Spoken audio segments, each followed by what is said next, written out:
us as rational.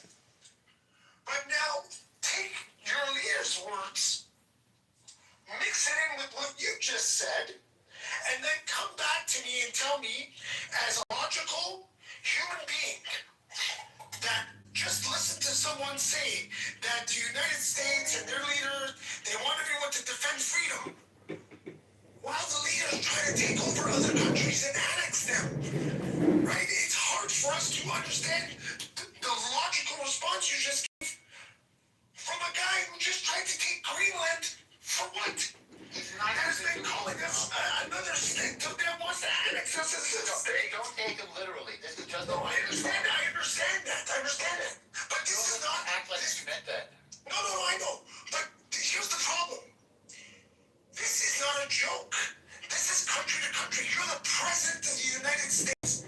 You should uphold some type of respect and dignity when you speak.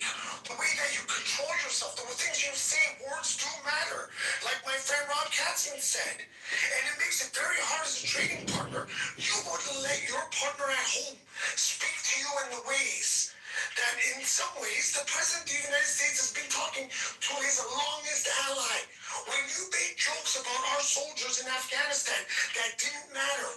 Meanwhile, hundreds of Canadians died alongside of Americans in that war. Are you kidding me? Right? Are you kidding me?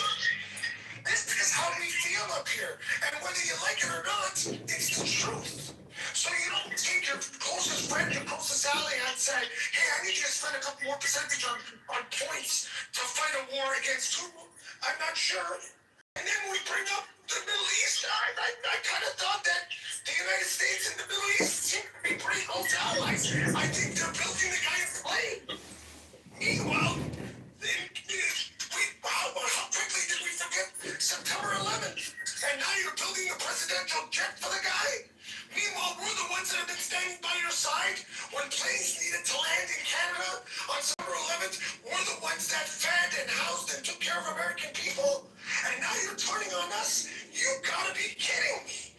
That's how we feel. So your feelings are hurt. But is there anything besides hurt feelings that really you have an issue with? Yeah, our partnership is hurt. And that partnership is looking for new partners.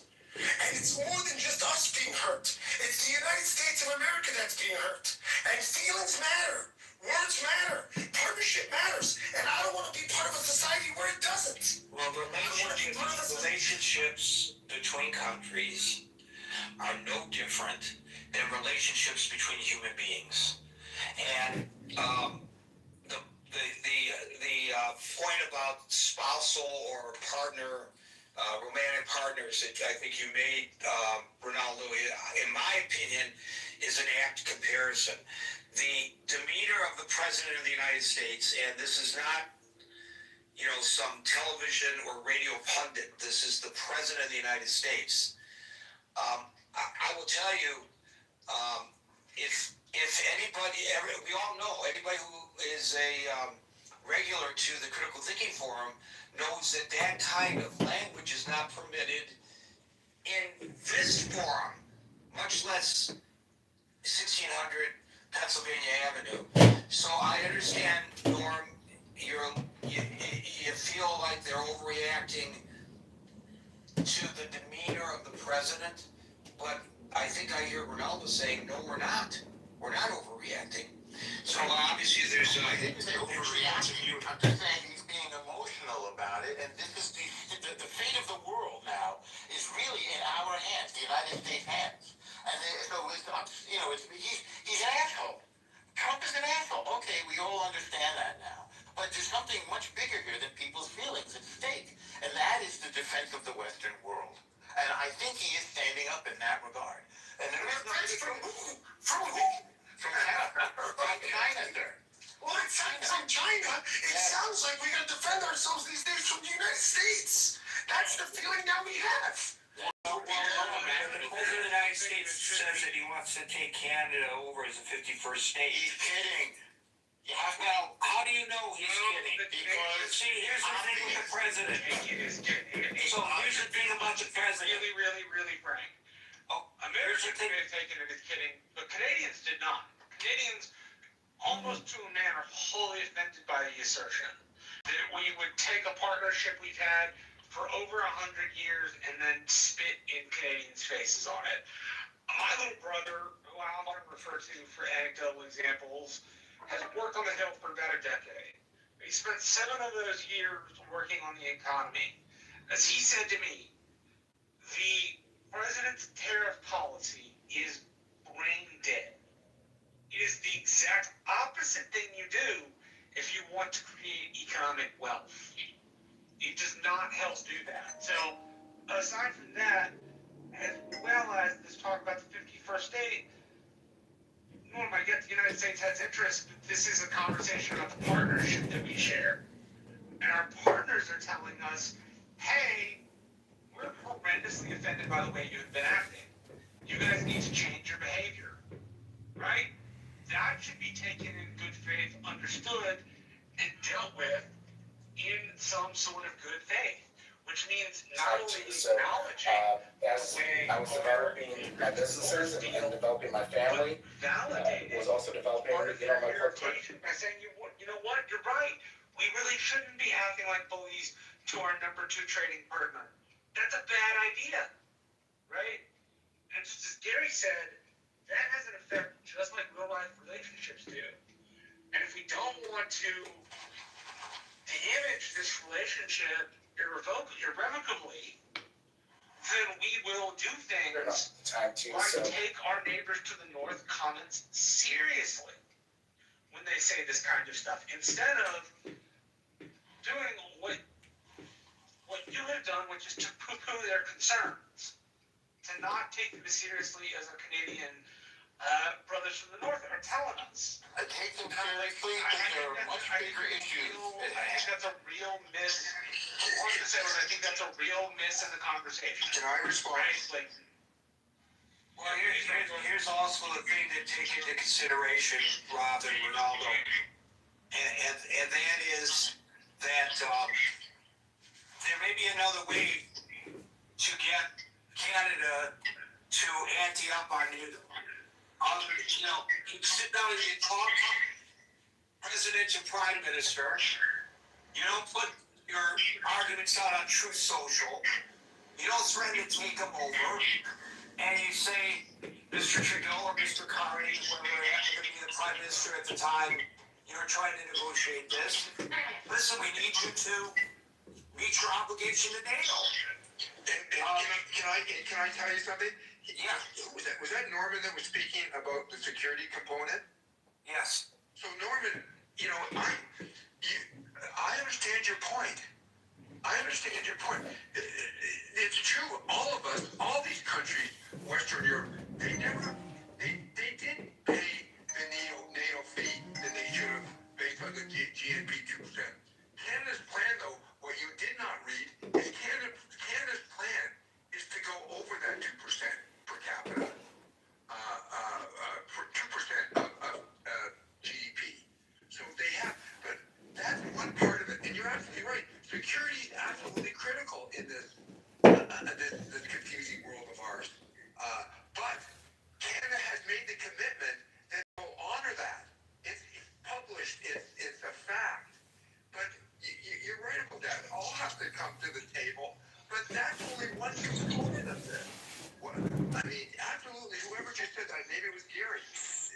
That's one problem. But why make so many other problems around it that Ronaldo spoke about, and I spoke about, Gary spoke about? The security thing is one issue, and Trump has to do that. Everyone should pay their price. Everyone should pay their price. Absolutely.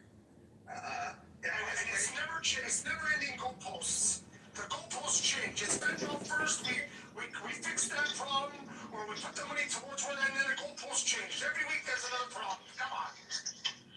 I don't think fentanyl was really ever a problem. I think that was all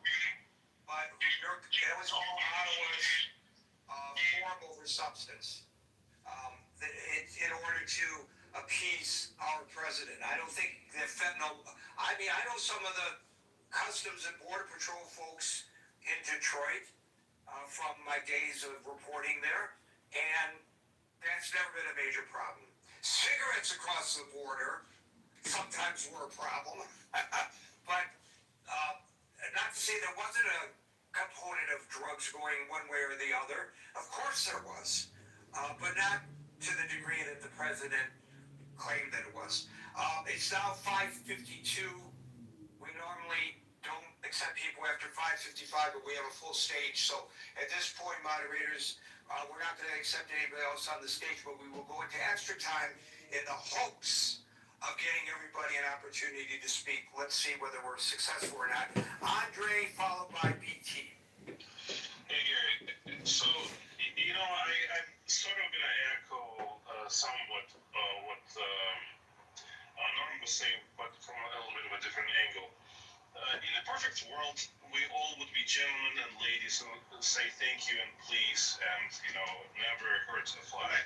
Unfortunately, that's not the world we live in. And while I acknowledge that there are concerns, and listen, I also would not push back against the fact that he is a coarse individual, that he is despicable in the way, in his mannerisms, and how he says things, and what he says, and to whom he says, and what kind of timing he has. That's not up for debate at this point.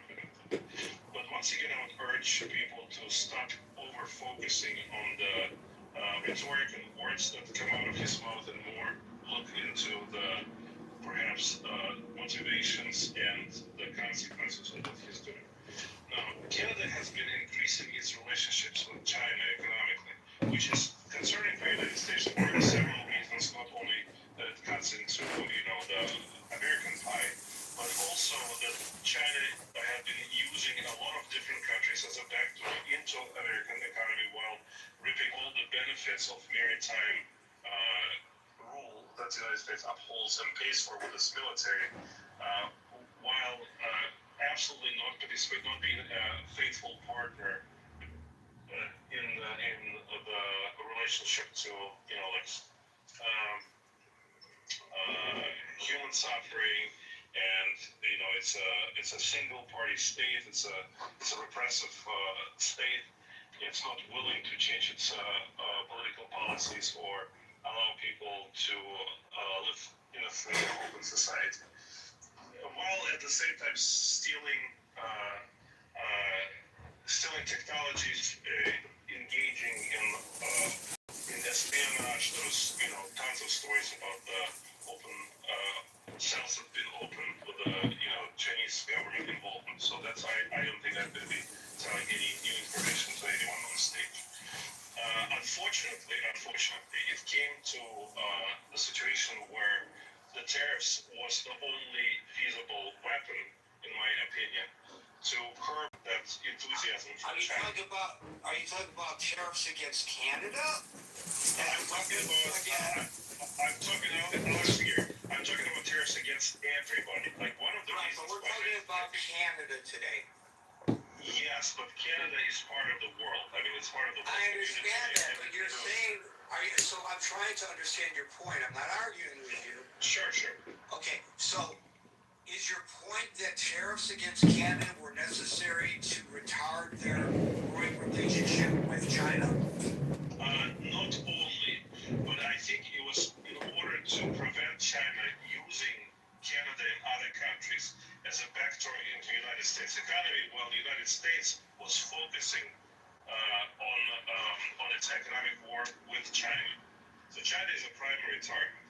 Canada is, I would say, in this battle is a secondary. So you see Canada as a threat to our economy in the same manner in which That's not what I said. I'm saying it's a consequence, right? Because Canada was a potential channel for China for to use it as economically as a backdoor. Right. So let me ask you a question about your concerns about whatever Canada's relationship is with China, which Ronaldo and Rob can speak to with authority that I lack. If that's a concern to you, Andre, in November, the United States and China struck a formal trade and economic deal. It eased tariffs, addressed export concerns. It's talked about critical minerals, et cetera, Basically, it was an effort by the United States to stabilize and deepen economic engagement with China. So, every country operates in its best interest first. What's the difference between us? China's a huge trading partner with the United States, as is Canada. I don't understand why. I don't understand your argument, and I'd like you to maybe explain it so that the weak understanding person, as I am, I miss the point entirely. Well, let's not denigrate you, Gary. I'm saying that the United States has always been in sort of locked in a struggle against China. There are two big targets, right? Two large geopolitical adversaries for the United States. It's Soviet Union and Russian Federation presently, and China. Presently, China is a much bigger threat to the United States economically than Russision Federation. That's why the focus is on China. Okay, I don't think you answered my question. I'm going to cut you off. I'm going to cut you off because we don't. For two reasons. One, I don't understand your point, which I interrupted you to give you an opportunity to explain to at least my satisfaction that I understood you. And secondly, because we have a huge stage. Ronaldo, you were trying to. Yeah, I've got a hard stop at 6 o'clock, unfortunately, but I know my friend Rob Katzman will continue. I think I just want everyone to understand. A year ago, Canada matched the United States' tariff on Chinese automobiles at 100%. So we followed in suit with our friend, our next door neighbor, to do what we felt was right to protect our automotive industry. Since then, we have not chosen to go and work with China. We have been pushed in that direction. Now, mind you, when we talk about I think it's 50,000 Chinese-made vehicles that are going to be allowed in our country this year. Remember, it's most likely all 50,000 or the majority of those 50,000 Chinese vehicles that are made in China that will be allowed into our country. Most likely, 95% of those will be Teslas that are manufactured in China.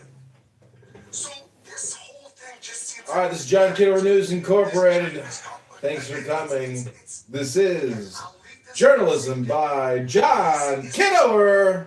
Right, and I hope that cooler heads prevail, and I hope that somehow at the end of the rainbow, there is a method to the madness of President Trump to where he sees a finish line that not only works for his people, but works for our too.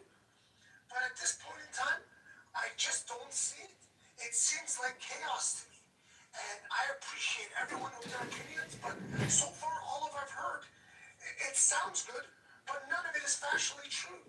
So I'm so glad that Rob is here to carry on the conversation. I'm so sorry that I have to go because I got a hard stop at 6. I've got another meeting I got to walk into. But thank you very much for having me. And like I said, Thank you, Ronaldo. And when I'm in town, when I'm in town in about a month, a little over a month, let's you and Larry and Rob and I get together and we'll break bread on one side of the border or the other, or maybe one day. Show ourselves here. that would be wonderful. Thank you, everyone. And Thank you, sir. I appreciate you for joining us. Thank you, Ronaldo. And Rob, I appreciate you sticking around. And again, to the previous caller, I just have to move along, and maybe somebody else understands the point that he was making. Or what he can maybe do is go to the chat, which is linked above, and explain it in terms that I understand. I just don't get the point, frankly. PT followed by Andrew. I wasn't arguing the point. I don't understand it. PT followed by Andrew. Hey, thank you, Gary. Appreciate the room and the space. Thanks for running it, to you and your moderators. Thank you to the panel for participating. Most importantly, thank you to the audience for listening, because without you all, we just be up here talking to each other. That being said, when I read the title, is the U.S. long-standing relationship with Canada at risk, it at risk, but I would say the relationship as we know it, or as we knew it, has been at risk. And I was saying in the black community, it's called get down or lay down. And as you can see, I think that's what Trump is operating on. I don't have to elaborate. I think you all can read the line. And Canada has too long been sucking on mama's milk, and I think them just ain't playing that no more. They're saying, hey, we got to make this mutually beneficial a little more, because we all know by Canada's proxy and location, geographically to us, they have received not only some benefits, but some less people messing with them, especially considering they have such a small population. That being said, I don't know what Trump wants with them. I don't know if it's resources or just the land grant. I don't know the end game. But what I do know is that when we talk about get down or laying down, people have to acquiesce to what we want, because we are doing what I like to call American embassy right now, where you can see we're going all over the world and bullying. And it just so happens now we're bullying our next door neighbor. And you're going to have to just deal with it. Unfortunately, as harsh as that sounds, that's where we are as a country. Again, I don't know why he's picking on y'all, but it is what it is. We're going to support him, and y'all are going to have to deal with it, because you're not powerful enough to compete with us. So, yeah, just take it, and just shut up and take it, essentially. Wow. I'm sure that Rob, if he expresses his feelings on that, will be attacked, maybe in the chat, for expressing his feelings. But Rob, what do you feel about what BT just said? That was really interesting. I don't think it, Gary. I don't think it's a disconnected thought. There's just ways to do things, and the processes that you accomplish things have to be taken seriously. The other Norman talking about security concerns, he's absolutely right. But Canada has held up. Canada has done their share in so many ways. And sure, you negotiate, and sure, Trump's motivation of trying to get a better deal for the country, I honor him in that respect. But doing it the right way and doing it the fair way, not doing it to hurt. It's almost, he does it on the pretense of America first. America became great because they never just looked at themselves. They looked at what they could contribute. Think about, bring it down to just people. You know, they became the biggest and the best and the wealthiest by giving, by being the leader. And by being the leader gave them also the opportunities in all these other countries. How many Americans own assets in South America, in Asia, in Western Europe, and Eastern Europe? Why? Because the U.S. was the leader. It helped business people from a commercial context realize opportunities in these countries.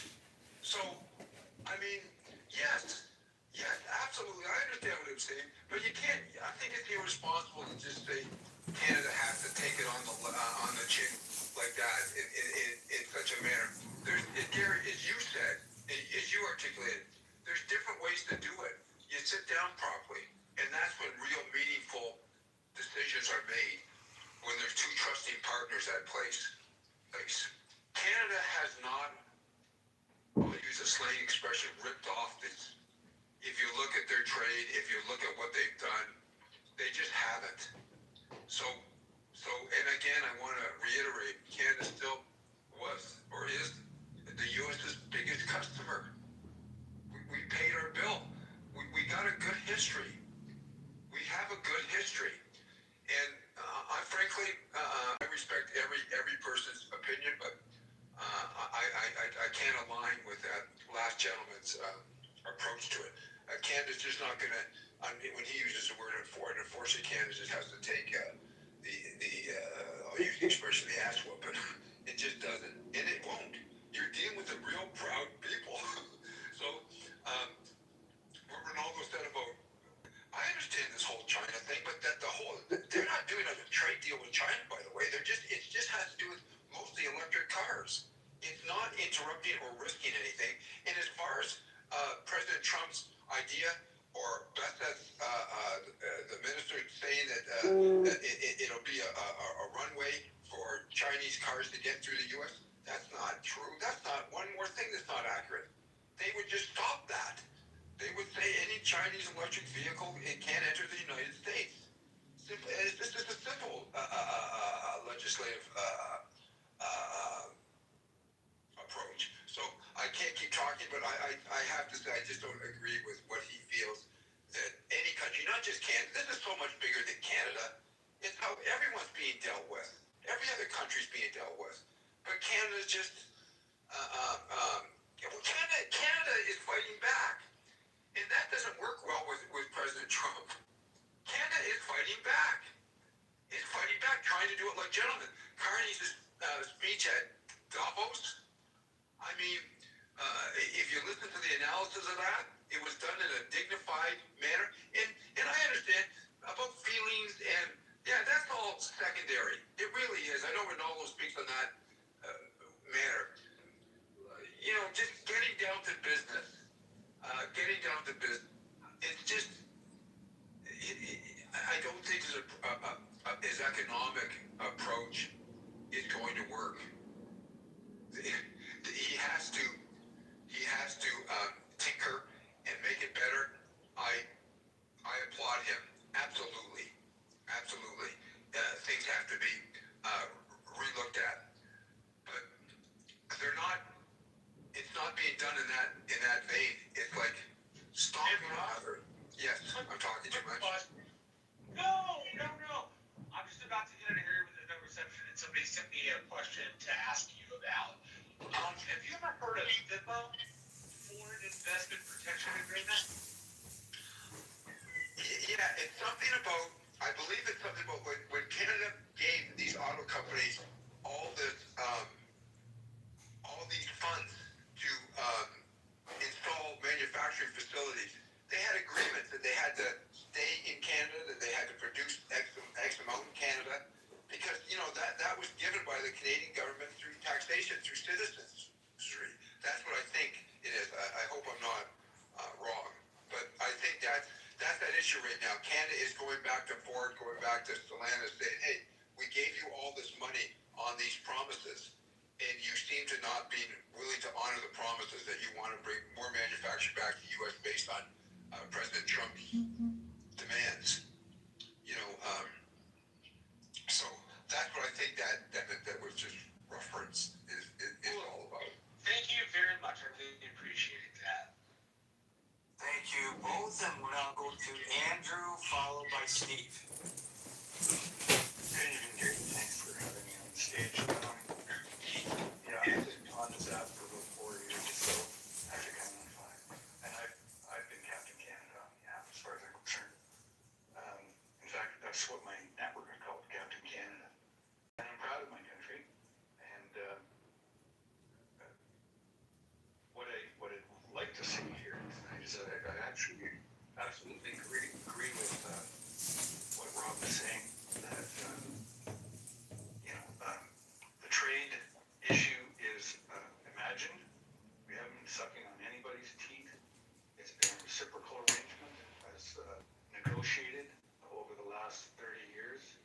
And in fact, if you look back in history, it was Brian Mulroney and I believe Ronald Reagan at the time, or maybe it was Clinton, I can't remember exactly, that entered into the initial free trade agreement between Canada and the United States. And that was a close call here in Canada. He had a majority, and that's how it got passed. But if you look at polls at the time, I don't think most Canadians were in favor of it. I think it's for this reason that we're now experiencing with trade with the United States. But I think it goes beyond that too, and I think we look at the United States currently domestic, what's going on, and that drives a spike of cold fear in our hearts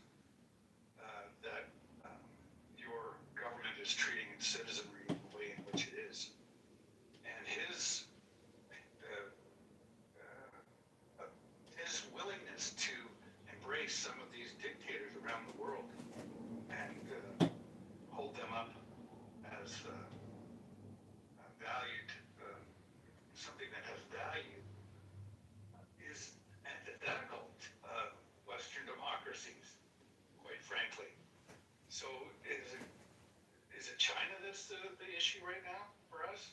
Well, no, right now it's the United States. And, you know, if all is a problem, well, I'll tell you one thing that is a problem here again, and that's guns coming across the border, from your border onto our side. So, you know, I had hoped that when this all started, that would have been an issue that had been brought forth. But again, you know, people are, Carney, etc., they're the adults. Sorry not to antagonize them.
underestimate the blood.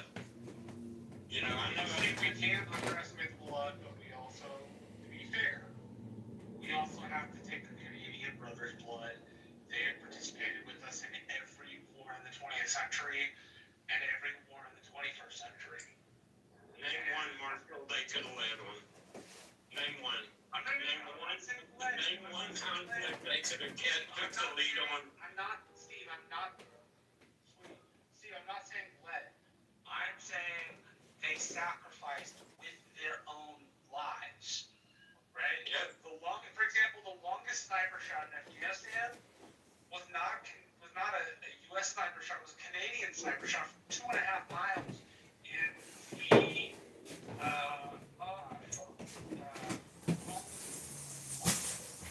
can't remember the name of the valley. Oh, I'm not trying to mitigate, Marshall, that people didn't contribute. As long as That's not, but I am trying to emphasize. If you want to talk about the Middle Eastern wars, the United States in the first Gulf War had like 545,000 men and equipment when the first one kicked off. I was down in North Carolina, I seen stuff coming and going. Who else in the the NATO allies, put even 10% of that? Now, you know, if you put 50,000 guys there, great, we appreciate it. But don't pretend that this was going to happen because you put the 50,000 there. It's going to happen because the guy that dropped the 545,000, and by extension, when we talk about the 20th century and the economies that's come out of the 20th century, and the fact that we have open navigation for countries to do trade with, the money, the blood, and the sweat and the tears that the United States has put towards world stabilization to keep the monster at bay, everyone else benefited, while everyone else did not pay their fair share in securing that.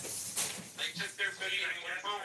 I guess my point is, part of what we got for being an unintentional empire was loads of people who would be our allies and fight with us.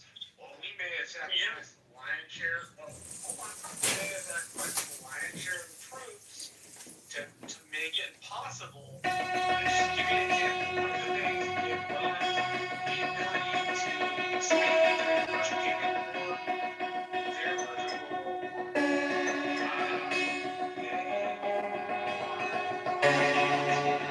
World War international countries all the operation. We still have to appreciate and understand where they're coming from, right? They joined because we asked. If we had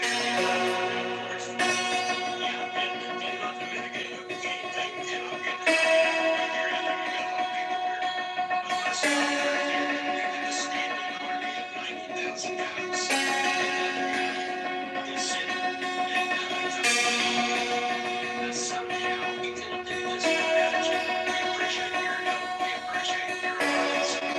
But you're sitting there spending 1.4% on your military. You're standing 39,000 people, and the monster is at the door. And you're not going to stop me. So I'm telling you, you're not going to stop that monster. See, I just want to point out.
I'm sorry, I'm disappointed as well. What do you mean by indoctrination? I think right now a foreign adversary, right? So at normal was keep pointing on China, but the whole thing is most Canadian, many small population. Otherwise, Marshall stop me. Ignore the fact that the Canadian, the U.S. southern border have been porous for 40 years, and Hezbollah, Iran, China. What does that have to do? What does our southern border have to do with the discussion about our relationship with Canada? Years, the infiltration, indoctrination come through southern border all the way to Canada. Nobody asks about this question. Okay, thank you for that, Dave. Interesting point. I appreciate it. We'll go to William, followed by. Hey, everybody. I think we need to acknowledge and thank the Canadians for being a good NATO ally in one conflict after the next, and actually spilling their blood in defense of the same values that the United States tried in the past to uphold. And we never had to worry about building a wall between the United States and Canada because those were our peaceful neighbors and our friends to the north. They weren't adversaries. And would they spend more on military? Sure. In fact, they are.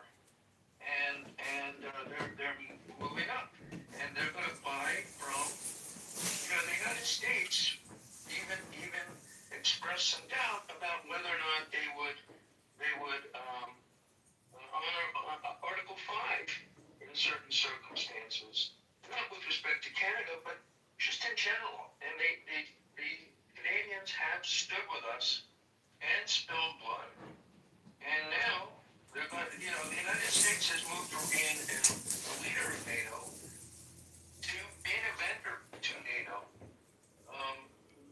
And other countries are starting to doubt, is it really wise when we're threatening our NATO neighbor to the north, where we're threatening the Kingdom of Denmark, of which Greenland is a part, which is also a member of NATO, with expansionism as if we were Russians or as if we were Chinese, and it's kind of appalling that we're not mutually working things out in a civil way and defending our neighbors to the north and our other NATO allies. And I think it's going to result in long-term distrust in the United States because the Democrats may win. Next, 2 seconds.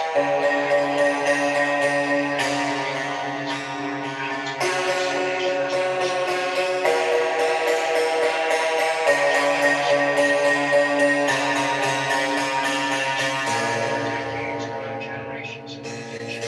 I said,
bust up over the Gordie Howe International Bridge is more personal nature and less about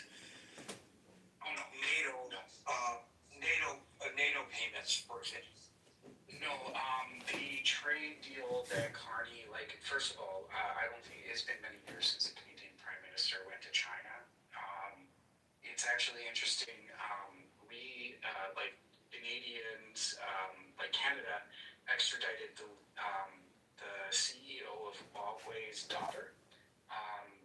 Okay, but what came first, the chicken or the egg here? Because we heard an argument by our friends on the north that the only reason that that Carney is making these efforts with China is to diversify their global economic standing, because they put all their eggs in the United States basket, and the United States is basically pulling the rug from under their feet.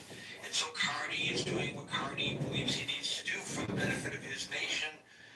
And so, which came first, the tariffs or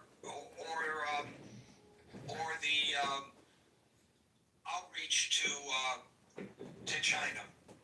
Yeah, the tariffs came first, right? The tariffs are the cause of the outreach to China, the let's say maladaptive way in which the connection, like the agreement, like Trump is pissing off Mark Carney. Mark Carney went to the biggest competitor, issued a trade deal, then went to Davos at the World Economic Forum, said the old new world, like the old order is gone. It's not coming back, and we can't rely on America anymore. And so it's interesting. I see this as a bunch of positioning leading up until Mexico, Canada, and America get together and come to a new trade agreement. That's supposed to happen pretty soon. It was a gamble by Mark Carney going to the biggest competition of America, but it's probably a wise gamble given the rhetoric of Donald Trump lately and the tariff. And it's actually interesting how like Russia and China are working together against American interests, and now an ally of America just went to the competition to work out a trade agreement. Thank you, dude. By the way, Rob, anytime you want to jump in, please do. I'm trying not to monopolize it. So it's well documented that President Trump reacts on a personal basis, an impulsive personal basis, and that's kind of, frankly, don't you think could be interpreted as a juvenile approach? I mean, you can't. Everything about him is his personal relationships. If he likes you, if you make him happy, he likes you. In that misses the grander objectives of all countries. I'm trying not to talk, but because it's not fair it's not fair to monopolize when all these people have these interesting perspectives. But Rob, it's why the UK's protest when he was first in office is the funniest of protests.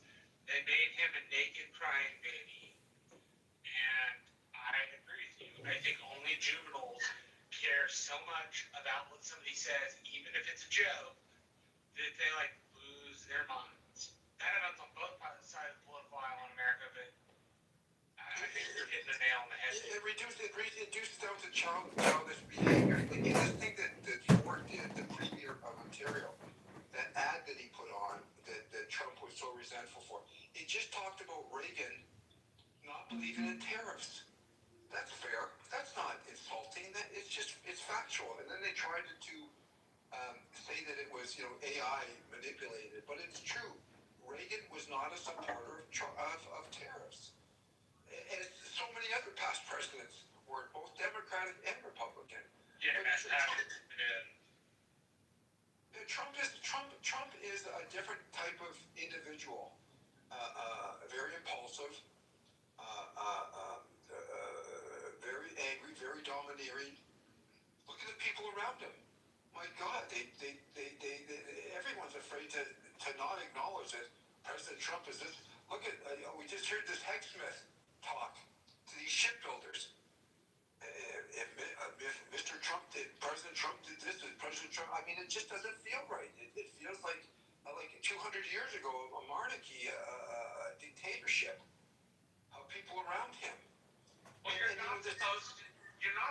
have to kiss a years behind in the United States of America to make things happen. Don't get me wrong.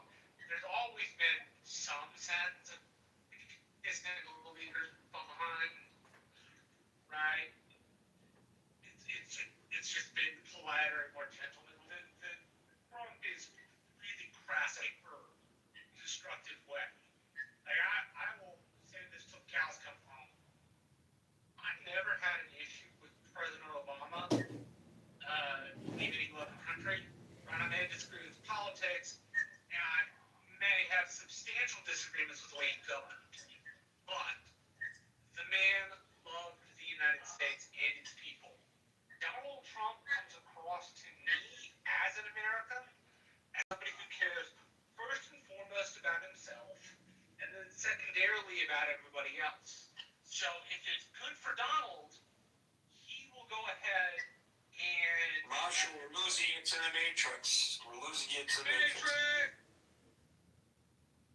Sorry about that, Marshall. Thank you, Rob. Thank you, Jude. And thank you, Marshall. We'll move on to Brent, followed by Les. Projection alert. That's a Marshall Rankin projection alert. Onto Donald Trump. People are using Donald Trump as their evergreen cast all stones. Hello? Hello? Pay more to kind of keep a hegemony over a coalition together. But that coalition typically means more for you as a country or as an empire or whatever than not having it. You know, what we're doing in Canada, you know, if our concern is China, what we're doing in Canada is pushing them directly towards China, which should scare a lot of Americans. I mean, you see it with car deal, you can see it with Carney's speech. What we're doing in Europe is also deepening China's relationship with the Europeans. Again, you know, same factors at play there. You know, the previous speaker said, you know, you're gonna either, you know, you're gonna have to lay down or something like that. That if the other party is stronger than you. But the thing is these countries aren't laying down, and on the flip side, you know, like an old imperial power, we're not actually taking the land. So we're not actually taking Greenland. We're not actually, I mean, with the exception of Venezuela, which I think is a somewhat unique case given how autocratic they are, with our traditional partners. You know, they're not laying down. They're resisting. They are standing up to Trump, and Trump, at the end of the day, is folding. He folded on Greenland, and you know, I don't see Canada becoming the 51st state anytime soon. So you have. Does that mean I can't cross the border to visit Rob without having to go through passport control? Yeah, I think you're going to have to go through passport control for a while. So at the end of the day, you kind of have this imperialistic rhetoric that isn't actually achieving imperialistic goals of, you know, growing your country and having people directly under your thumb, but yet we're also losing our coalition. So it seems like the worst of every world you could possibly be in, and it just, you know, seems like the worst outcome possible for the United States of America, and you know, it's kind of a shame. Thank you, Brent. We'll go to David, followed by Les. Thank you. Just a brief note, it might not be important, but yeah, we sent them to China. They made a deal for cars, but they're not going to bleed into the border. There's a 100% tariff on any Chinese vehicle that comes here. And frankly, Canada had to put a 25% tariff because of our dealings on any American car that goes up there. Our friends that buy American vehicles used, and they would have to pay a 25% tax at the border bringing it in. I wasn't here the whole time. I hope I'm not repeating, but just a sense of how President Trump has treated our relationship with our ally, an ally that sold us natural resources. I undermarket costs that we repurpose and forest products and oil and sell at a profit and having a peaceful neighbor we've talked about.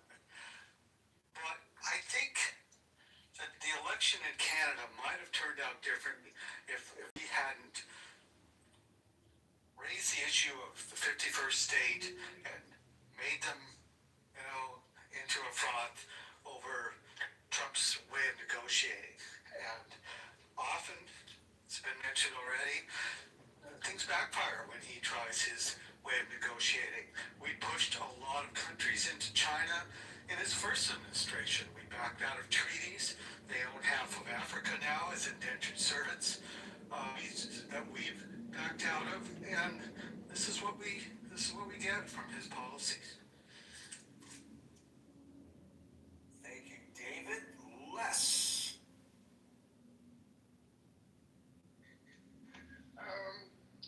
So I'm driving right now and it's really not that safe, so I'm going to yield my time. Thank you.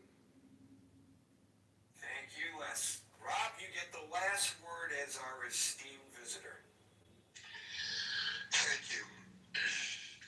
It was just so very interesting to hear the different perspectives.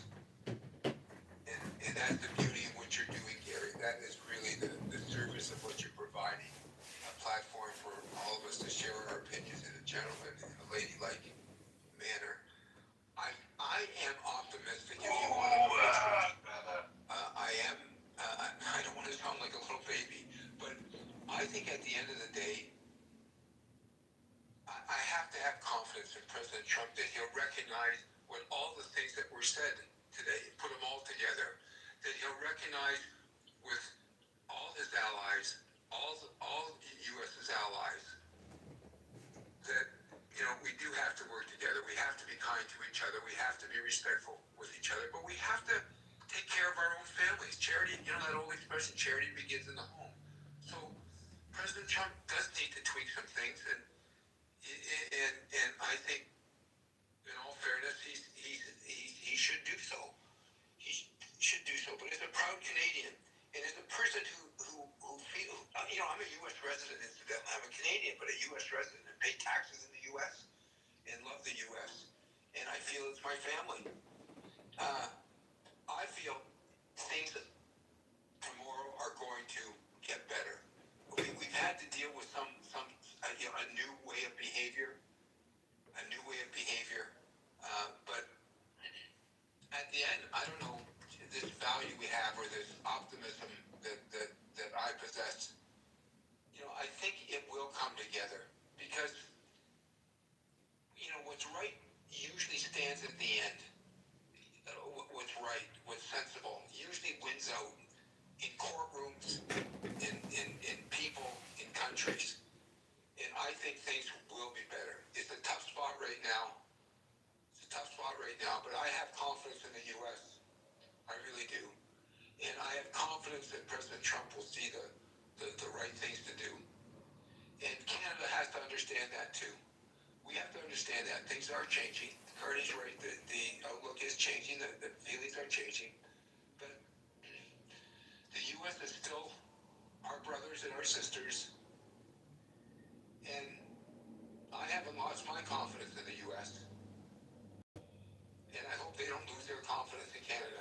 So, Gary, thank you so much. I really enjoyed being part of it. You made me even a bigger fan than I already am. Thank Larry Kaplan, who's a mutual friend of ours, who's always pushing me to listen to you and to learn from you and to learn from your audience. And I have gratitude that I was part of it. Thank you so very much, everybody. Hey, Rob, I hate to be this person that I've been out of relation for a long time. I got a question sent to me, Gary. You have to run out the door. No, go ahead. I want to wrap it up. Or last question. If you gotta go, no worries. I totally understand. Yeah. Okay. I think we're wrapping it up here. So. But thanks for trying to help them anyway. Blame it on me.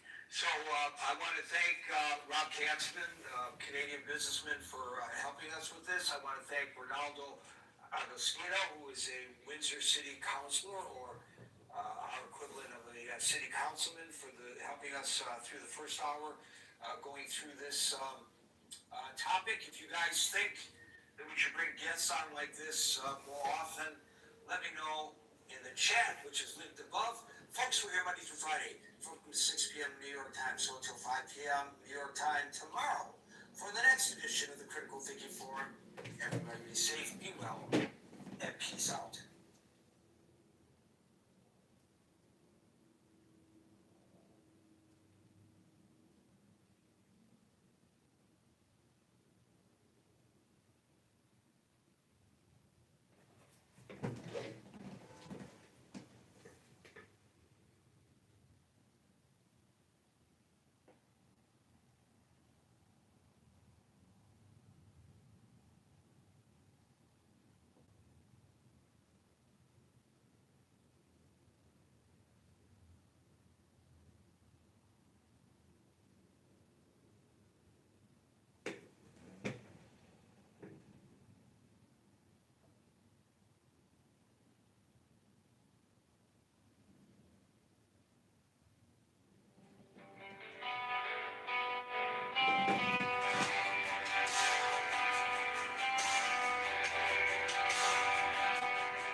coat on, but his heart's on fire. Laugh lines deep from the late night choir. Clipboard down when the praying starts. He storms the dark with a fearless heart. Dr. Dennis, no rush of Holy Spirit. When he calls your name, every shadow hears it. Heaven in his voice, courage in his eyes. Dr. Dennis, no rush of Holy Spirit. Breaking every chain when he walks inside.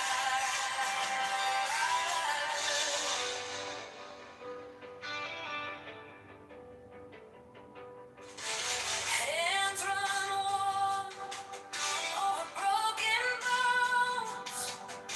Soft aiming, waiting room tone. He don't flinch when the storm rolls in. He just smiles, says a word's gotta win. Oh yeah, Dr. Dennis, no rush of Holy Spirit. When he calls your name, every shadow hears it. Heaven in his voice, courage in his eyes. Dr. Dennis, no rush of Holy Spirit. Breaking every chain when he walks inside.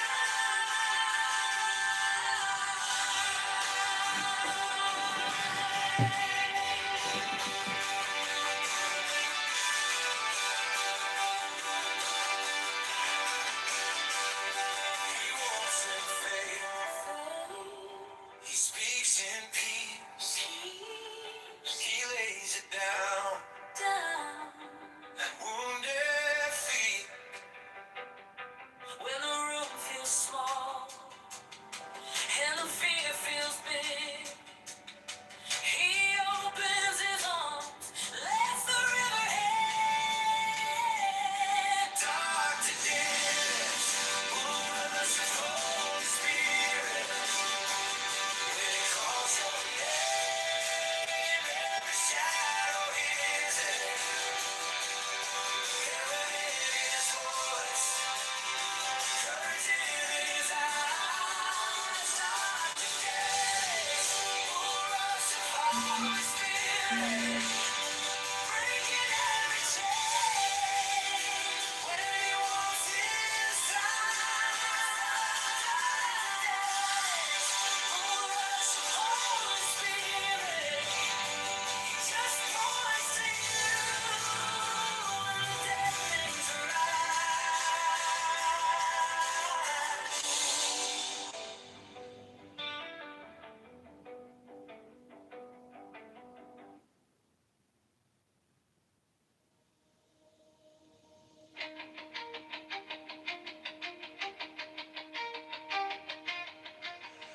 White coat in the hallway, fire in his eyes.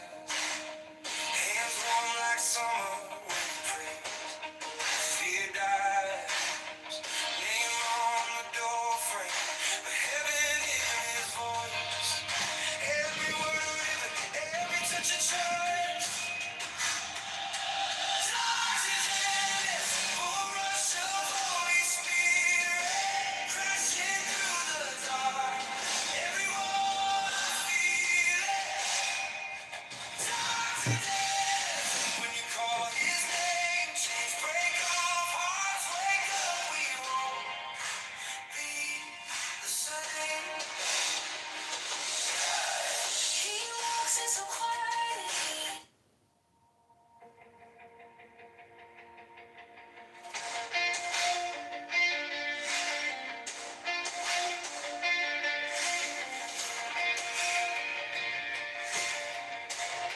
White coat in the hallway,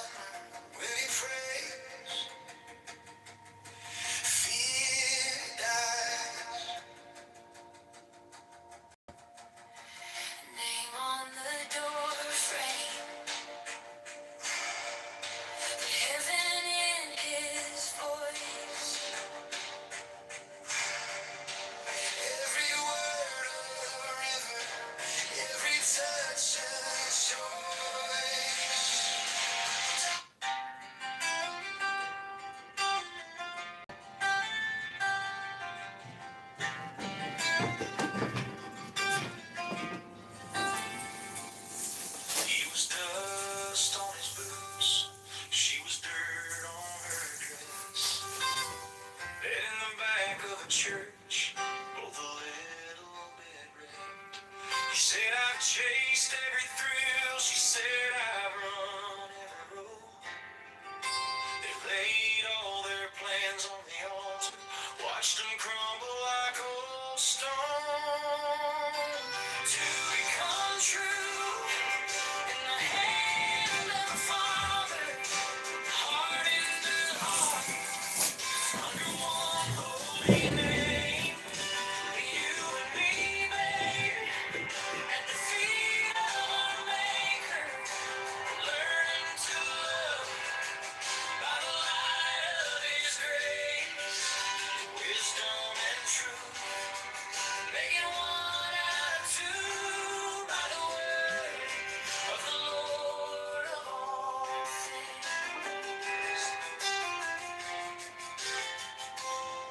He forgets where he leaves his pride. She reminds him who he is.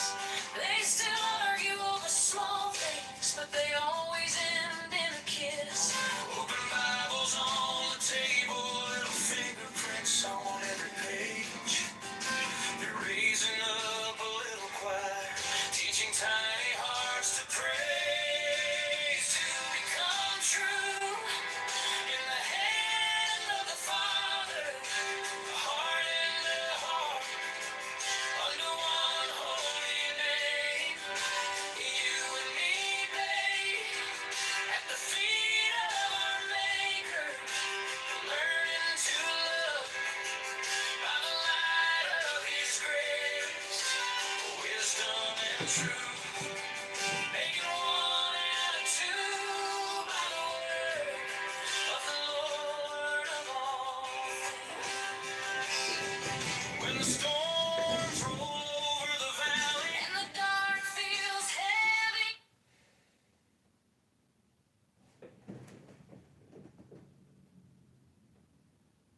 Keeping it old.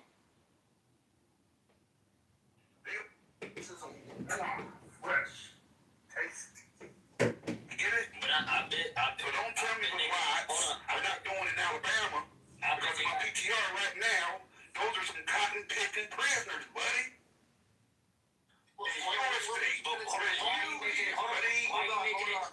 It's not just black people on the plantation, it's white people too. It's any prisoner. So why are you trying to make this a racist? I'm just saying Alabama still got cotton picking prisoners, buddy. Listen, it's not targeted toward black people. So I don't know your argument. It's not? No, it's for all prisoners. It's not disproportionately black people in the Alabama correctional system. The same way the Democrats don't like. You know, Gemini, I'm so glad that you posted. Excuse me, no. That's not what I said. I didn't say black people. I said cotton picking prisoners. I pick my words very precisely. What's wrong with speaking about Let King go. He tried to get in there. Y'all talking all over. Go ahead, King. They also have some lawsuits and studies about the Alabama women's correctional system too, Gemini, because they still were chaining women who were about to deliver to their beds and making them return back to the hospital within a day. So their entire correctional system in Alabama and Mississippi is really, really, really jacked up. But Estefanos, where are you from? You sound like Waria, or you sound like you're Eritrean too. You and Nathan sound like, Somali cousins. You're Jamaican from St. Lucia. No, he's not Jamaican. I can hear your aroma. I can hear your aroma accent from a mile away. What you like, man? He's from St. Lucia. Yeah, you sound like Oromo. Hey, we're not gonna do that up here. It's really sad to see that young black immigrants are just simulating to white supremacy and being anti-black this way. It's not. You heard me. You heard me the first time.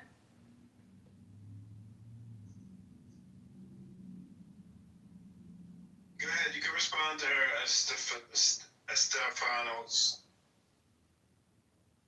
His Anglo side of his name.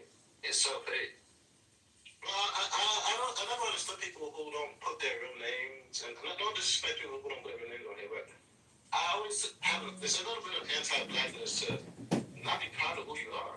Like, as an African or someone of African descent. I just think it's crazy. Maybe he is one of those Italian Eritreans, you know?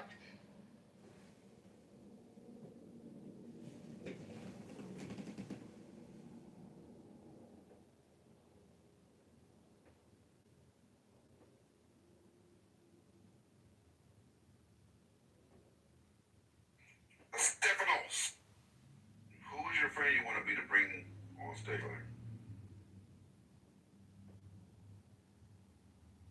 So may I speak about my incipient and burgeoning, fledgling Latino-ness? I can guide you through this passage, brother. There's a sister named Daniela Montero. Anybody know Daniela Montero? Montero? No, I don't know her. She's a dancer. She's from uptown. And she always loves to dance. I feel some Bad Bunny has liberated me. I was stuck in this Anglophilic, let's read Walter Pater. Let's read Carlyle. I'm very interested in J.M.W. Turner's painting, The Slave Ship. I go to the Tate, the British Museum.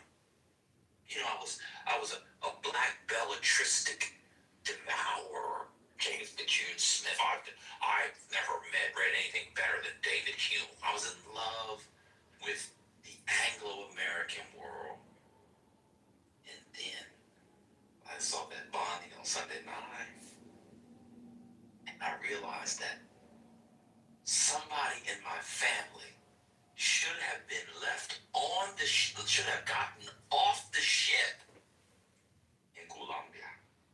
They should have gotten off the ship in Dominicano, what they used to call Santo Domingo. They should have gotten off the ship at Cuba. They should have gotten off the ship at Puerto Rico. It is really, I feel good. I feel bueno. Baby, I feel bueno all over. That's what I feel. You know what? It's from that money. And let me just say this. I'm not doing Panama, Gemini. Let me tell you why. Wow. It's too Americanized. Wow. The two ladies I used to see from Panama, different times, they had Black American heritage. I said, I could have got that back in Baltimore. You got to go. You know what you told me, Go? You told me never to use anecdotal experience because it was too limited in its scope. This is not You anecdotal. get a true understanding from an anecdote. Yeah, here you're highlighting your anecdotal experiences that you're going to use to judge a whole country by. This is not anecdotal. This is backshot-a-dotal. Backshot-a-dotal. You know what? Maya in the chat had a good idea for you. She said, Ben Bonnie has been a lot. So I thought about that. I don't think I've earned that yet. I spent 5 years being a bitch-ass nigga. So I earned bitch-ass nigga. I haven't earned the right to name myself after Bad Bunny. It's almost like I realized that this boy is my patron. So I DM'd him, and I got a response that said, hey, thanks for the DM. He responded to my DM. It wasn't an automated response. I was a bot. And so, it was not about Bonnie. He responded to me in the middle of the performance when he was waiting during Lady Gaga. He had his phone out. I saw it. He was responding to me because much like Sharon Moore at halftime was DMing that Instagram model, that Bonnie was DMing me. What's going on? My God, this man, Bad Bunny. Their They don't come out with it. brother, Passport Arc. Gemini and Van. Passport. Passport Bros. Slave heritage. I don't know. It sounded like you were going to be a passport bro. You're going to be a passport bro. A passport bro. Passport. Passport bro. Citizenship. I'm not a passport. Passport He can bro. just fly there. I'm flying in dual citizenship. Like, how's that a Passport bros. You guys sound like passport bros. Hold on. I literally just went to go pick up my LCD screen toaster. Okay, it's a crazy thing. Why are you gonna flex on us with the LCD screen? Well, no, I don't want to see that. you know, 'cause listen. I have very few joys in life, but having a bread toaster that has an LCD screen is an unnecessary. That politics. Right now. Can you put cabins on your bread? Listen, you got LCD, so that politic can look at everything. Wait a minute, we don't just all Van Listen, Bud. I can't have children. I have AI children. This is my children.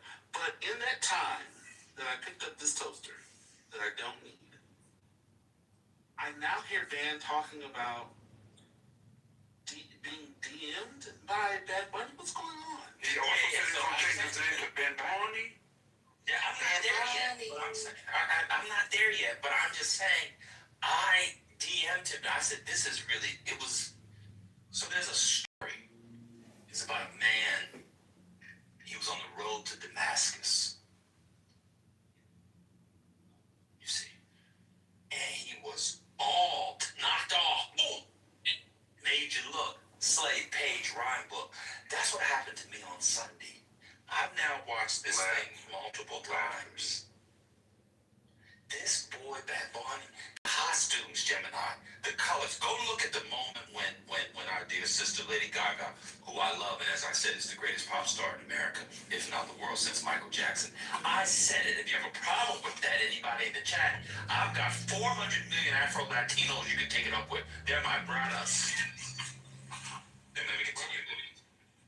During her performance, I want everybody to look at that soft, dark powder blue outfit she's wearing. Look at the shoes she's wearing. And then the male band behind her was in a dark, a crimson, a scarlet. It was a deep auburn suit with a matching fly collar. While holding what with it?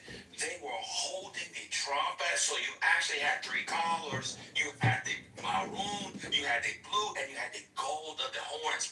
And where do the horns come from? The horns, of course, come from what? Europe. But the way they play them comes from what? That African life force. In other words, I don't need Joe Morgan. I don't need Miles Davis. I don't need Dizzy Gillespie. I don't need Louis Armstrong. I got my Latino brothers and sisters. I don't need Joe Morgan. That is fucking insane. What is wrong with you? Okay, so get to the DM. I told you I DM'd him when she was up there. I DM'd him at that time, and he DM'd me back. Okay. Yes. No, see, this is where the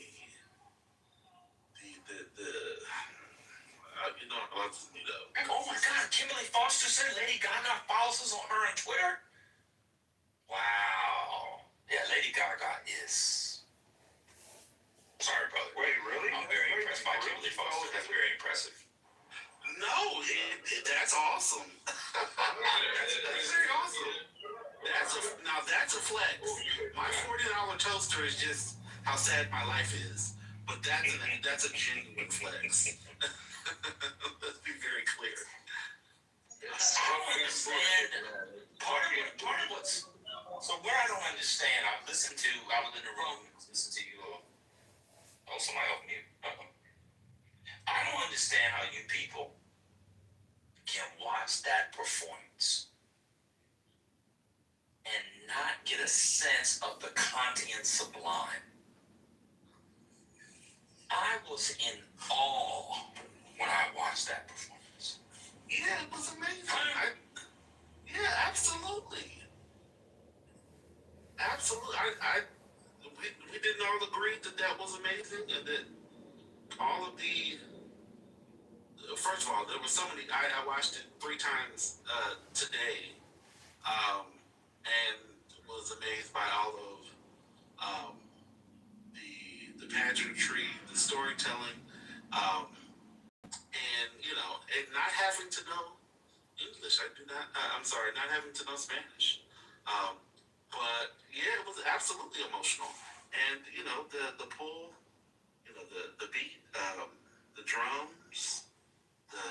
The feel. I mean, the plantation was a lot. I mean, it started off very heavy, very emotional.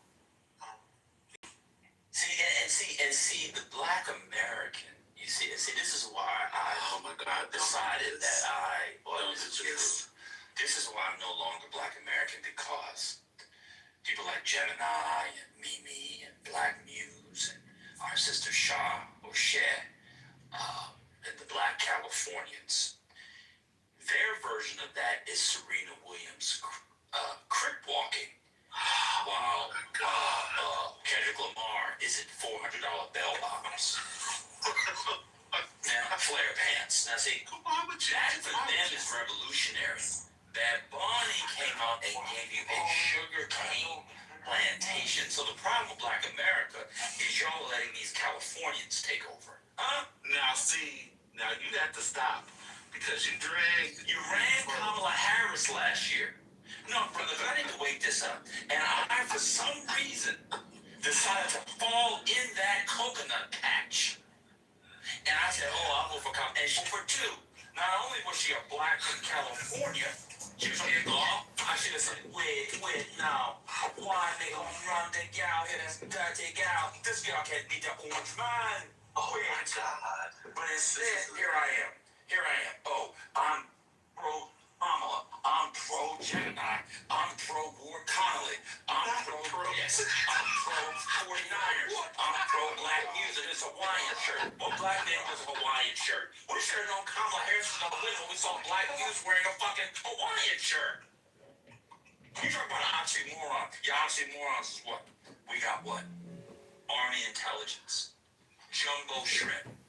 Dreadlocks and Hawaiian shirt. The Californians can't win shit. They got Creed. Californians running around. Shit, no, they shouldn't have won. But instead, we've allowed them to take over Black America. They weren't even enslaved in California. They had to take a fucking trip 30 years later to get the Great Migration. It took them to 1950 to get to fucking LA. Niggas had moved years before. They weren't enslaved there. They didn't build that. They didn't even come to stay. I was telling the kids the other day. One of my kids was learning about.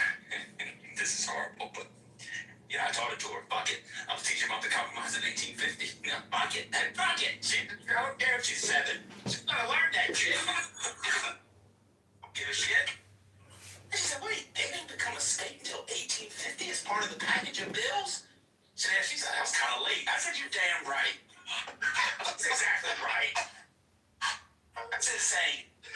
And what I saw was, if you want African revolutionary politic, you need to leave this black Anglo-American bullshit and get back to Afro-Latino. And this is what I realized why so many people like me were threatened by the Afro-Latino. That's the problem. We were threatened by it because we didn't know how deep it was.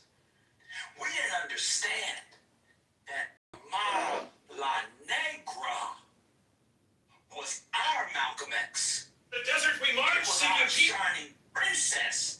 I just the desert we marched seeking peace and water for all who thirst. Apparently the camel's had enough. I'll get the stage hands. Say it's a DEI program or DEI. What could possibly go wrong? Around here, DEI means data engineering interfaces. We're done.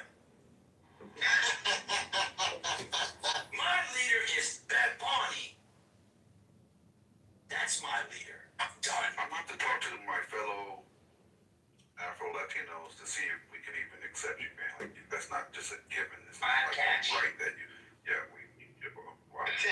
We accept 10. Afro-Latinos. Yeah, they have no cash. Afro-Latinos have no cash. I have cash. They'll accept me. I'm done speaking. Yes, no, I'm Afro-Latino. My father was born in Panama City. I'm Afro. Yeah, no. This is what y'all deserve, though. Y'all want it. Not trying on ham. I will say now, without the bombast, I agree with the spirit of some of the things he's saying. I will say that we have to be very careful with Dan because he gave a similar speech when he divested from a year ago and he declared now Korean, trans Korean.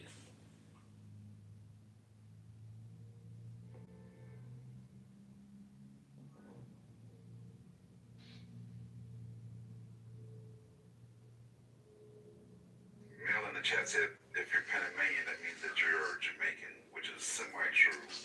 It's not. There's a lot of people in Panama that came from Jamaica. A lot of them came there to help with the canal because they needed bilingual people to help build. But my dad's mother was actually born in Panama. My father came there to help with the canal. So he is originally from Jamaica. So you might have been combo over there. And Colombians too. Well, that's what's up. That's what's up. I didn't know. Couples. Yeah, Afro-Latinos, we up 2026. The rest of y'all figure it out. Been borny. There's a ring to it. I don't know. Panama. Yeah. Cuba. Puerto Rico. The only thing I understood him say was Jamaica. I heard that. Guyana, but he said it. He said it in the traditional way. He said IT as well. Yeah, he's right. Canada. Antigua. He tried on everybody. Now, hold up. Now, DLC, you're not going to pretend like you didn't also enjoy. I'm actually writing about it. I enjoyed it so much. I was inspired. I actually said that I didn't understand anything, but I enjoyed it more than most things I do. Yeah, white boy.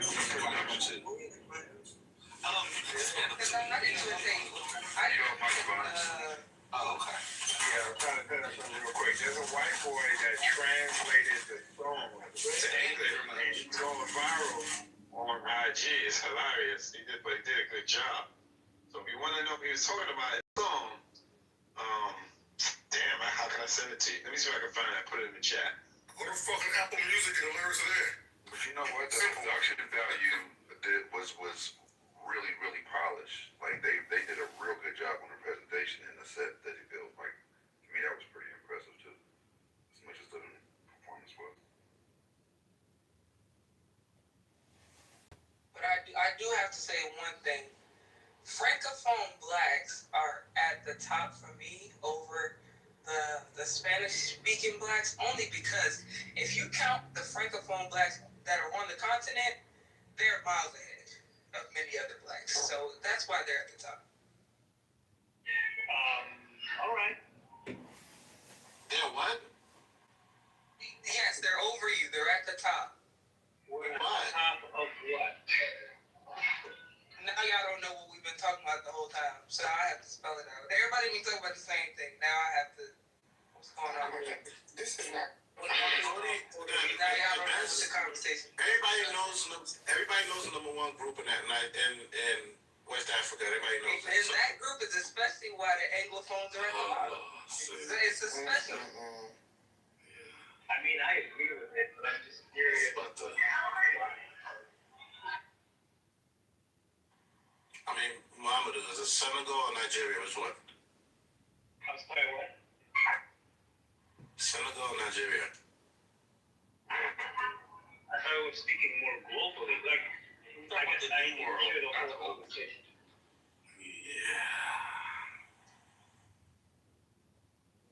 Because the last I heard, you were talking about actual Latinos. I don't know how we got to Black Africans. Because I introduced it. That's what I'm saying. I don't listen. It's fine. We could just move on. I'm at the gym. I can't hear everything. The last thing I heard about, I know about the new alliance. Are they no longer part of ECOWAS, Francophones?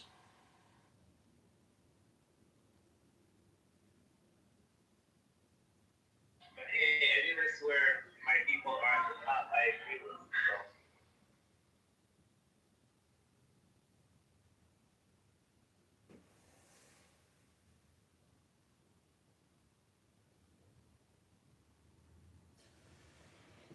No, but it was a great performance overall. The sugarcane symbolisms resonated with a lot of people of African descent as well. I like the little bodega scene. That was crazy. When the lights went out, they thought that just happens in Puerto Rico. That happened. Oh, I understand what the symbolism in that actually meant. Doesn't mean where lights go out or not. It was actually a symbol for when the lights went out and nobody came to help them. So, it was very powerful. A lot of symbolisms. I didn't understand one thing that was being mentioned, but it was a very good performance.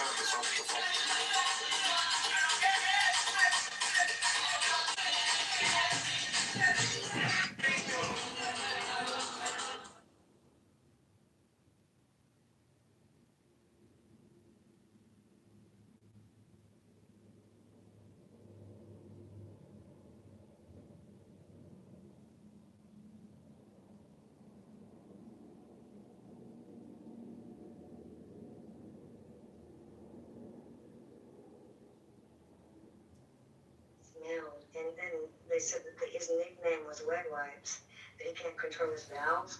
And that guy Sasha said at one of the parties that they were at when he was a kid, that he saw a bat, and he literally took that bat and picked it up. Now, because I've got the same damn bronchitis bullshit I've been having an offer like months. Yeah. Maybe if you quit smoking, buddy. I guess it wasn't helpful the last 50 times people have told me that, but this time. When I tell you, you'll do it. Because I have the wisdom of the ages. Yeah, I just want to say I don't like quitters. Keep going. You're committed. Good job, Jason. Well done. Thank you. I thought you were going to go the other way on that one, Jason. I was not going to be happy with you. Thanks for not disappointing me. I mean, happiness is an illusion, just like, Oh, no. If you make someone else happy, it makes you happy. Well, I don't make anybody happy. They get happy on their own. I make people happy. I'm really happy. Just listen to me.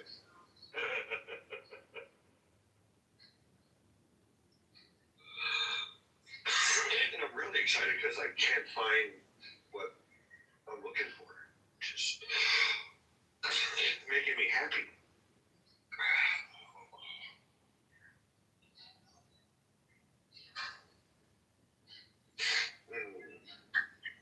I don't have any problems with my lungs or my throat. So all the marijuana I smoke, I actually think it's armored me somehow.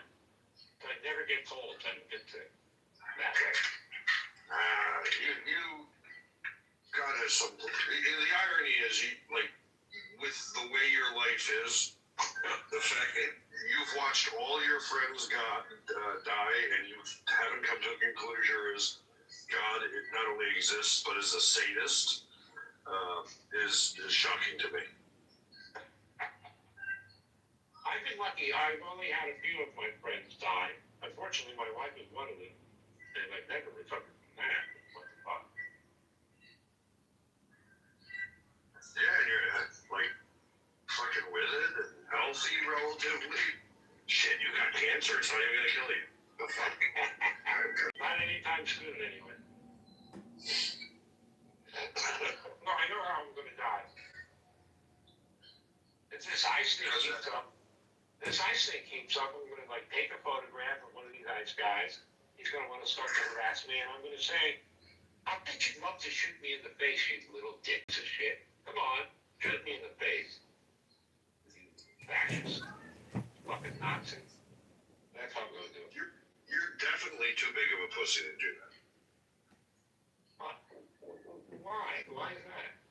That's a pretty painless way to go. I mean, yeah, but like, you've not attacked a cop in the past, and you've had ample. I've had ample opportunity to. Yes. Yeah, that's a weird thing about protests in the old days. Hippies don't attack cops. We didn't. Yeah. We put flowers into their rifles. See?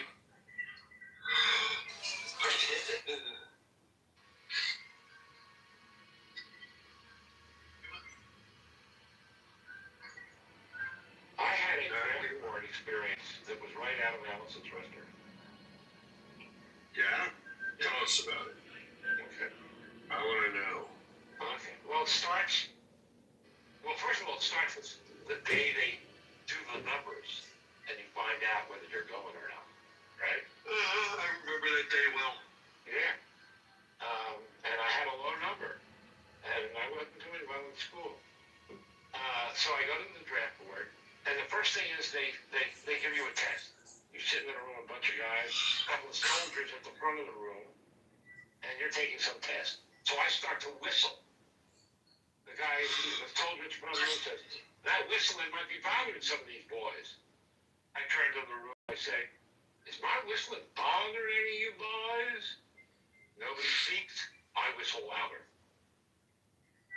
When it came time to piss, I had trouble when, you have to piss on command. People standing behind you, I think they call it stadium stop. So I couldn't piss, but luckily the black guy next to me was willing to go my cup. Well, then I got to the psychiatrist. But I had a note from my psychiatrist. And that got me out for a year. Then I had to go back and do the part I thought, so I only saw the psychiatrist. And I didn't have a new note. And I said, well, because I'm too crazy to go to the psychiatrist, and I don't have the money to pay him. And he says, you're going in. I said, I'm addicted to LSD. He says, you're going in. And then I said, all right, well, try this out for size. You see before you a big pussy, a sensitive Jewish boy. I'm going to go to basic training, and some asshole is going to really ride me more than he should. And the first time when we go to Nam, and he's leading the charge, I'm going to shoot the motherfucker in the back of the head. I understand there's even a word for it. It happens so often. It's called fragging. Write it down, and I'll be getting a pension for the rest of my life, and you'll get fired. And that worked. Threatening to kill my commanding officer got me out of the service. Like I said, the fact that you've had such a charmed life with absolutely no reason or expectation to have done that should convince you God exists. No, I believe in accident. Even though I like you said, the charm. Why would God be kind to me? No. He wasn't. Because he's blessed you with a great irony. He's blessed you with a long life. But he took my wife instead of me. Exactly. He's real, but I'd say he's cruel, but you kind of deserve a punch. I'm not Joe. Leave me the fuck alone. You kind of are.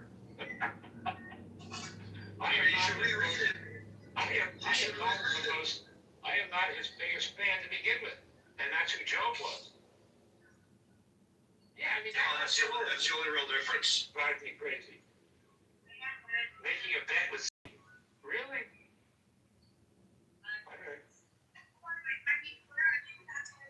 Well, that's not exactly how we understand it. Okay. Well, you definitely understand it better than I, so I will defer to you, sir. It's not exactly not how we understand it either, but it's not as is it banal? It's not as banal of a situation as that. that's the right word. I mean, I love being a Jew because we're not supposed to just memorize scripture. We're allowed to argue with the boss, and that's perfect for me. I mean, mostly. Yeah. That's why we're so smart. It helps.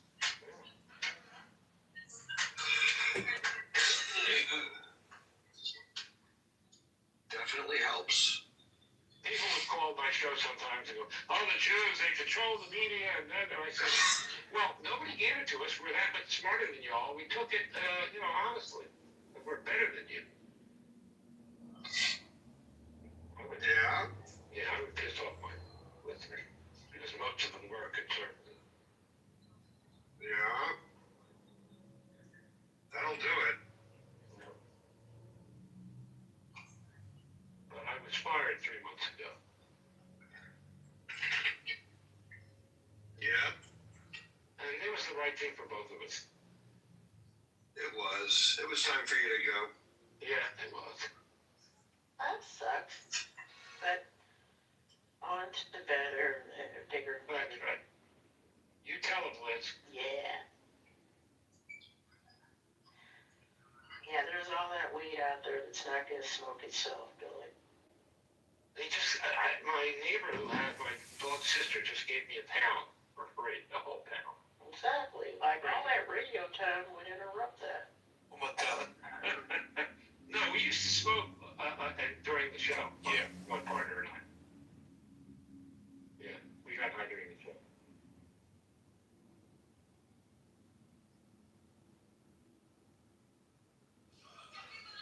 No problem. Hello. Sorry. Yeah. Hi.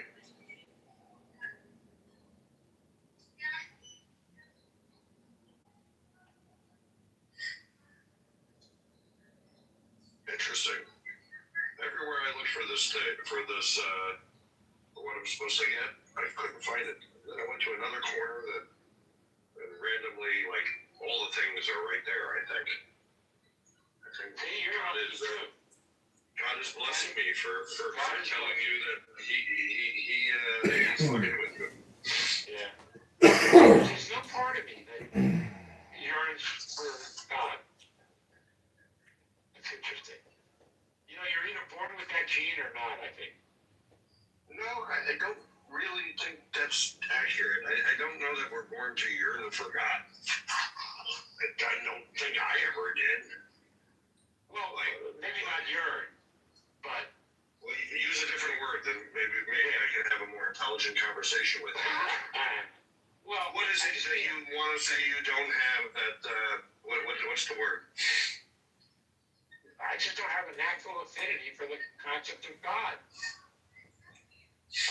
We're born with that or not, maybe. I think it's more nurture. It's the environment. It's the environment you're raised in. What was the environment you were raised in like? Probably the same. Yeah, very, very integrated family. We did Passover and not much else. I was bar mitzvah. But that was one of the things that helped me to be an atheist, because I went to a really big, important synagogue in Philly. In fact, there was an entire big room, like a rehearsal theater, a dance hall kind of thing, that was named the Gorson Auditorium. And I got to talk to the main rabbi, a bunch of rabbis. We even had Kotak for a while as a scholar in residence. But when I got to talk to the big rabbi, Rabbi Goldstein, and I asked him my questions, his answers were not satisfying to me. Do you remember any of them? Well, why are babies born not perfect? Why is there why did he create an amoeba that, goes into your brain or your eyes and fucks you up? And, why is there evil? If God is all powerful, why didn't he do a better job? My back hurts. Not that, of course.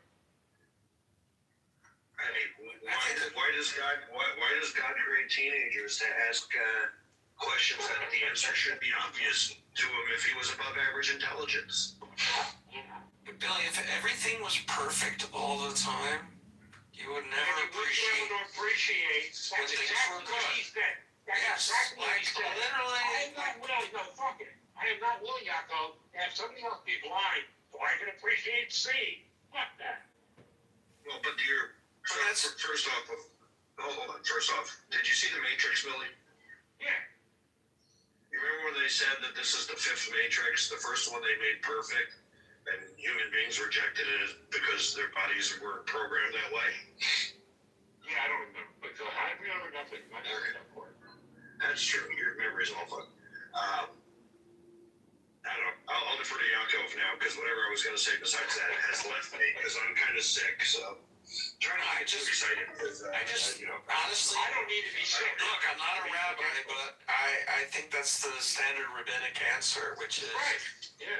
You know, first of all, if you want free will, the second answer is if you want free will, then we don't have determinism. I don't want free will. With free will, you have free will. You don't have. I don't want it. I don't want it. And well, guess what? You have it. Well, there's no giving it back. You know what we get with free will? We get ice people who like hurting people. Okay. That's free will. Not well, let's try. No. That's. So, okay, Billy, here's the thing. Yeah. So you're standing here as an atheist saying you don't like to deal with God. What if God's answer was evolution? It's just the way it is. Right, sure. Right, because you're rejecting God in favor of an outcome that says there's no purpose for these things. So even if you reject the rabbinic answer, right, you're still stuck with an answer that sucks. But the rabbinic answer is quite valid, right? Without night, we wouldn't appreciate day. Without health, without sickness, we wouldn't appreciate health. It's the nature of what gives us joy and a sense of purpose on earth. As an atheist, you can acknowledge these things to the atheist reality, but you struggle to understand that these things are still the same case if God happens to be involved. Right? There's kind of a hypocrisy there that you can accept these things, you just can't accept that God is involved with it. So you said, right, that you don't want to be responsible that there's a sick baby and you were healthy.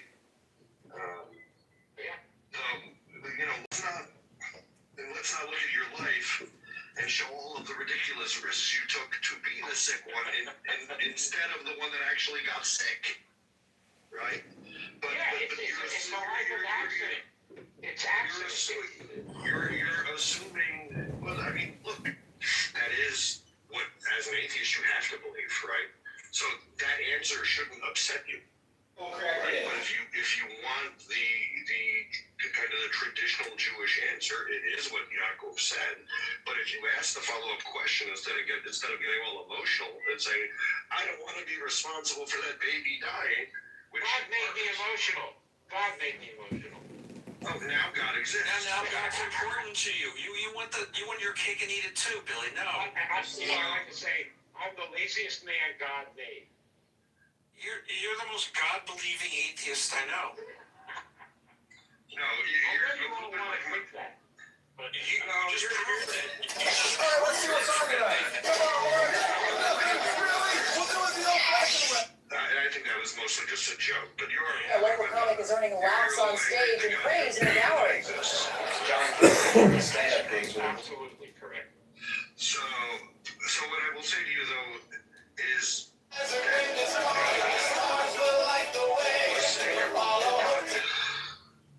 You're assuming with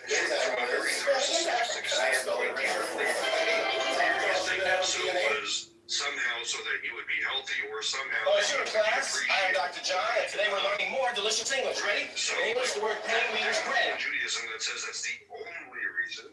It's class. Today's vocabulary is the word male. Male. Healthy and other babies get to be sick. That's the answer to your first question. There are. And then walked away.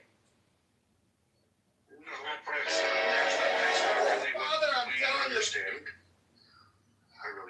which vitamin C I'm supposed to be taking here. But I mean, there we go. Why is this shit so fucking expensive? What, vitamin C? Yeah. That should not be expensive. I know. I must be looking at Inflation. the wrong fucking thing. If you're buying it at CVS, there's an extra perk. Motherfuckers. Go to the supermarket. They have like house plants. Yes, exactly. Did you say house plants? House plants. What about using something like internet, I or her, which I've used at times. Yeah, that would be fine, except I want to take this shit tonight. Yeah. Right now, yeah. Jeffy, you're worth the money, honey. Just spend it. No, I'm aware. It's the right now premium that you're paying, Jeff. I know. We get better for it. It's okay. Yeah, so anyways, like this idea that, like, it really is quite narcissistic that it's a zero-sum game between you and some sick baby and you somehow drain the life force out of them. Exactly. It's not exactly like that. No, that's funny, Jeff. That's funny. I mean that is exactly how you set up your confrontation with this rabbi who every time I've heard you mention him, you mention what a big deal he was. So I'm guessing you felt, I'm guessing you felt like this rabbi was a bit of a narcissistic asshole, and you wanted him to fail as much as you wanted to not find God. Wait, did Billy say it was Hold on, Yaakov. Go ahead, Billy. You can respond to how insightful I am to your psyche. Well, let's assume you're insightful, because frankly, I don't remember that much about it. Well, if you have your extra card, please get that. Hey, Billy. I'm good with this. When you just talked about it, were you saying why are there sick babies healthy, or just why are there sick babies? Right, that's all. I just said. Yeah. I didn't think he was saying there was a zero sum. He was just saying, that's right. Why isn't everyone perfect? No, his first question as presented. No, it wasn't that way. It wasn't. Why is there babies? So the way he framed it, that was my reaction to the way he framed it. Yeah. That's what I thought I heard. Yeah. That's close. That was close.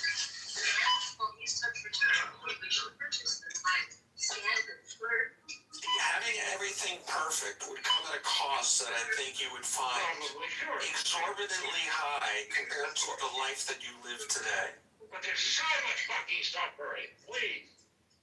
I know, sweetie. On an aggregate level? You have a loving, compassionate heart, Billy. I know. It is. I'm too sensitive. My mother touched that. You're beautifully in your fiction skin. Hey, Liz. Yes? Interesting development. This is very interesting. That woman's mom in Arizona, what's her name? What were we talking about on Friday? We don't know. Go ahead. I can't remember. One whose mom has been disappeared. Oh, right. So, she wasn't paying for a subscription to save her images on the Google servers. And it took 10 days, but Google found them. So, they hadn't overwrote them. So, they just released that's them. Good. So, if mom dies, then at least she'll have pictures from that vacation in 2017. No. These are last week's photos. The vacation in 2026. Now you're supposed to, in order for them to store them, otherwise, anything. So I found it interesting. I thought they wiped shit. I don't think they were being cheap. I think, she's just old and forgetful. It's hard to keep up with everything when you get old. Oh, they're being cheap. It costs $100 a year. Yeah, sometimes flies. You just don't renew at some point. Maybe. Do you think she was in charge of renewing all the subscriptions at $1 Million Home? Why are we I'm confused. Why are we discussing her Google photos? I don't know. I just found it. Liz and I were talking about one aspect of it, and another aspect came up just a few minutes ago on the news feed.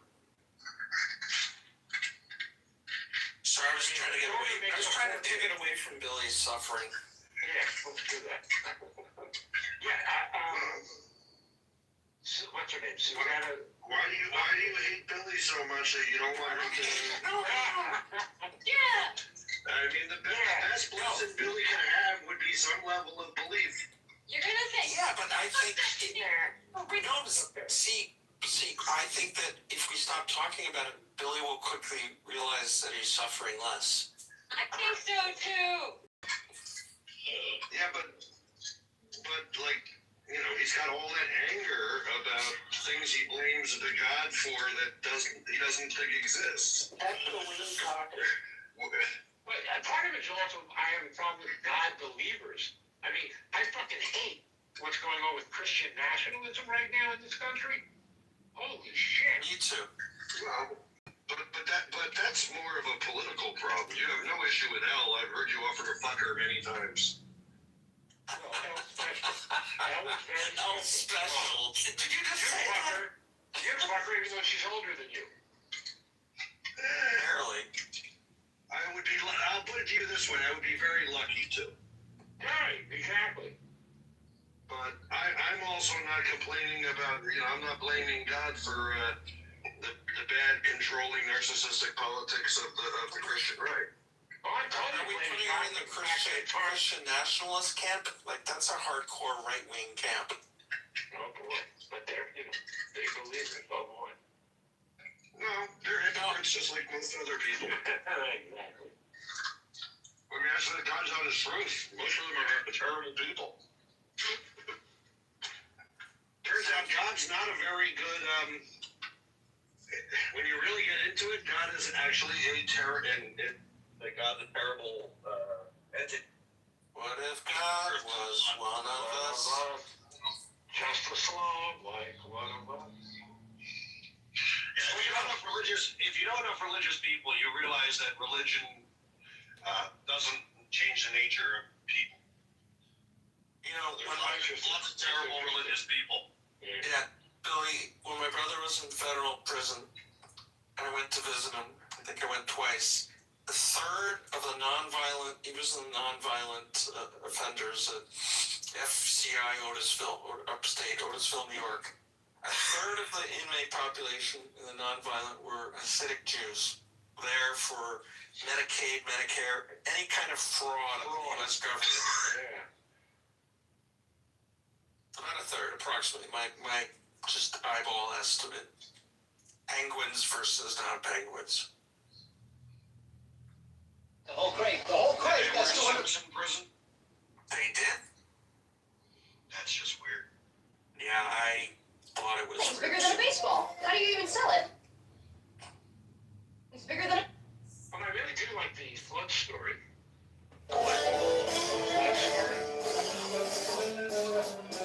Because that shows up in every culture. That's really interesting. Like the Gilgamesh is about a flood.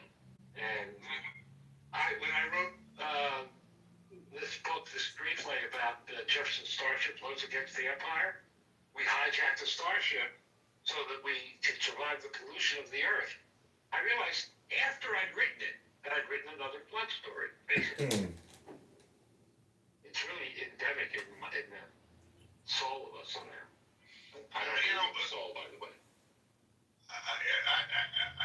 How I kind of appreciate religion and ours in particular and God is take what I try not to blame him for anything because I just don't find him to be a suitable scapegoat. Do you love him? That's kind of a Christian question. We're not really described to be loving God. We wrestle with God. That's the nature of the Jew. Yeah, Isaac. Right. So the nature of the Jew is we wrestle with him in every way. We're constantly troubled is probably not the right word, but challenged and challenging. There you go. Right? So, but if I'm not going to blame him for shit, because ultimately I know people have free will. Right? And I understand the value of free will because the alternative is, something worse than communism.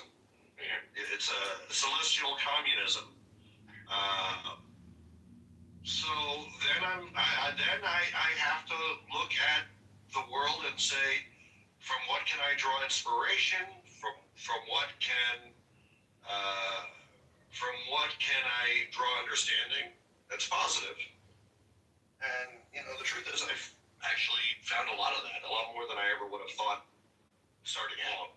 But think about how Christians are completely nuts and believe in heaven and hell. I mean, what could be more ridiculous than heaven and hell? Who believes in that? You said Christians. I said Christians.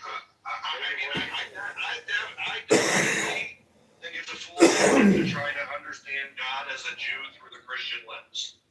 Yeah. Because our God is definitely not responsible for what the Christians do or believe. But it's hard to respect people who believe such things. Well, I mean, it's hard to respect people, right? It's getting harder. It's getting harder all the time, Jack. It's funny. I mean, God makes some things harder and some things less hard. Thank God. So, I don't know. At the end of the day, I think the Christians have a lot of inspired things, but I'm certainly not going to let what they believe affect what I understand.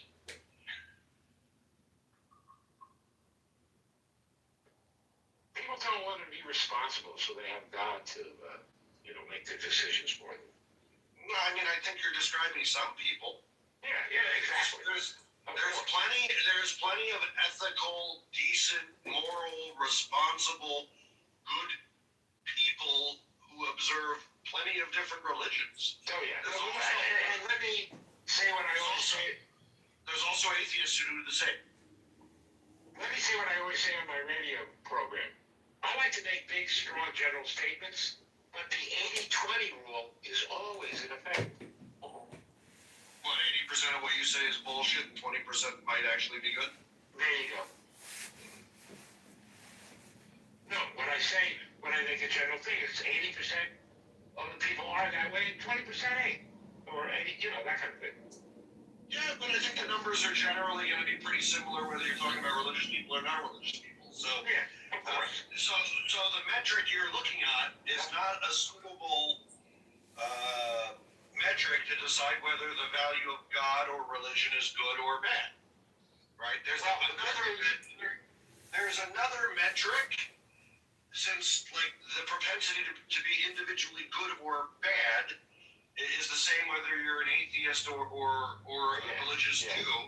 Right? There's another metric that must provide the value of belief in God. Well, the good news is, since I do have free will, you all can be comfortable with the way I feel about being an atheist. I'm totally comfortable with it. And I think Yaakov would like me to discover God. I don't want you to do anything. You're prepared. Thank you. I don't want to do this shit, Billy, other than to screw as many women before you die. Honestly, the only reason I wish you understood things a little bit different is because I think a lot of your anger is focused at things that are reflections of what you put in there for God. Yeah. So I just wish you're a great guy. You're a peaceful guy. You're a loving guy. But you're an angry guy. So, I used to be funny, and now I'm angry. You're still funny. Yeah. And you're good. You're good. You're too sweet of a guy to get so angry. Yeah, I describe myself as slightly a bad boy who's really a very sweet man. Well, and you're not. You're a bad boy in the way you've always described yourself. Yeah. But obviously, I get a sense of where you the things that make you angry, and it's politics and God, and I think they both live in the same the same address in your mind. So, I just... You may be right, sir. You may be right. I don't care if you believe in God. I just don't think someone so good should be plagued by that kind of frustration. Yeah. Well, no, it's not that bad. It's pretty bad. It was pretty bad. Yeah, I blame Trump for making me more angry with my fellow men. But who do you blame for Trump? God. No. There you go. Not at all. Not at all. I blame his parents.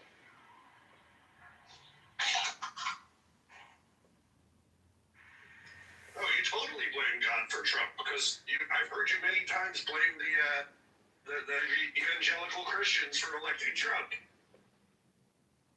Hey, a lot of Jews voted for Trump. We're not liberals anymore like we used to be. We're not. Yeah. Thanks God. About time. Difficult time. I'll tell you what. Though, last night I had a funny experience where it went the other way. Some Jews came to my class last night from San Francisco, and they were very liberal, and they were not prepared for how explicitly not liberal South Florida Jews are. Yeah. How did they discover that? I'm just in the middle of the thing. What's funny is I stepped out for a moment, so I don't even know how the interaction started. It had something to do with the environment. I don't know, but essentially something the guy teaching the class said triggered one of the Californians, and it went from there. Well, we used to be Californians. Speak up! Part of my problem with God is that I'm oppositionally defiant.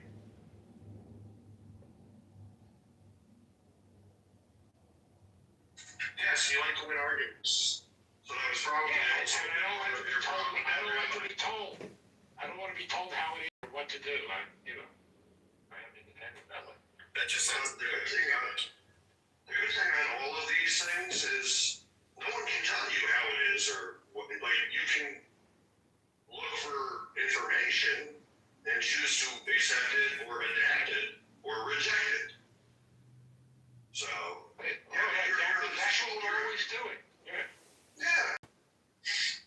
But I don't think you're trapped by the decision to reject God at 12 years old. I think that's a...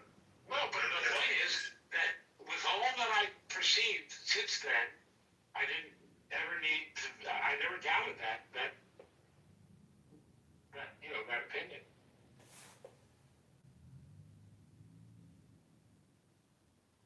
It's a very Jewish thing to do, though. Yes, it is. Questioning is what we do. We're the ones that wrestle with God. We're not the ones who submit to God. I know, we got a rabbi.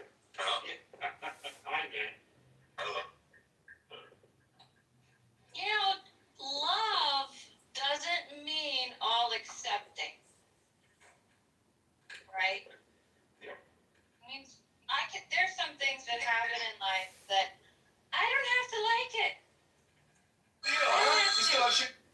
I don't understand it. The desert we march, seeking peace and water for all who thirst. Apparently, the devil had enough. I'm ending it with the desert we march, seeking peace and water. And the one rabbi has you still have shampoo on your shoes. That's not shampoo. Never mind. That's a banana. What? Oh. One of the rabbis gets his feet I'm eating plenty of vegetables. And then Elijah the prophet is asking God, someone asks Elijah the prophet, so what was God thinking at that point? They say, God smiled and said, my children have defeated me, my children have defeated me. I love that. God was happy about that. You still have shampoo? Let's keep God happy. You still have shampoo on your shoes. Great story. That's not shampoo. That's... Hi, Scott. Scott. Oh, I think I'll name my dog God. That'd be fun. You dyslexic? No. Okay. like to see the look on people's face when I go, here, God, and my dog comes running. You should name him Rabbi. That would also be confusing. Rabbi. Name him Fish. I'm not naming him anything. I don't shop for dogs. I always, get dogs that are rehomed and stuff. And I don't change their names. So whatever they come with, but I What do you call a dog with no legs? Deal. The desert we marched. The desert we marched seeking. Doesn't matter. He's not going to come when you call him anyway. Actually, someone brought a three-legged dog into the synagogue today. Well, they do well. Three-legged dogs have no problem at all. It's kind of hopping. Yeah, it doesn't actually work for me. It doesn't bother them. They're not like always upset about it or thinking about it. Oh, you're just hopping around. It was cute. Exactly. This tiny little dog with the owner was really worried because we were sitting in a theater. And the woman was worried like the dog going down the steps where he's not going to be able to get back up the steps. I saw this really sad video of a two-legged dog. The desert. Which two legs? He had the rear two, and he figured out how to hop around. So this stupid idiot, for content, he's at a rescue, and he goes to the rescue place. He says, "Can I give it the best day of its life?" And he takes it around. He makes it a backpack, and he takes it to all these different places, buys it a toy, does all these things, and then makes this great video. At the end of the day, he drops it back off. Like the dog is like, "Oh God, I'm gonna go home," and like this idiot's like for clicks, and the comments were, "Oh my God," he was ripped to shreds in the comments. Yeah, I mean that's a good example, right? Why does God let a dog be treated like that? And the answer is because that video inspired 25 people to go adopt dogs. Maybe that's a good thing. Well, that would be good. Yeah. See, that's the way God works. Yeah. God works in strange ways. We don't see the larger picture. The desert we are not God. That's not true. Billy knows the bigger picture because he reads the headlines of half the articles. I like to go with because he's bigger. No. I just like teasing Billy. Hey Scott. Scotty, how you doing? Oh, Scotty. As I said, I think that the ultimate people that are the questioners in that rabbinic example would be QAnon. Oh, jeez. Because they will not say, they will question everything. So I think there's an artful dance between authority and critical questioning, and it's confusing, and everyone thinks they're on the right side of it. And usually we're doing sometimes we're a very non-artful dance with it, but I think basically, I think there's no critical questioning without radical acceptance of authority, right? I mean, most of us dismiss things so readily just based on authority. And so I think, I don't know. It's all, I don't know. Epistemology's overrated. I prefer to be anti-authority. You should be with Trump and the J6. There you go. Boy, that's a twisted way of thinking the world. No, I mean, this is the thing. What's more anti-authority than people that want to overturn elections, right? I mean, this is, True that. Yeah, we're not, none of us do that. We camp out in these unnuanced places until we think about it. And then the world's just more complex than that. Well, we're on the it's not complex, Jeff. Anal It can be complex. Well, it's true. It's fair. Scott, can we call it tongue fucking? Oh, whatever you want. That doesn't describe the neighborhood. Oh, I see what you're saying. Yeah. Wasn't it the first, didn't it come from that guy or woman we don't know? Father, I'm telling you, those Protestants, it's like a buffet line with them. They pick a hit. Is that where the Anon came from? Didn't they say there was this worldwide child trafficking freaking. So maybe they were ahead of the curve by a few years. I mean, I don't know the history of QAnon, but what I'll say to respond to you, Scott, is, QAnon's not problematic because of the questions they ask. QAnon's problematic because of their radical betrayal of the March seeking peace and water for all who thirst. I'll get the stage dance. This one's got a serious case of whiplash. Guess we'll be wearing lumber caps. The desert we march seeking peace and water. You still have shampoo on your shoes. That's not shampoo, that's, never mind. John, that's a banana. You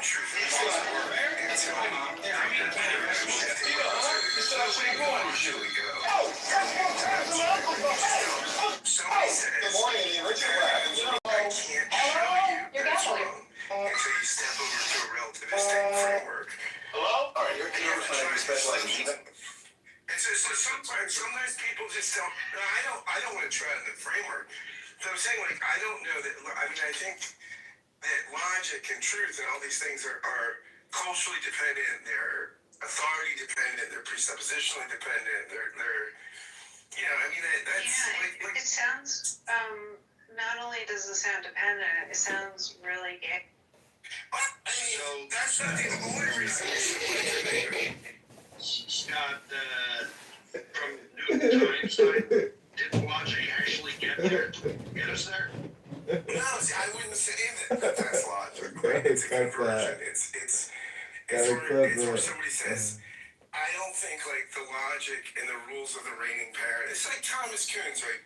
Structure of science. But each individual step on that evolution to get from Newton to Einstein, those people were primarily employing logic. No, that's right. But read Kuhn's Structure of Scientific Revolution. He would say that's not. He would say that's how we think science works. But he would say if you study scientific breakthroughs, there are people that throw the reigning paradigm out the window. They reject a lot of presuppositions. And sometimes they're really wrong, right? Like, I mean, but generally, like, Kuhn's argument would be that which is a consensus argument now among like philosophers of science, right? That like that science advances not by incremental logical steps. It advances it advances within the paradigm, right? When the paradigm is working. But then somebody comes along and says, nah, the paradigm can't do this. And then somebody radically questions it. And then we kind of wind up with a different sort of, with somebody that like throws everything out the window. Okay, but that's just from his perspective, and if I quote him, I'm going to sound racist, so I'm going to disagree with you. I agree with you, Scott. I think this paradigm isn't working. I don't even know what we're talking about, but I agree. By the way, my penis is not a paradigm. It's half a dime on a good day. I agree with that too. Very strongly, very powerfully. I don't know where you get the paradigm. For me, it's paradigm. What?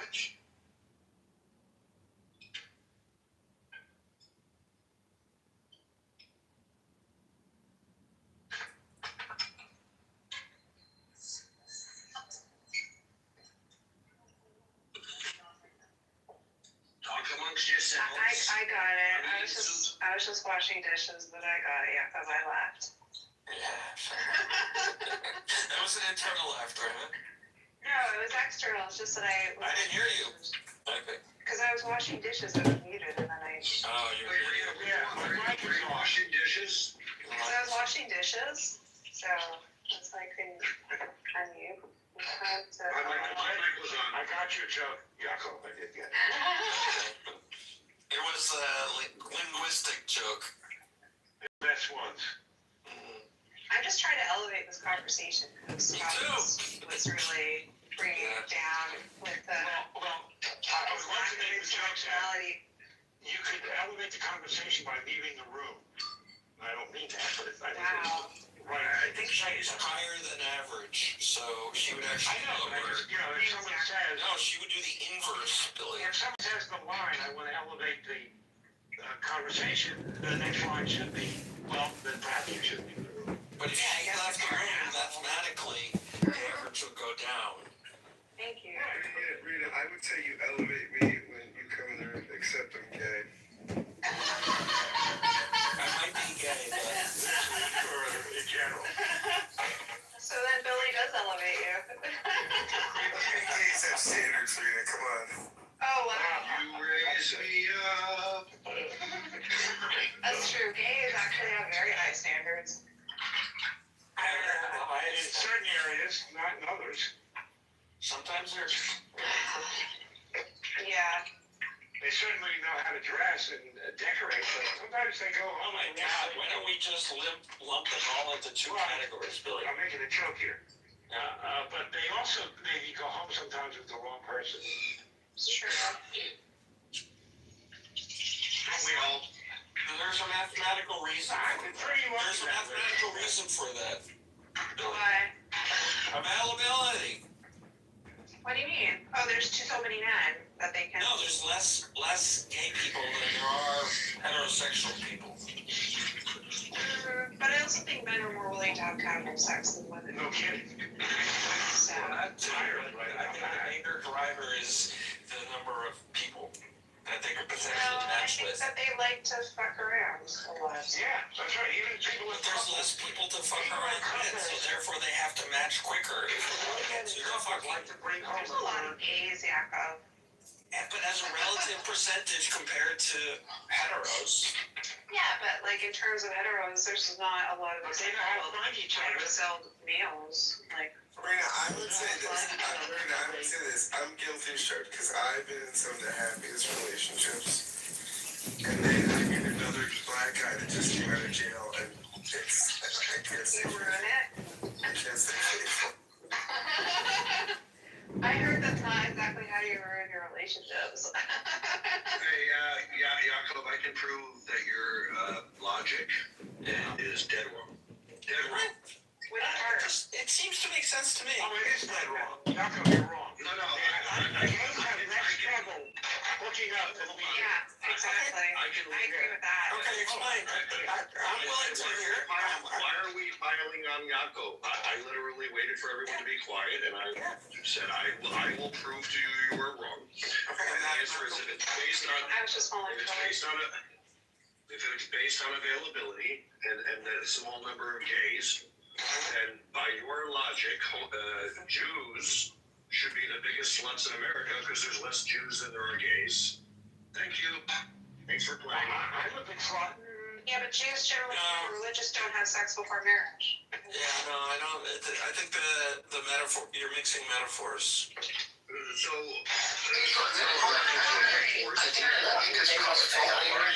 our Jewish population, there's far less of them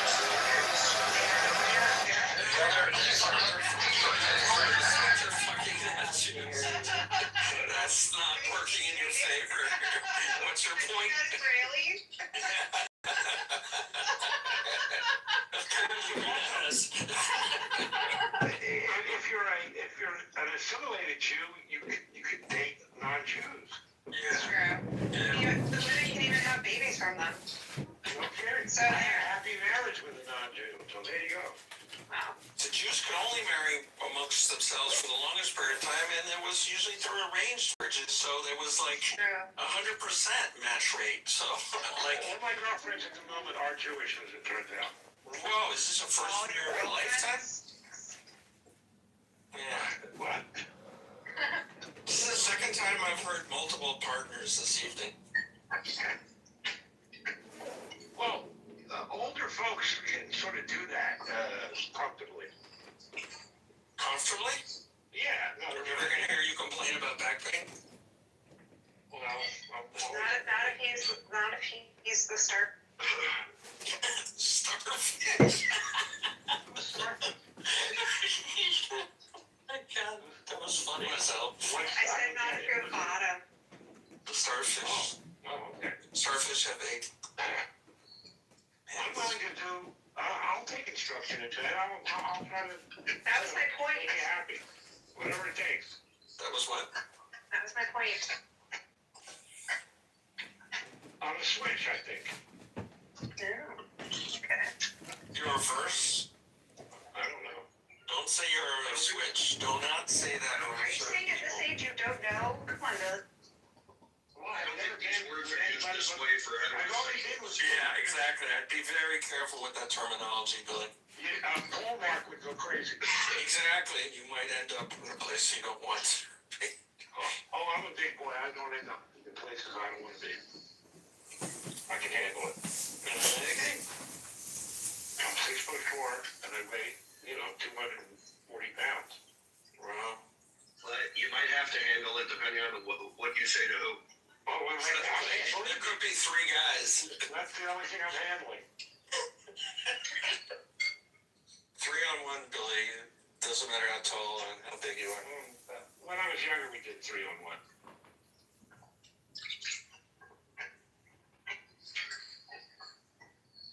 One is more than enough now. When I was younger, I used to do 3-on-1, and usually they were 3 of the nicest guys I'd ever met. I was waiting for this song. They treated you well, Scott? I was waiting for it, Scott.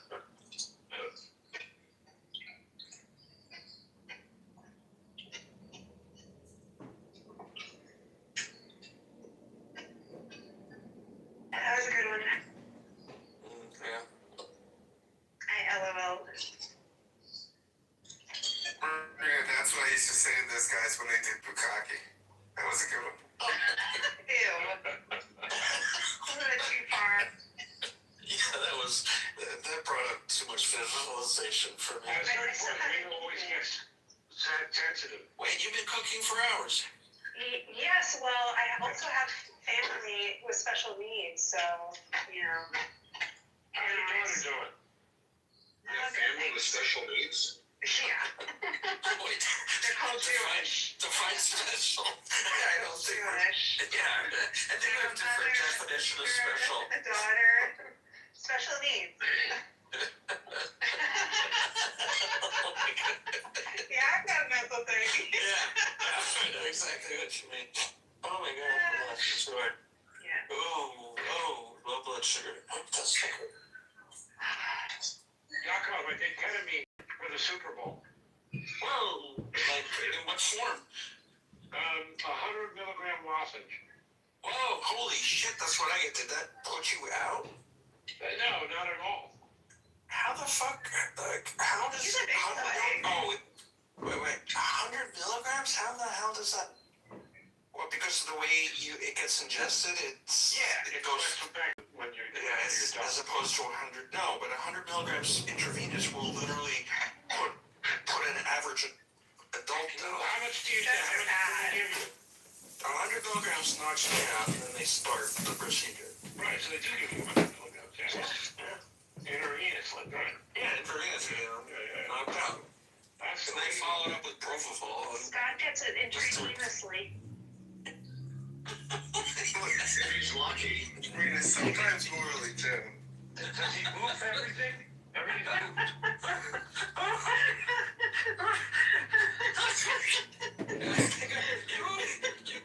You get offended at some of our jokes, but some of your jokes, Reader, just But you're gonna have better temperaments than me. just as offensive and just as good as ours. Because you never know. At some point, Rita just got not too far. You've gone too far. At least I communicated, not like other people. I know. Yeah, that's good. And then I feel bad because I'm like, oh shit. She's a great communicator. She leaves. That elevates the conversation. That's right. Well, I do speak my mind. And that's good. We want you to do that. Look, I don't come from a history of free speech, right? Yeah, you don't have that in your constitution. I don't have that in my You don't have a constitution. We don't have it here anymore either. Yes, we do. You do, you're just not free of consequence. If you speak, trouble write a truth token. Give me an example of a constitutional element that has been removed. Can we argue with Billy about God instead of politics, please? Yeah.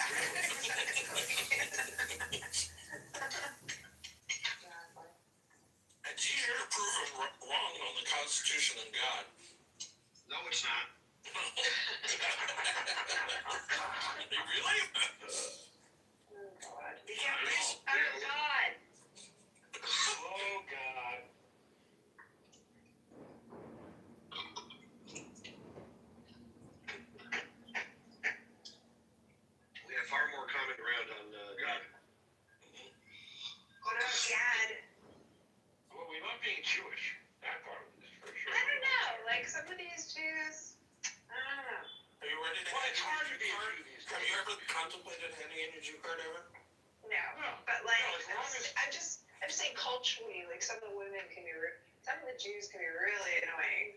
There's a movie called Gentleman's Agreement, and in that movie, a guy expresses how I feel about being Jewish, and that is, I will never leave being Jewish while we're under attack. Yeah, exactly.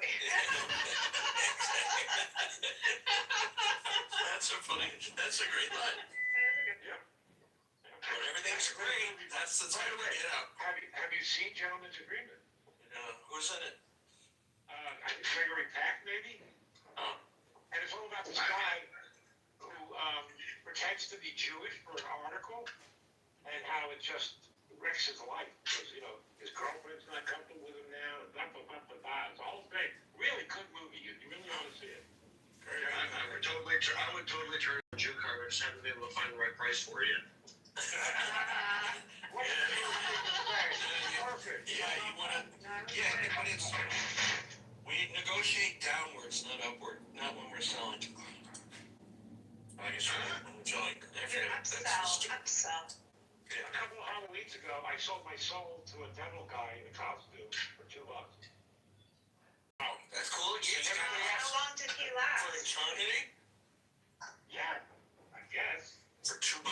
That's cheap. Go around just. I sold something I didn't think I had. I thought it was brilliant. Did you get a signed contract with that, Billy?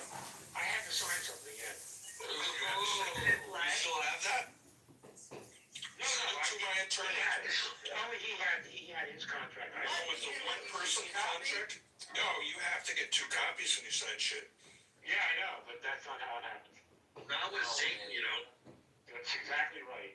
But usually there's only one. You have to send it to my attorney next time. Ah, good old Mike.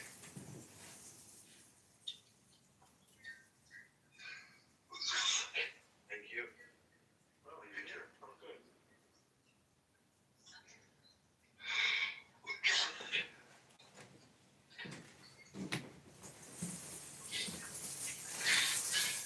Okay, I'm drugged, I'm fed. Feeling better? Maybe a little bit. A little bit. Let the placebo effect be strong with you.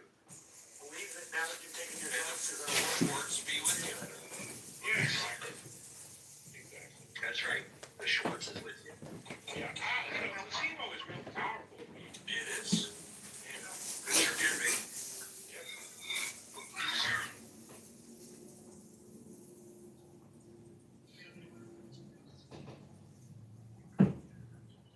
So Thursday night, I'm going to drive to San Francisco.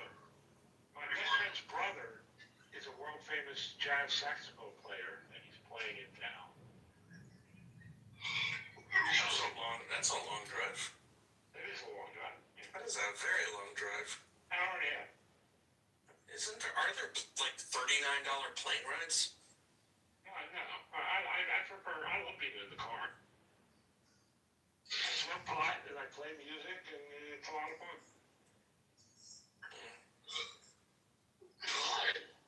Have one of us on speed down in case you get arrested. For what?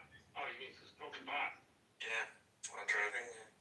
Well, I was stopped recently, like 5 years now, for like not stopping at a stop sign. Mm-hmm. And the cop comes up to me and he goes, "What's that, weirdo?" And while I was trying to think of an answer, he said, "Are you smoking a cigar?" And I went, "Yes, sir. That's what it is, sir." At least he gave you a good out. Yeah, he gave take me in. Right. So if you're hot smokers and you drive, keep a half-smoked cigar in your ashtray.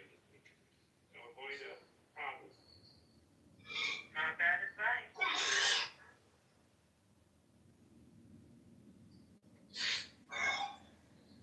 Yeah, you sound like shit. The problem is, for some reason right now, coughing is triggering my gag reflex. Good. Well, if you have a good gag reflex, you should suck some cock. I was trying to come up with a joke, and I just I can't. And then Billy just comes up with a really bad one. I mean, because I said it wrong. realize my dream of being a world-class cocksucker. That's Oh, you are a world-class cocksucker, just not that way. That's the joke, exactly. It's more than one joke. It has a double entendre. It has levels. I love a joke with levels. That's right. So I'm here for you, Billy. When you fuck up a joke, I'll fix it. Thank you. Well, I don't use, I'm not precise with the words I use. You know, I just grab the first one that's available. Wait, weren't you on the air for how many years? You should be, like, precise. Okay, 30 years and you're not precise with your words? That's right. How many billions of words did you say in those 30 years? I got my point across somehow. Somehow. It's a good thing your wife made money. Yeah, no kidding. I ended up in jail, I think. Not so long. Or bankrupt. Yeah, that for sure. Yeah, we were so lucky. It's good to be married to a good woman. Oh, yeah. And she was I mean, she was a beautiful girl, but she was more beautiful inside. I mean, she was kind and generous, and yeah, everybody, you know, really looked up to her. She's your better half. Oh, she's the better 90%. I hope she's not a half. I hope she's your better fifth. She had big, beautiful breasts. Fifth? Okay, if she was a half. I have absolutely no idea what you're talking about, but I feel like it must be a problem with me. Better half. That means she would weigh the same amount as him. So. No. Gotcha. No, we're not talking about weight. We're not talking about weight outcome. We're talking about a couple. That's two people. She's the better half. I know, that was the joke. I know. Hence, I hope she's your better fifth. Yeah.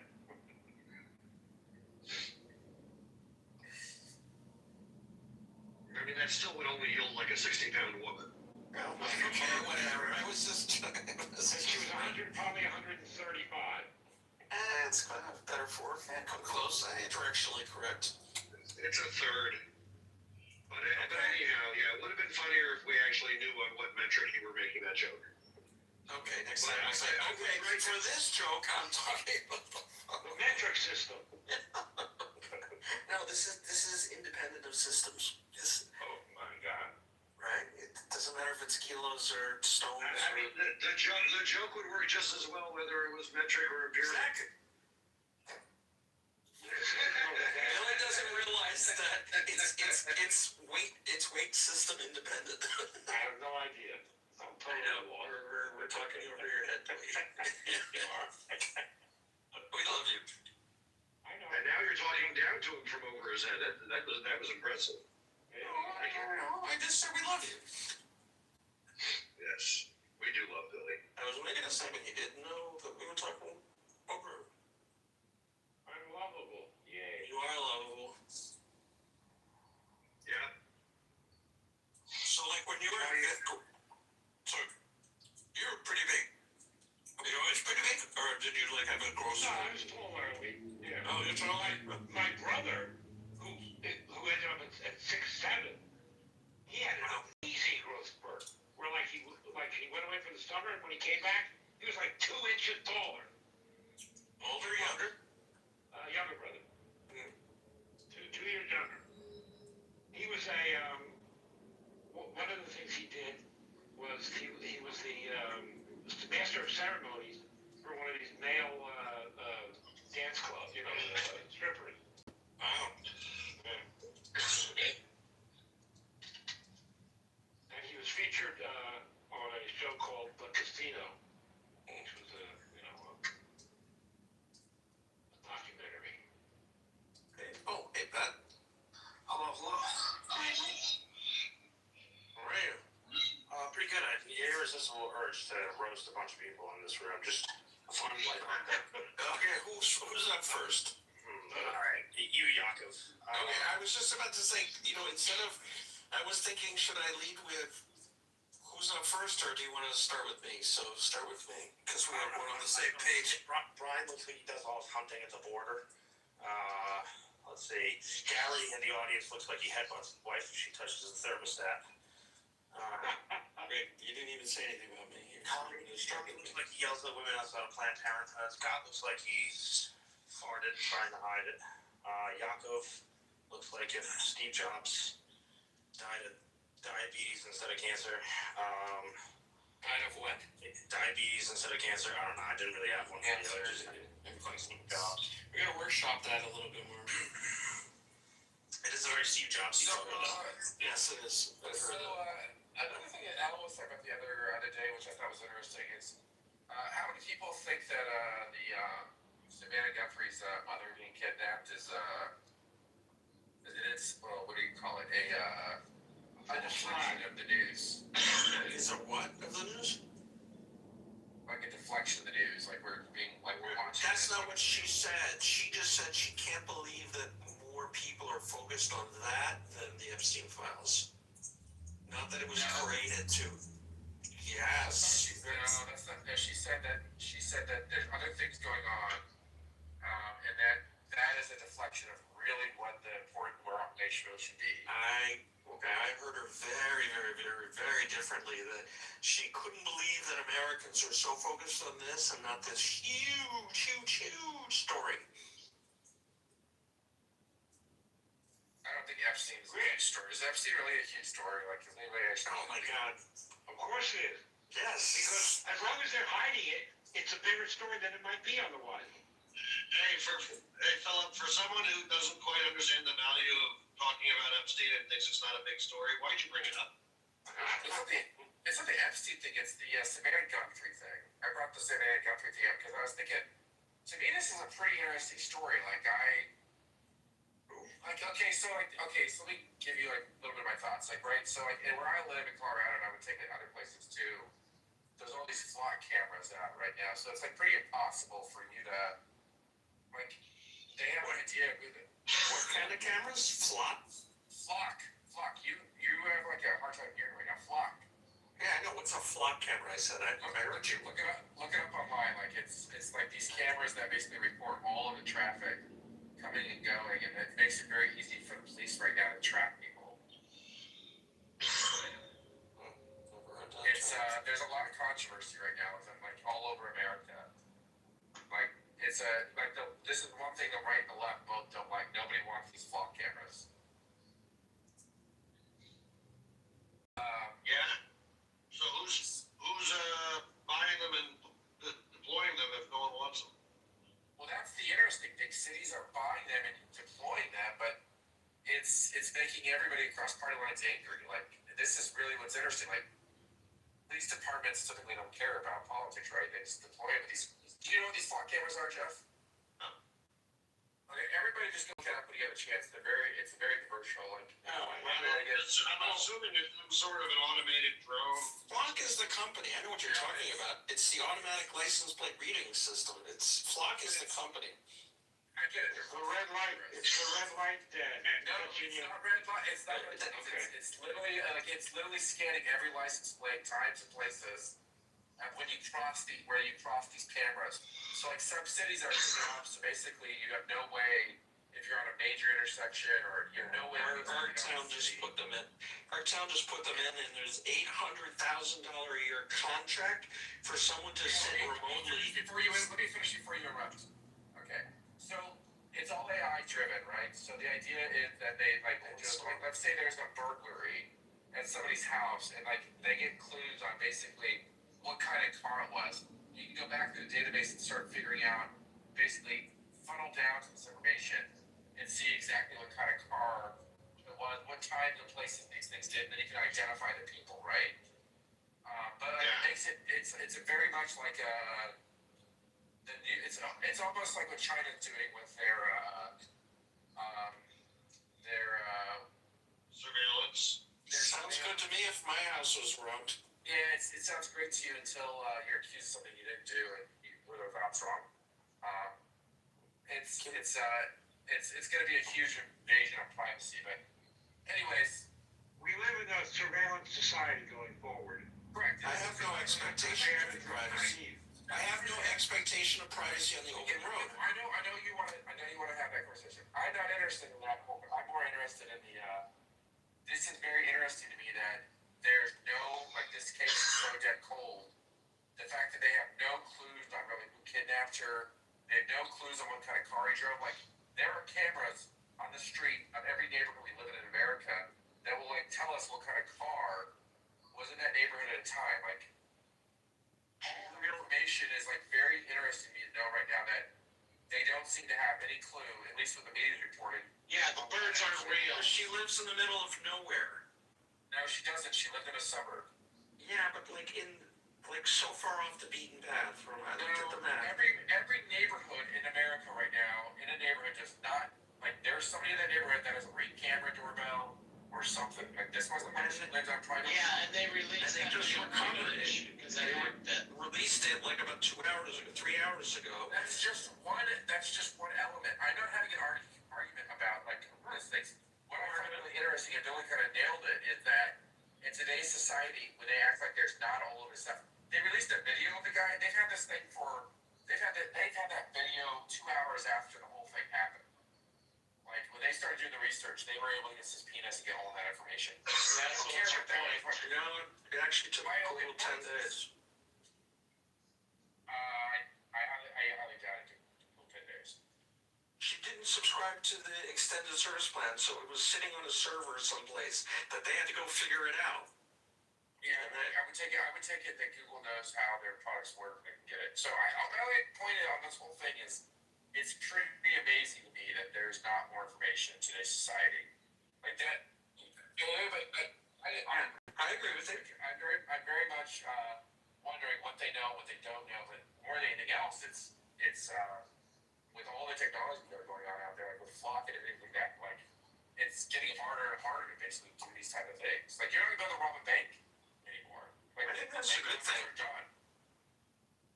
Yeah, so You know, I don't want to live in America. We can't rob banks.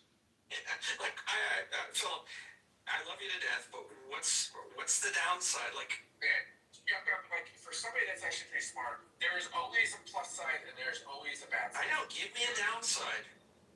The fact that innocent people are being tracked that don't want to be what the government knows where they are every single time. They do something Let me respond to that, okay? When you're driving down the public thoroughfare, you have no expectations of privacy. You only have expectations of privacy on your own private property, okay? Oh my gosh, I'm not arguing that. Okay? So the government can do whatever they want to. Hold on a second. What's going on with you tonight? Because you seem very irritable. Oh, I just think that I don't want to have this conversation. That's not where I'm going with the conversation. Well, but Philip, here's the thing.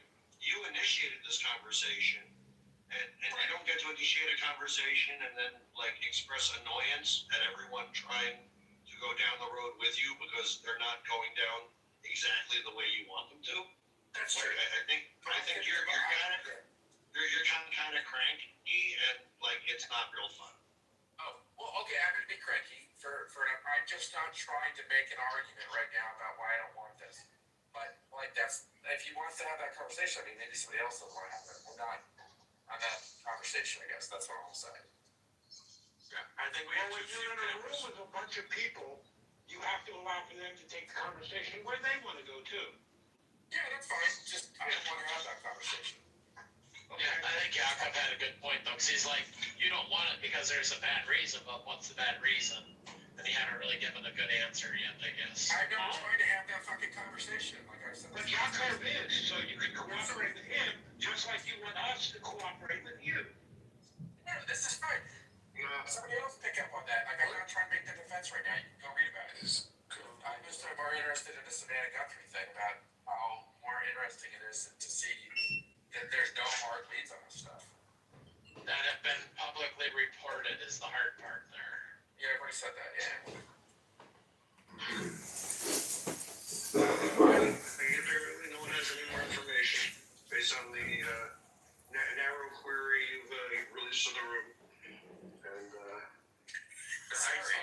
I I did use this Samantha Guthrie thing to remind my wife where to find the upload. Not that anything's happening to our house anytime soon, but to remind her that all of our cameras, there are many, upload to the cloud and how to get access to it. Grand jury declined to indict Flockton and Kelly. Flockton and Kelly, because they said you're not supposed to follow illegal law offers. And Trump said Was there killed. Was there Liz in there before you discharged her? Yeah, I have a low voice, sorry. I think before the Patriot Act, I never heard anybody say to Americans we should not have the expectation of privacy on open roads. I feel like that's something that sprouted up with the Department of Homeland Security. Nobody ever said that during my childhood. It came up for me in college. It actually has nothing to do with the Patriot Act. Yeah. It has to do with the deployment of technology. We didn't have that experience earlier because the technology didn't exist to track Americans on a massive scale out in public. But we never had an expectation of privacy out in public. It was not like, technology might do right. There were cameras in every corner. We just weren't because of technology. For me, it wasn't college, it was graduate school. In 1989, as part of signing in, I had a locker at the school, and they literally, as part of the contract, said, we can open this locker at any point, and then they broke down why you have no expectation of privacy because you're renting it from us, it's on our property, and this... Right, private property, but not a public street. Right, you don't have expectations of privacy on the public thoroughfare. Jacob, I agree with you on all of this stuff, right? But like, we also have the ability to tell our government that we don't want red light cameras, that we don't want cameras to track our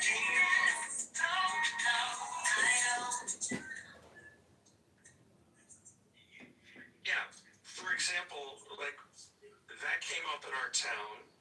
Unfortunately, the board of trustees signed a contract with Flock for $800,000 a year for a remote thing, and we're trying to get it undone because we think it's just a complete waste of time. And I think those kind of things need to be handled at the local levels. You don't want it. Your representatives at the local level need to say, that's not how we're going to spend our money. Like, okay, so here's a great example if you're a liberal, right? If you're a liberal person, right? So we I don't know, 10, 15 years ago, there's this whole push to get illegal immigrants on driver's licenses and issue of driver's licenses. And essentially, when they got driver's licenses, we basically said, here's who this person is, here's their picture, and so on and so forth. But you know who wants access to that information now? ICE wants access to that information because they basically can track that illegal alien and figure out where they're at and go arrest them. It's very interesting. So like Denver, the big thing is they don't, like, therefore, we're not going to share any of this information with ICE, right? Like, blah, blah, blah, blah, blah. But, like, that's a great example, right? Like, some people are for it, some people are against it, right? A lot of liberals don't want that information to be shared because it'll lead to the arrest of illegal aliens. And then it's very easy for ICE to figure out where you're at. Now, it depends on which perspective you fall on and whether or not that's good or bad.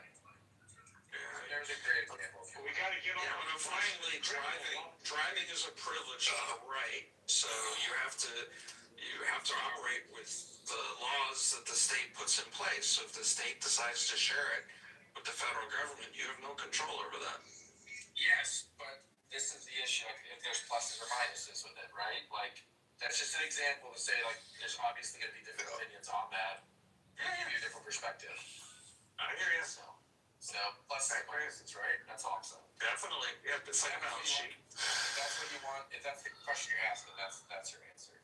But my only point is, realistically, I'm just amazed that they didn't actually capture this guy yet.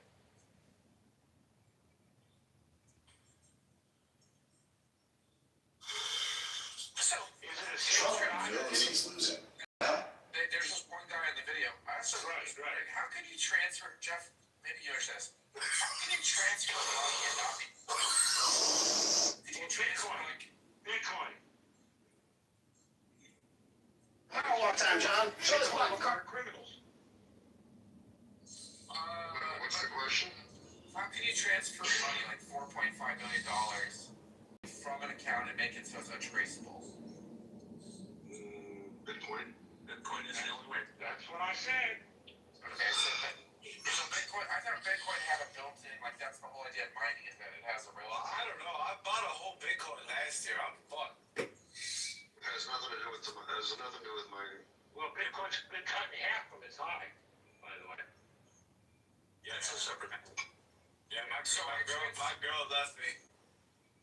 So if I transfer money from me... Can't blame her, Sager. Yeah, I can't blame her. If I transfer money from me to Yakov, there's no actual transition history of that? That's right. Yeah, there is. The transition exists, but your identities are kept secret. So, like, how is the federal government... No, you're lying to me, bro. It used to be decentralized. It's not decentralized no more. How can the federal government tax people on it? This is what I'm very confused about. If it's not really being tracked, then why would I ever claim anything on my taxes? Exactly. You're starting to see the point. No, I mean, yes and no. So the condition, what the federal government can do is essentially the same thing they've done with like the weed industry. If you don't comply with relevant federal laws, you cannot access American banking system. Hey, weed sucks. Hey, weed sucks. Weed sucks now. Okay. Good night, Sandra. Who is this guy?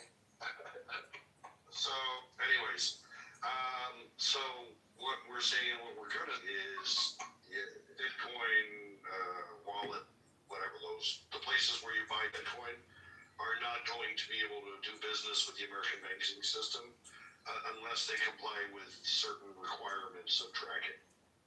Okay. All right, Bliss. Yakov likes Flock. I just wanted to put that out there. He likes what? He likes Flock cameras. Oh. But were you guys talking about Bitcoin and the banking? You can't get money out without having Bitcoin. Why am I echoing? You're so nice, we want to hear it twice. I think it's Jeff's phone echoing you. It's impossible. No, actually it's not. I don't know. I know, we were talking about Flock and Savannah Guthrie, and I was saying it's pretty amazing they haven't figured out who this person is yet. With Flock camera, Do they have Flock and Pima? I don't know. That's one of my first questions is to find out if they have or not. Well, here's a Rolling a J. I've been quiet, but I do want to talk. Jeff, is that okay if I respond to Philip? Sure. Okay. Yeah. Unless, Philip, you're going to stay at your home and never leave your vehicle, when you pull into a Target line, guess what? Your license plate just got scanned. The minute you walk through that door, your face is scanned. Oh my gosh. Why are you telling me this? That's been like that. If you don't like it, then don't leave your home. Why are you telling me this? Like, I don't understand why you're telling me any of this. Because you're talking about Flock. Yes, I'm not pro or against it. Like, I've never put in things. I tend to believe that I want my rights of privacy as a U.S. citizen, and I don't want my government doing that. As far as stores go, like, I'm not against stores necessarily doing that, but, like, don't understand why, like, people come in and think just because I'm saying, like, there's pros and cons, that somehow it means I obviously am just against everything. I never said that. So there is Flock safety automobile license readers in Tucson. They're at the University of Arizona campus. They're also at various locations around the Tucson area, the broader Pima County area, such as major intersections, and some commercial parking lots. But once you get into the suburbs, not so much. Correct. And yeah, my community, we have them. Like, we have readers, like, Douglas County loves them. I'm on the edge of Douglas County, so I'm not Douglas County, I'm Arapahoe, but my neighbor. I just wanted to acknowledge how smart a question it was, right? It's been stupid up until Tate just spoke up, and we're nothing without Tate. That was a great question. What's up, buddy? I think my answer to that would be the like I think. The green bean. Wait. Take out a green bean. I think the reason I love that question is that's exactly kind of what I'm suggesting. Because oh my fucking god, I'm in the goo. No, it's just the green bean. You're not in the goo, bro. Yeah, but hang on. That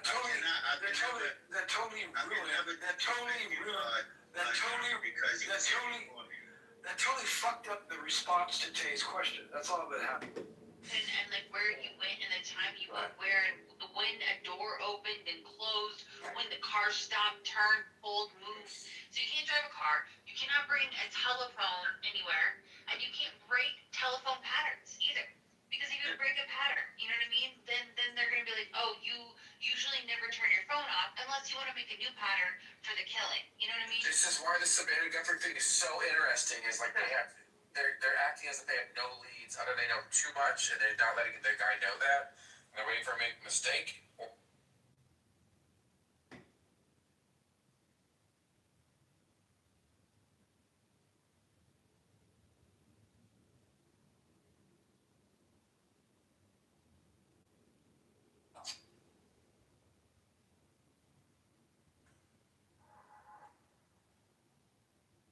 Get scammed from another plate, and unless they're actively looking for it, it's not gonna do a real-time thing. It's like, oh, there's something attached to this car. Absolutely right, Jaco.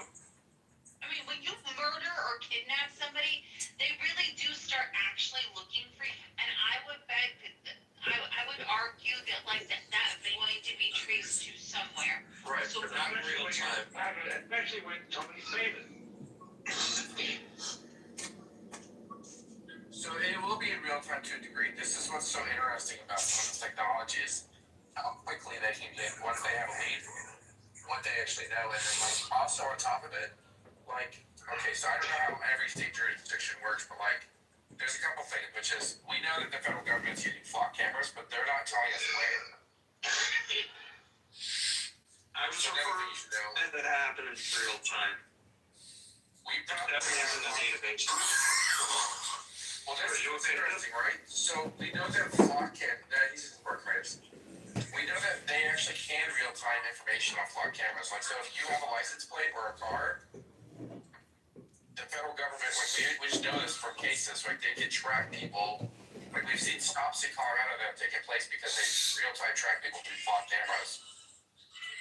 So they'll like literally like get behind you in a unmarked vehicle. Liz, do you remember this? The guy that got like marked? Yeah. And on they tracked him. Batman?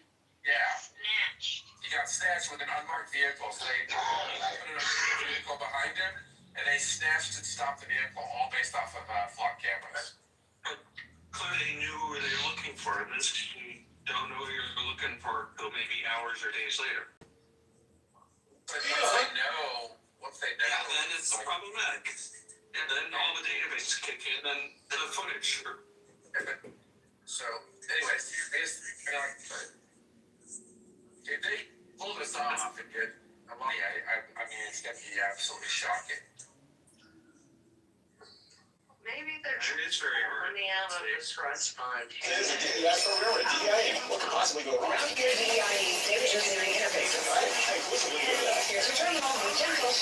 I hear mother's alive. Here's your terminal.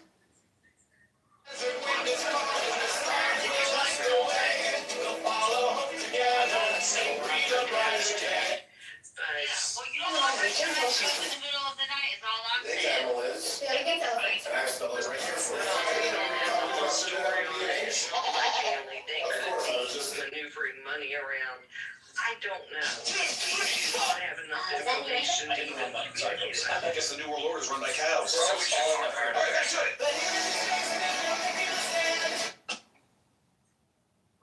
It's terrifying. Behold! News, you nailed the audition. I'm casting you. A way to talk now.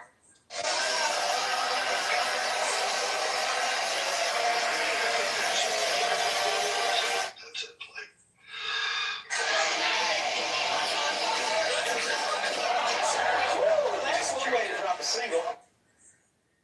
Halftime. Millions watching.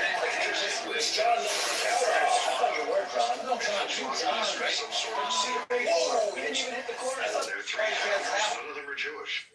Alright, let's see what's on tonight. Come on, nothing really. We'll do it the old-fashioned way. Hey, not the lamp. Oh, I'm okay. I can put lights up. Lights up.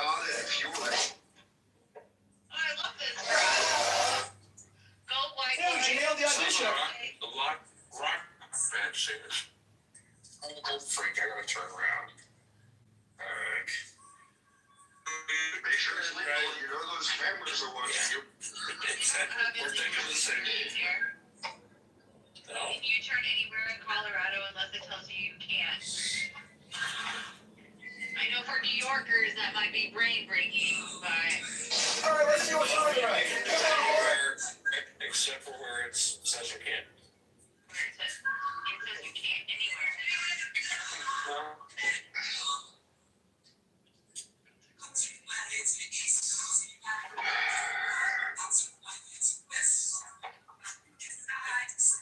Is that Billy's date? No, he's making dinner. Well, right here. nothing really. Oh, I think it was dead. Music. Billy, are you watching Bad Bunny right now? No, it's he's providing his soundtrack. I'm not in the room with the TV right now. I mean, I guess, but I just also don't think that's real. I think that some of this stuff is in there. Yeah, just bypass Pearly. Yeah, just let the bias take over because we are biased against our own people, but not towards the white. So aside from all, I mean, I really think Chauncey Billups is out there with the mafia. Oh, definitely. He's black, so definitely. Wait, but y'all, I do think that, like, the emails are a huge distraction and not where any of the substantive content is. Not the emails again. Distracting. I mean, someone said, that was Monica. She said there's an email organizer that does that already. The emails are, get rid of them. You don't, that's the least important part of all of the documents.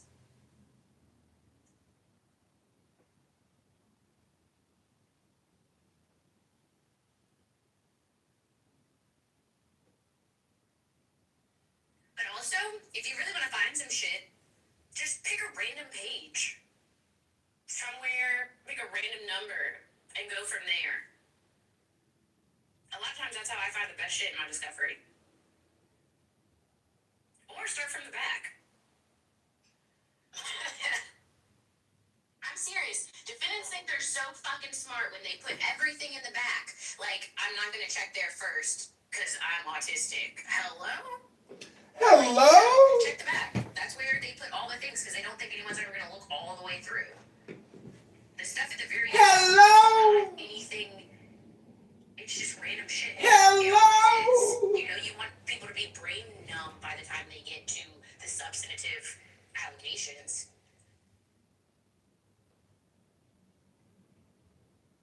Yeah, and the unfortunate part about it is it doesn't end with Epstein. There's obviously other players, possibly even more nefarious. I'm gonna tell you what you need. You need the Mormon Church to get involved. No, them motherfuckers have more files than God, okay? They can organize everything. I'm just telling y'all. So, for sure. Can I ask a question? Because earlier someone said a Pizzagate wasn't real because there was no basement. I just found an article from 2015 where the owner speaks about storing tomatoes in a basement. So, is there a basement? In comments. Ping pong or no? Anyway, so I hope everyone's having a good day and really enjoying this conversation. Really good project, Kalisha. This would be a really good project for, like, training LOLs. That would be a good project. Except, like, you have to, like, there's a piece of this that people aren't talking about, and that's the trauma fatigue. So, like, I deal with these kind of cases, and it's fucking exhausting.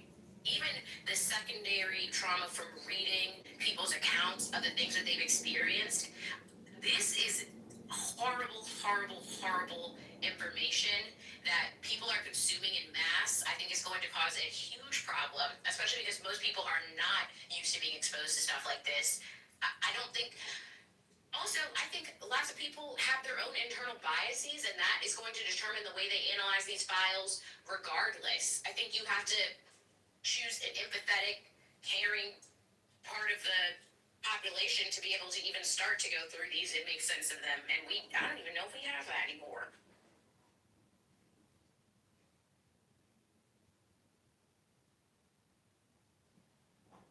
Yeah, but you don't train someone to know how to look through evidence. There also has to be some type of topic. So when you're going through evidence, when you request discovery, you know you're looking for something very particular and specific. So it would be really helpful if we had the discovery requests that the FBI or whoever the investigators were using to request the information, because that will give you a better idea of what the information they were looking for was, or what they were trying to confirm.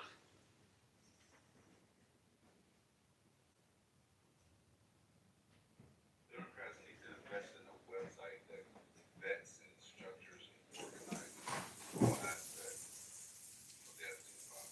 So somebody, right, like timeline, key players, profiling, definition. There's AI that does that. I know, but why is there a site that never makes it so much consuming? Because it's not for the general public, and no one's about to upload the files on their work doc. I mean, that's why. And you don't need AI for the AI is killing the planet. You could just read it yourself. Please shut the fuck up. No, AI is literally killing the planet. Transit, Kitover, streaming. I really wish that Negro women would be like the Latino women in terms of disposition. What are you talking about? You want the Oh, you mean like her? It's like the stereotypical Negro woman. It's just, oh God, it's just so overbearing. Wait a minute, Kitover is streaming the room right now. I heard him. One thing I know a little spicy. Pachinko! Let me finish. Okay, who wants to look at that? When the last oh my God, that's say it again, Mom. Say it again, Mom.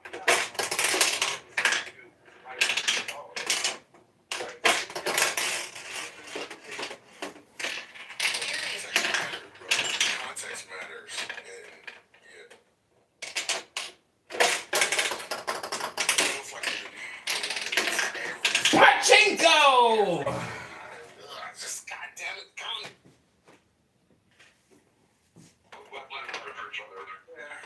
Does anyone else think it's interesting? Every last one of them, bro. That's all I'm fucking saying.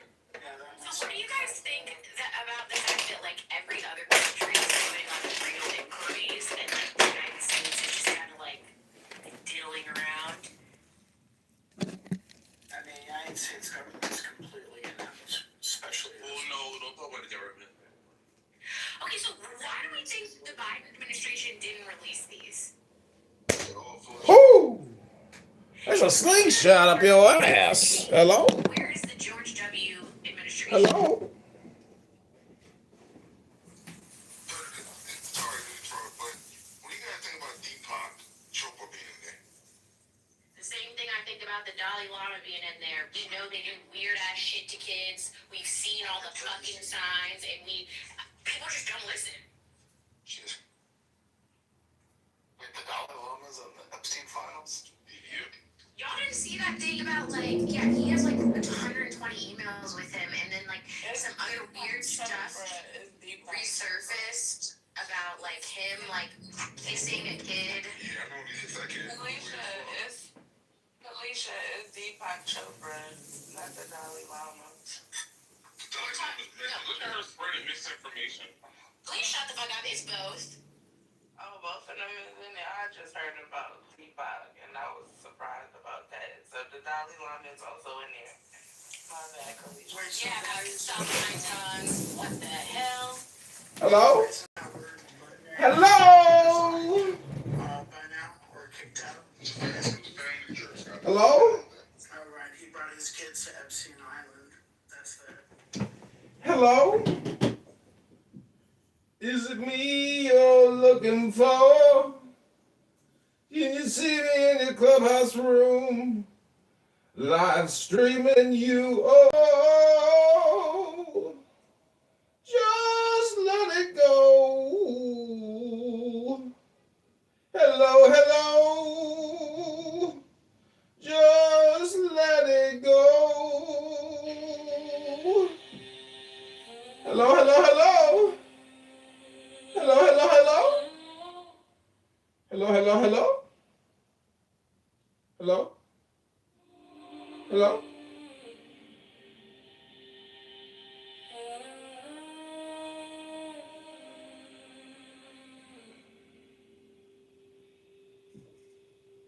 Man has the right to live by his own law, to live in the way that he wills to do, to work as he will, to play as he will, to rest as he will. Hello? Hello? Man has the right to eat what he will, to drink what he will, to dwell where he will, to move as he will on the face of the earth. Man has the right to think what he will, to speak what he will, to write what he will, to draw, paint, carve, etch a mold, build as he will, to dress as he will. Man has the right to love as he will, take your filling will of love as he will, when, where, and with whom he will. Man has the right to kill those who will thwart these rights. The slave shall serve. Love is the law. Love under will. The law of the strong. This is our law and the joy of the world. Do what thou wilt shall be the whole of the law. Thou hast no right but to do thy will. Do that and no other shall say nay. Every man and every woman is a star. There is no God but man. The rights of man, Master Therian, Frida Puderabo, Alistair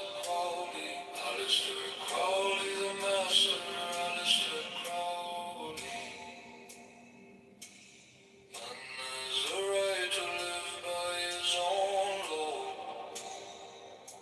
to live in the way that he wills to do, to work as he will, to play as he will, to rest as he will, to die when and how he will. Man has the right to eat what he will, to drink what he will, to dwell where he will, to move as he will on the face of the earth. Man has the right to think what he will, to speak what he will, to write what he will, to draw, paint, carve, etch a mold, build as he will, to dress as he will. Man has the right to love as he will, take your filling will of love as he will, when, where, and with whom you will. Man has the right to kill those who would thwart these rights. The slave shall serve. Love is the law. Love under will. The law of the strong. This is a law and the joy of the world. Do what thou wilt shall be the whole of the law. Thou hast no right but to do thy will. Do that and no other shall say nay. Every man and every woman is a star. There is no God but man. The rights of man, Master Therian, Frida Puderabo, Alistair Crowley, the Master, Alistair Crowley.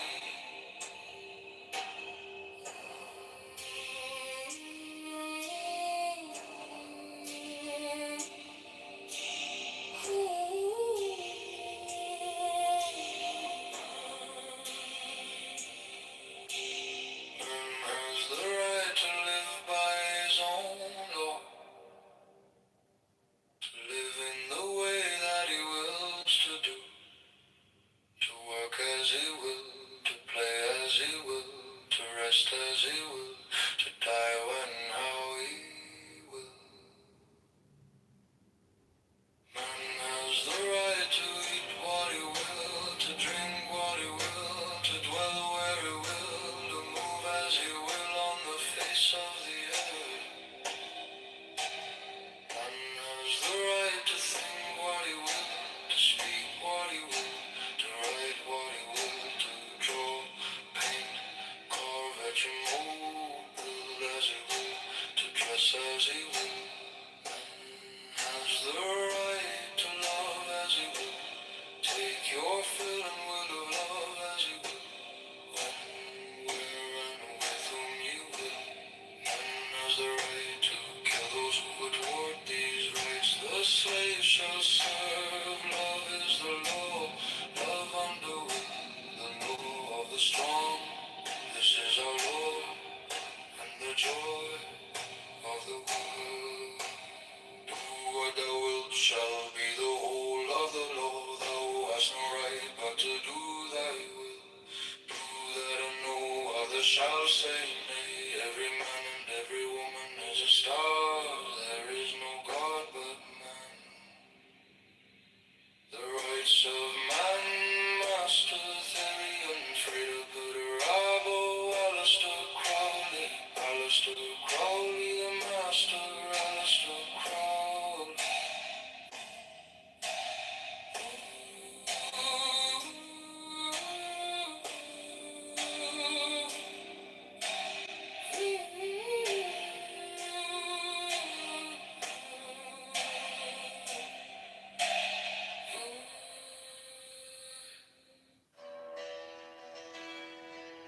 Carthage, though a commercial republic, was the aggressor in the very war that ended in her destruction. Hannibal had carried her arms into the heart of Italy, to the gates of Rome before Scipio in turn gave him an overthrow in the territories of Carthage and made a conquest of the Commonwealth.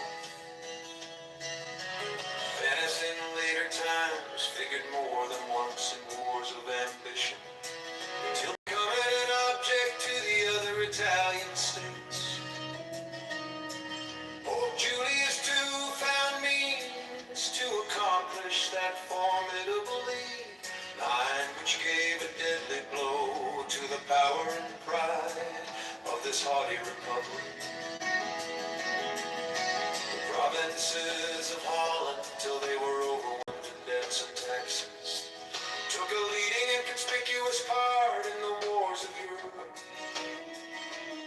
They had furious contests with England for the dominion of the sea, and were among the most persevering and most implacable of the opponents of Louis XIV. In the government of Britain, the representatives of the people compose one branch of the national legislature. Commerce has been for ages the predominant pursuit of that country. Few nations, nevertheless, have been more frequently engaged in war. And the wars in which that kingdom has been engaged have, in numerous instances, proceeded from the people. There have been, if I may so express it, almost as many popular as royal wars.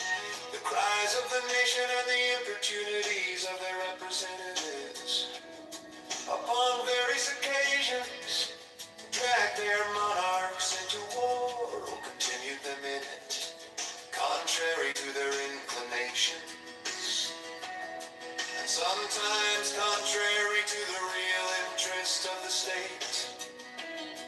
In that memorable struggle for superiority between the rival houses of Austria, which so long kept Europe in a flame, it is well known that the antipathies of the English against the French, seconding the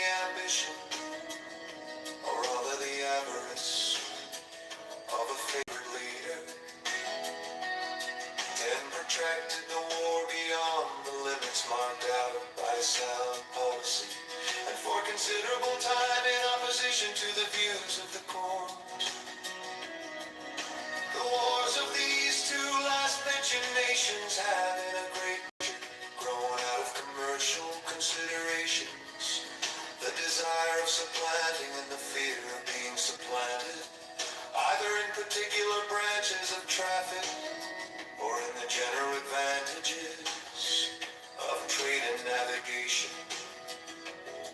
From this summary of what has taken place in other countries, whose situations have borne the nearest resemblance to our own, what a reason can we have to confide in those reveries, which would seduce us into an expectation of peace and cordiality between the members of the present Confederacy in a state of separation? Have we not already seen enough of the fallacy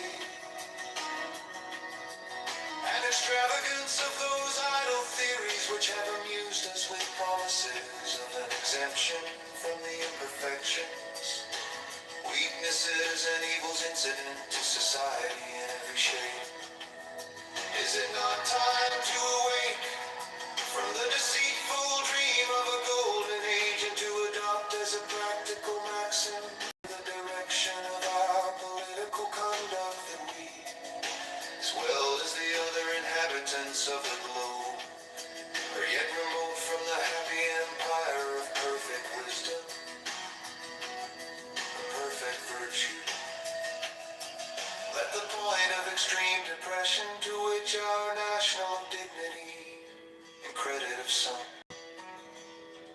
let the inconveniences felt everywhere from a lax and ill administration of government, let the revolt of a part of the state of North Carolina, the late menacing disturbances in Pennsylvania, and the actual insurrections and rebellions in Massachusetts declare.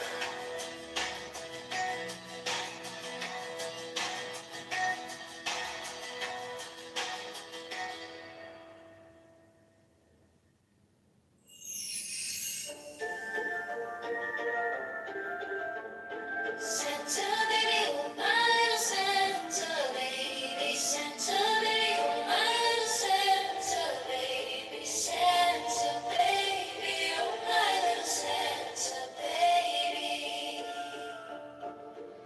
Strike the master chord, draw the flaming sword. Merry Christmas, Merry Christmas, Merry Merry Christmas. Take the deepest breath of the day and hold for 10 seconds. 10, 9, 11, 10, 9, 9.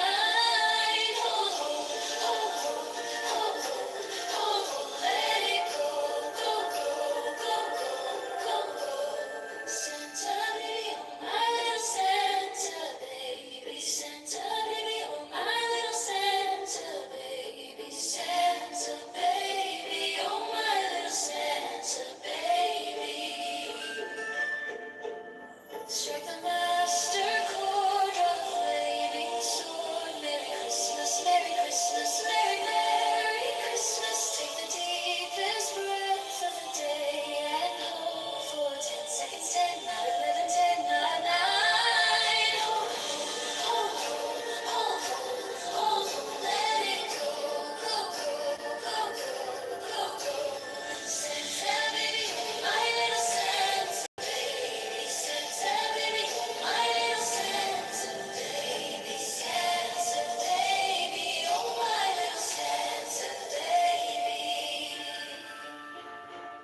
Strike the master chord, draw the flaming sword. Merry Christmas, Merry Christmas, Merry Merry Christmas.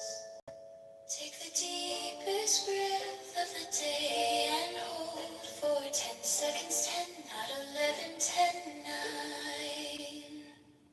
Hold, hold, hold, hold, hold, hold, hold. Let it go, go, go, go, go, go, go. Because when once an official national government is established, the the best men in the country will not only consent to serve, but also will generally be appointed to manage it.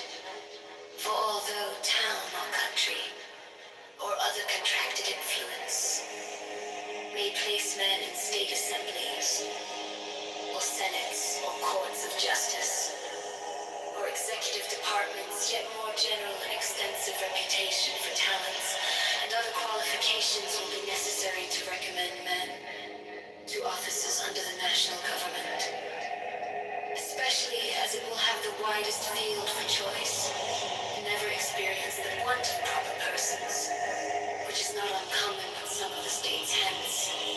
It will result that the administration, the political councils, and the judicial decisions of the national government will be more wise, systematical, and judicious than those of individual states, and consequently more satisfactory with respect to other nations, as well as more safe with respect to us.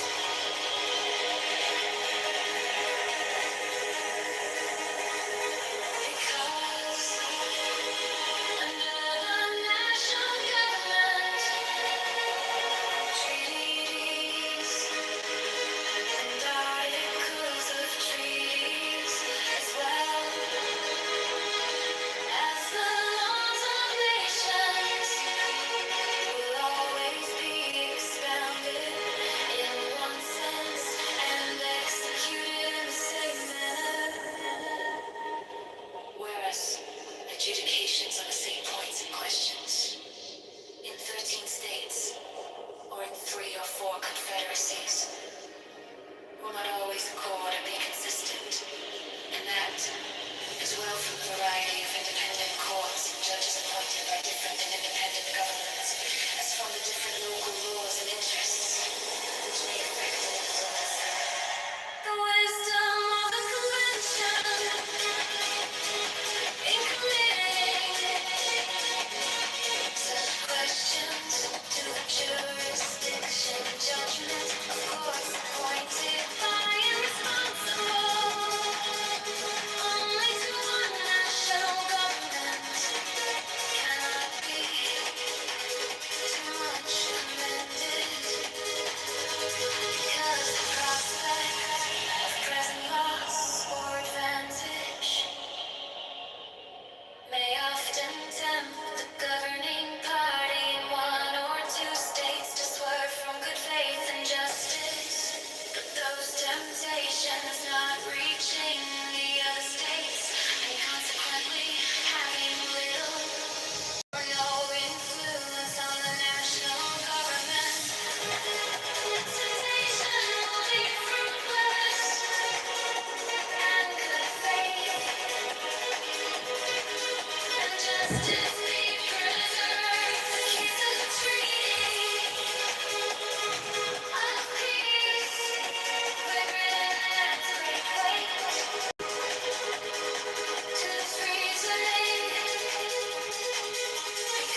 There's 7 keys to the great gate, being 8 and 1 and 1 and 8.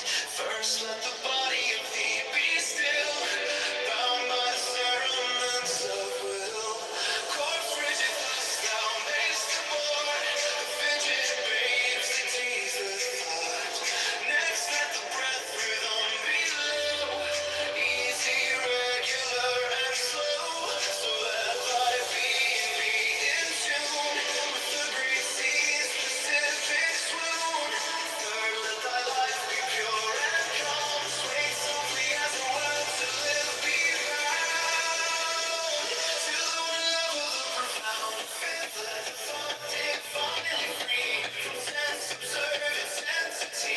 Watch every thought that springs enhance, hour after hour thy vigilance. Intense and keen turned inwardness, no atom of analysis. Six armor plus securely hid, still every whisper of the wind. So like a flame straight and unstirred, burn out thy being in one word. Still that ecstasy prolong, that meditation deep and strong, slaying even God should he distract thy attention from the chosen act. All these things in one orb time, at the midnight blossom flower, the one that sits yet even in this my son, thou shalt not do if thou restrain the expression, show thy glance to rapture, startling move, discarding name for sight and stress, even amidst thy consciousness. Reach to the heart, I leave thee here, thou art the master, I leave thee. Thy radiance that rolls afar, a brother of the silver star. There are 7 keys to the great gate, being 8 and 1 and 1 and 8. First, let the body of thee be still, bound by the cerements of will. Corpse rigid, thus thou mayst abort the fidget babes that tease the thought. Next, let the breath rhythm be low, easy, regular, and slow, so that thy being be in tune with the great sea's Pacific swoon.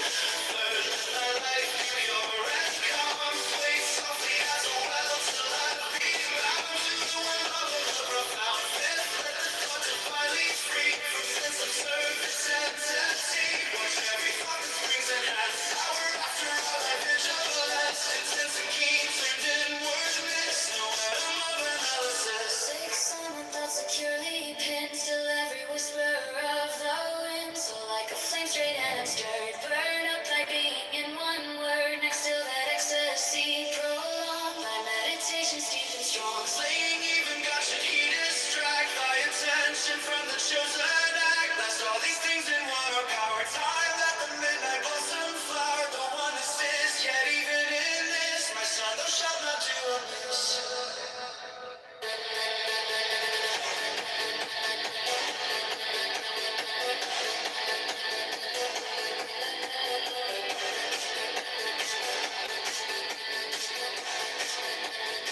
So like a flame straight and unstirred, burn up my being in one word. Still that ecstasy prolong, thy meditations deep and strong, slaying even God should he distract thy attention from the chosen act. Last all these things like water with power, time at the midnight blossom flower. This is yet even this, my son, thou shalt not do amiss. Dreams give information about the secrets of the inner life and reveal to the dreamer hidden factors of his personality. My friends, it is wise to nourish the soul, otherwise you will breed dragons and devils in your heart. Hidden in our problems is a bit of still undeveloped personality, a precious fragment of the psyche. Without this, we face resignation,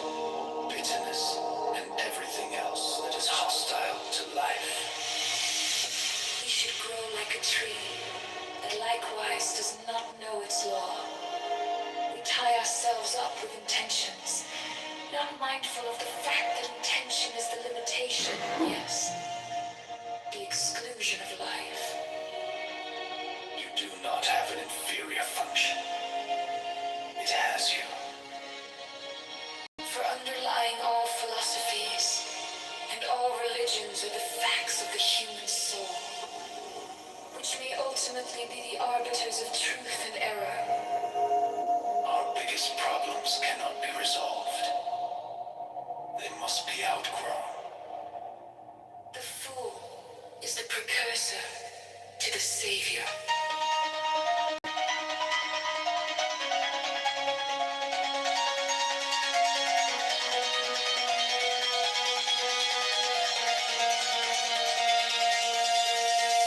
In spite of our proud domination of nature, we are still her victims, for we have not even learned to control our nature. Good advice is often a doubtful remedy, but generally not dangerous because it has so little effect. Archetypal images decide the fate of man. The underlying primary psychic reality is so inconceivably complex that it can be grasped only at the farthest reach of intuition, and then but very dimly. That is why it needs symbols. Nobody is immune to a nationwide evil unless he is unshakably convinced of the danger of his own character being tainted by the same evil. Life calls not for perfection, but for completeness. To the scientific mind, such phenomena as symbolic ideas are most irritating because they cannot be formulated in a way that satisfies our intellect and logic. What you call knowledge is an attempt to impose something comprehensible on life. It is precisely the most subjective ideas which, being closest to nature and to the living being, deserve to be called the truest. Just as we tend to assume that the world is as we see it, we naively suppose that the people are as we imagine them to be. Only the complete person knows how unbearable man is to himself.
Federalist No. 7.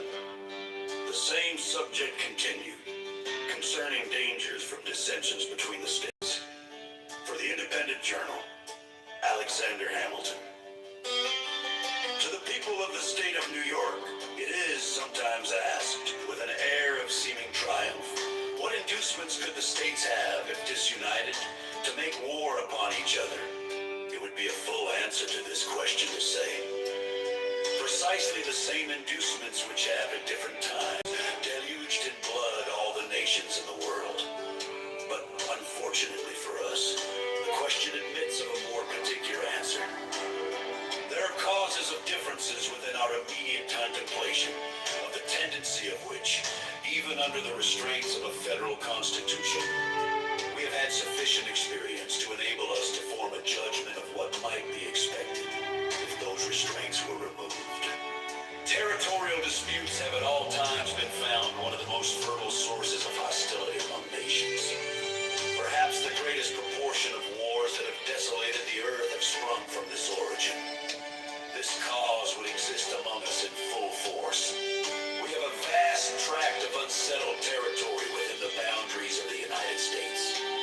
There still are discordant and undecided claims between several of them, and the dissolution of the Union would lay a foundation for similar claims between them all. It is well known that they have heretofore had serious and animated discussion concerning the rights to the lands which were ungranted at the time of the Revolution, and which usually went under the name of Crown lands. The states within the limits of whose colonial governments they were comprised have claimed them as their property. The others have contended that the rights of the Crown in this article devolved upon the Union, especially as to all that part of the Western Territory which, either by actual possession or through the submission of the Indian proprietors, was subjected to the jurisdiction of the King of Great Britain, till it was relinquished in the Treaty of Peace. This, it has been said, was at all events an acquisition to the Confederacy by compact with a foreign power. It has been the prudent policy of Congress to appease this controversy by prevailing upon the states to make cessions to the United States for the benefit of the whole. This has been so far accomplished as, under a continuation of the Union, to afford a decided prospect of an amicable termination of the dispute. A dismemberment of the Confederacy, however, would revive this dispute and would create others on the same subject. At present, a large part of the vacant Western Territory is, by cession at least, if not by any anterior right, the common property of the Union. If that were at an end, the states which made the cession on a principle of federal compromise would be apt when the motive of the grant had ceased to reclaim the lands as a reversion. The other states would no doubt insist on a proportion, by right of representation. Their argument would be that a grant once made could not be revoked, and that the justice of participating in territory acquired or secured by the joint efforts of the Confederacy remained undiminished. If, contrary to probability, it should be admitted by all the states that each had a right to a share of this common stock, there would still be a difficulty to be surmounted as to a proper rule of apportionment. Different principles would be set up by different states for this purpose, and as they would affect the opposite interests of the parties, they might not easily be susceptible of a pacific adjustment.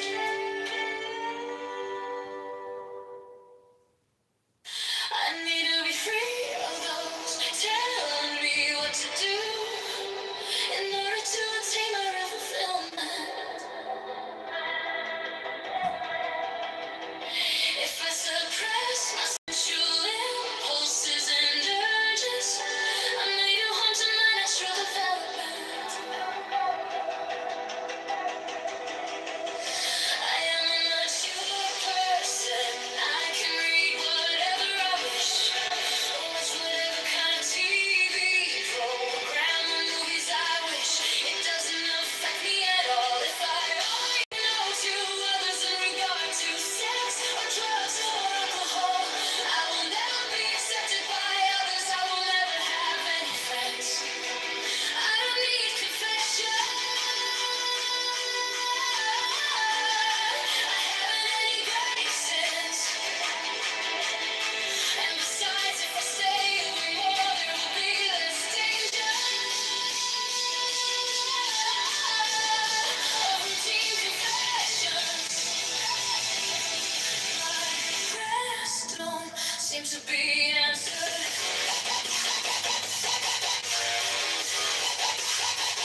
Kitover's bad. Is the cleverness of the evil one in exploiting our weaknesses, our likes and dislikes. There's a few things going on. One, Crockett's acting like someone who's not going to run again in the future. Like, she's taking her last shot. She doesn't care if she leaves behind scorched earth. Like, she doesn't, it just doesn't really matter to her. Which I think is, really upsetting because, like, you need every single vote you can possibly get in Texas. And anything that you're doing to undermine either candidate, I mean, you're a long shot candidate regardless. Even if this is like a wave election and everything breaks your way, even then, Texas is hard. And I don't understand. I mean, I understand it, but I just think it's a shame that there's that kind of politics going on there because, like, they should be treating it like we're trying to build, right? Which is exactly the pathway that Arizona and Georgia showed, right? Where you had people coming together like Gallego waiting, sort of waiting his turn and letting Kelly run because he didn't want to fight against him, right? To have Warnock and Ossoff being as tight as they were, running at the same time, like to have the state tables of the advocacy organizations, like the on-the-ground grassroots organizers and the statewides and the nationals who came in working together like about as well as anywhere. It's not perfect, but it's really good. And instead of following that playbook, I feel like Texas can consistently tripped over themselves in ways that are just unnecessary in a place where it's even harder than those other states because it's so incredibly large. Well, I mean, depending on who you let tell it, there was that whole meeting that Tallarico, Allred, Beto, and I want to say it's not Joaquin, Julian Castro had regarding who would go up for this seat. That, there were some bitter betties at the end of that, but depending on who you let tell it, Tallarico was supposed to go for governor. Jasmine was always supposed to go for Senate.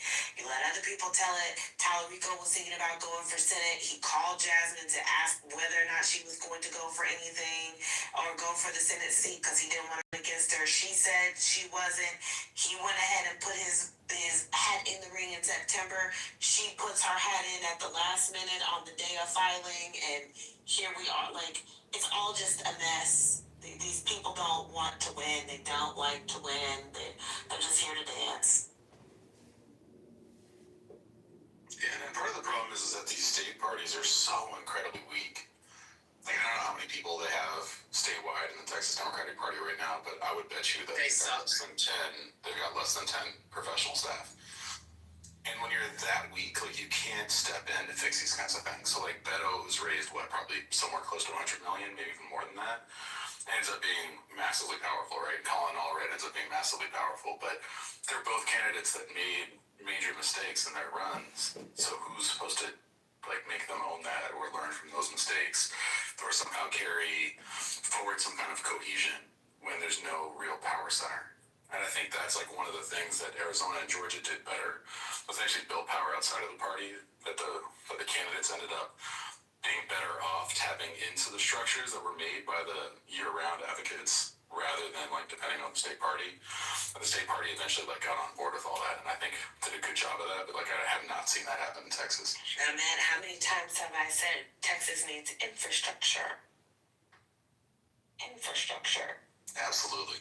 Donate to the Texas Organizing Project. They are great. In my opinion, and from what I've heard from my friends who are on the ground there, they do a good job of hosting the Infrastructure. table there. It's called Texas Infrastructure. Say it.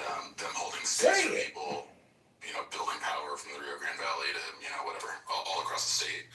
That's exactly the kind of stuff that they need to be doing over time, and they're actually trying to follow those Georgia and Arizona playbooks because they work. I think that what pisses me off the most about all this is I was not even a Tallarico fan before I started realizing, Colin is flopping in Poland. Everyone was begging Colin to run again. I was one of the people on X. I tweeted the man every fucking 2 weeks. I was like, please run again. Clearly you're the person that could win. You outran Kamala by 8. I think it was 8 points. You lost by 9. You know what I'm saying? In a more favorable year, which everyone was talking about this year being more favorable, you could have a shot, bro. We were all rallying behind the black man, right? And then when we heard about this whole four-way chit-chat, I was like, Tallarico, I don't know if he's a smart person to run. I think he should find another office to run for. That was what I posted online. I was saying, Beto, I don't know what the fuck he could run for either, no shade. Pick a house seat, get back in the house. I don't know, that was just me. I was talking my shit. I thought that Castro would have been a good governor pick. I actually was saying that I wanted him and his brother to run for governor and lieutenant governor. Like, that was my whole little thing. I was like, that would be a dope bench, and blah, blah, blah. And then people started pushing Jasmine's name forward in the summer. And I was like, man, she wants to run a losing race. She can run for fucking AG, but she's not winning statewide. She's too partisan. And it's just like, like, duh. Hello? This was my whole stance. I didn't have Tallarico on the board. Then we started seeing them breaking corn. Then we start talking more about the NRSC polling that showed them trying to bait Jasmine in the race. I didn't think she was going to jump in the race. I thought she was an intelligent person. I did. I liked Jasmine Crockett. It's like she ain't doing that. She got a steakhouse seat. She's not our business, right? No. She's a fucking narcissist. That is what she is. So now we have to play race games and do this bullshit. When I was supporting the black man in the race, just like I was supporting the black woman in the race with Georgia when Lucy McBath was running for governor, right? Just like I was supporting the black woman, Juliana Stratton, in Illinois that none of y'all are fucking paying attention to or talking about, right? But now we gotta go back to our 2020 identity politics and play this fucking dumbass game. Because she wants to be the nominee to say, I was the first black woman nominated as a Democrat in Texas. And doesn't care if she loses because she has money lined up and jobs lined up after this shit. Talking about in that interview with Breakfast Club. Oh, honey, if I would have found out that this lawsuit I started before I got in Congress gets wrapped up, I'm dropping out of fucking Congress and I'm getting that $1 million. Y'all know what the fuck Jasmine Crockett's doing. Y'all are well aware of what this woman is doing. But y'all playing into it because you're blacks. You have to support her because you're blacks. I don't give a fuck what your race is, bitch. If you're playing with my motherfucking rights because you're going to run a race that we could have actually potentially won with Colin, to be honest with you, fuck you. That's where I'm at. Fuck that bitch.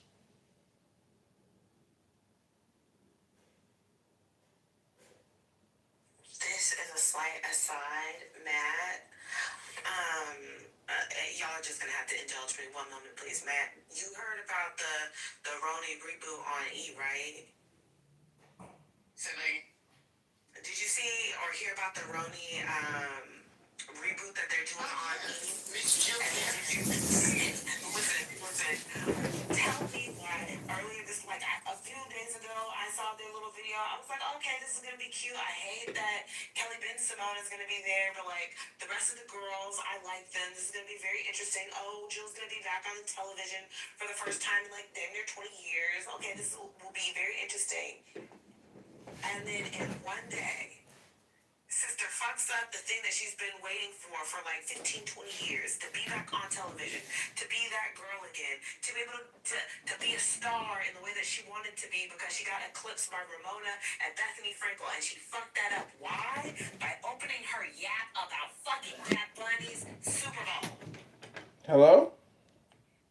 When I tell you, a fool loves to be part of their money. You had time to be back on the reality TV show. You want to be a girl of the scene so bad. You want to be like all those girls who eclipsed you once you got fired by Bravo Andy. And then here you go. Talk about the Super Bowl should have been in English. And it was political and it was about ice. It should have been in Spanish. We're celebrating 250 years of the United States. According to Aspiratus, he says that this is America, and so therefore the halftime show should have been an American. And I don't know why y'all keep skipping that. Well, I mean, listen, if she wants to say that in this environment where, Hollywood will snatch that little job opportunity, be my guest. You can have that feeling and be right there at the I was born in office like everybody else. That's even worse. It should be an American. Yeah, what is Puerto Rico? Wow.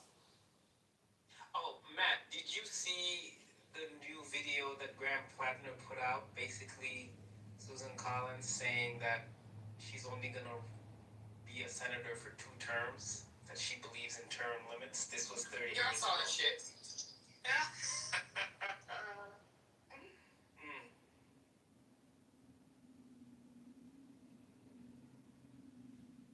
Yeah, he's playing it smart. Just use her words against her. She's already unpopular. Can you I mean, I still don't like him, if I'm being honest with you, because that fucking racist shit he has said in the past, because I'm sorry, I don't fuck with that Nazi shit.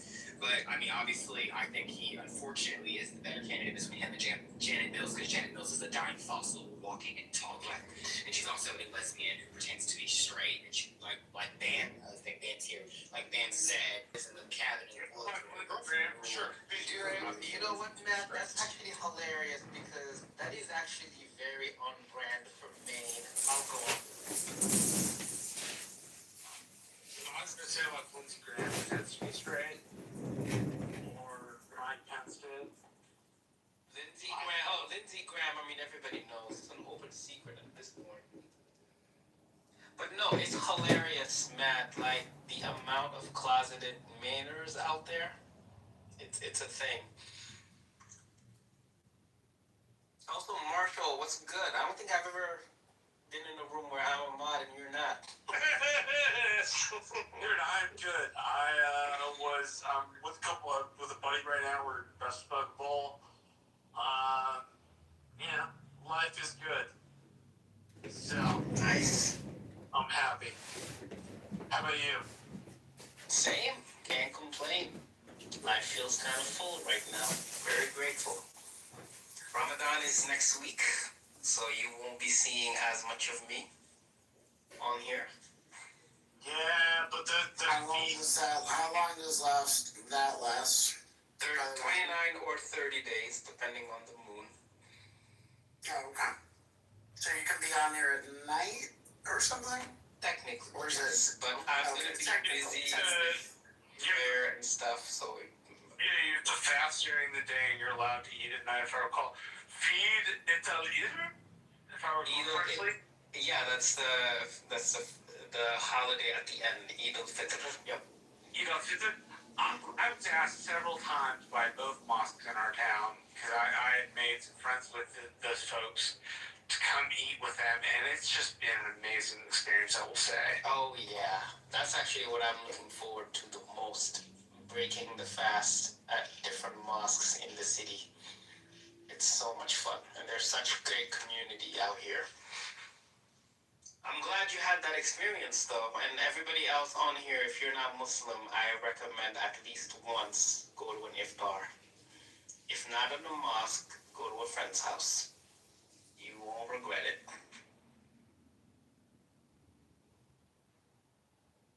I got to meet a guy who was from Baghdad. Months ago.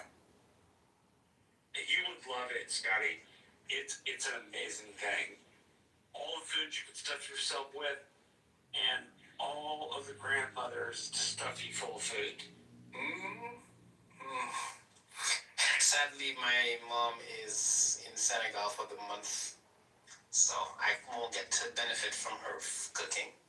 But it's all right. I can survive.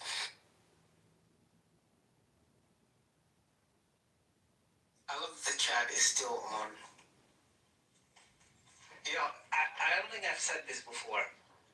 I am just flabbergasted at how horrific these Epstein files are. I mean, I have no words. Like, how could this man run on this and not think this was gonna just those poor victims? Are we not talking about the files anymore? Okay, I'll stop. You know what's interesting, and I didn't mean to get your take on this. The files are interesting, but the county level elections the Democrats won were on affordability, not Epstein. That's right. What do you think about that juxtaposition? Not saying Epstein's not important, only saying wins were off affordability. They weren't over with the Epstein files release. Yeah, people are realizing that their pockets are hurting and the Republicans are only making things worse, so they're voting with their wallets. I'm like, I wish y'all did that in November 2024, but at least you're doing it now. I think it makes sense. People more and more are realizing that Democrats are actually better for the economy. It's only according to the math, Mohamedou. Come on, you're being biased. The math? Yeah, you know, like the historical record. Democrats are better for the economy only according to the historical record. So you're biased. Right, but the historical record hasn't trickled down, no pun intended, to the masses as All right, walk time, John. Show this block what cardio looks like. Pump those arms. Oh, yeah. Morning, Dora. She's got a rocket fuel. All right, walk time, John. Show this block what cardio looks like. Pump those arms. Oh, yeah. You still have shampoo on your shoe. That's not shampoo, that's never mind. John, that's a banana. What? No. Hold on. Where? Yeah, I mean, plenty of vegetables. Good deal, huh? You still have shampoo? And I didn't look too much into this. Kamala Harris wanted to run more ads on speaking to like the high cost of living, but those ads were blocked. Is that true? Who knows, man? It's hard to say. There's so much interest in it for people to make claims after the fact on a losing campaign. It's really hard to separate what's real and what isn't. Yeah, she didn't mention any of that in her book, which I read. Did I enjoy it? No, but I read it, and she didn't mention that. But yeah. Yeah, I mean, if she had run those ads and still spent a week with Liz Cheney, I don't know that those ads would have been the difference. Yeah, probably not. Like, and obviously not just the Liz Cheney thing. There was like a million missteps that she made. Towards the end, I mean, to be honest, when she started listening, or when she listened to the Biden team, He can do she no wrong in there. to the new blood that she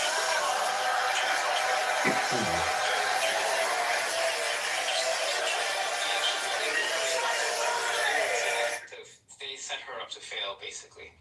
Hey, folks, John Kitover here. I'm running for mayor of this fine town, and nothing should have steady leadership quite like keeping your cool on a roller coaster. Here we go. Full of Chicago. Tonight we stand on the edge of change. Our city has been battered by storms, by shortages, by fear, but it endures. The grid still full of Chicago. Yeah, he just should have. But hey.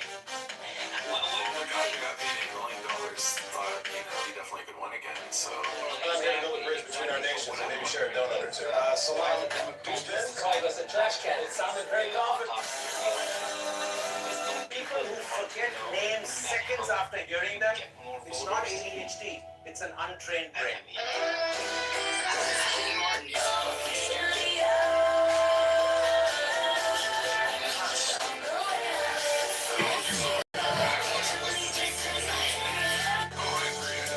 If you're a small content creator, use this. God says in Isaiah 40, why I had a vote, which is its own problem. Not that I specifically should have a vote, but just like it's 400 members who choose.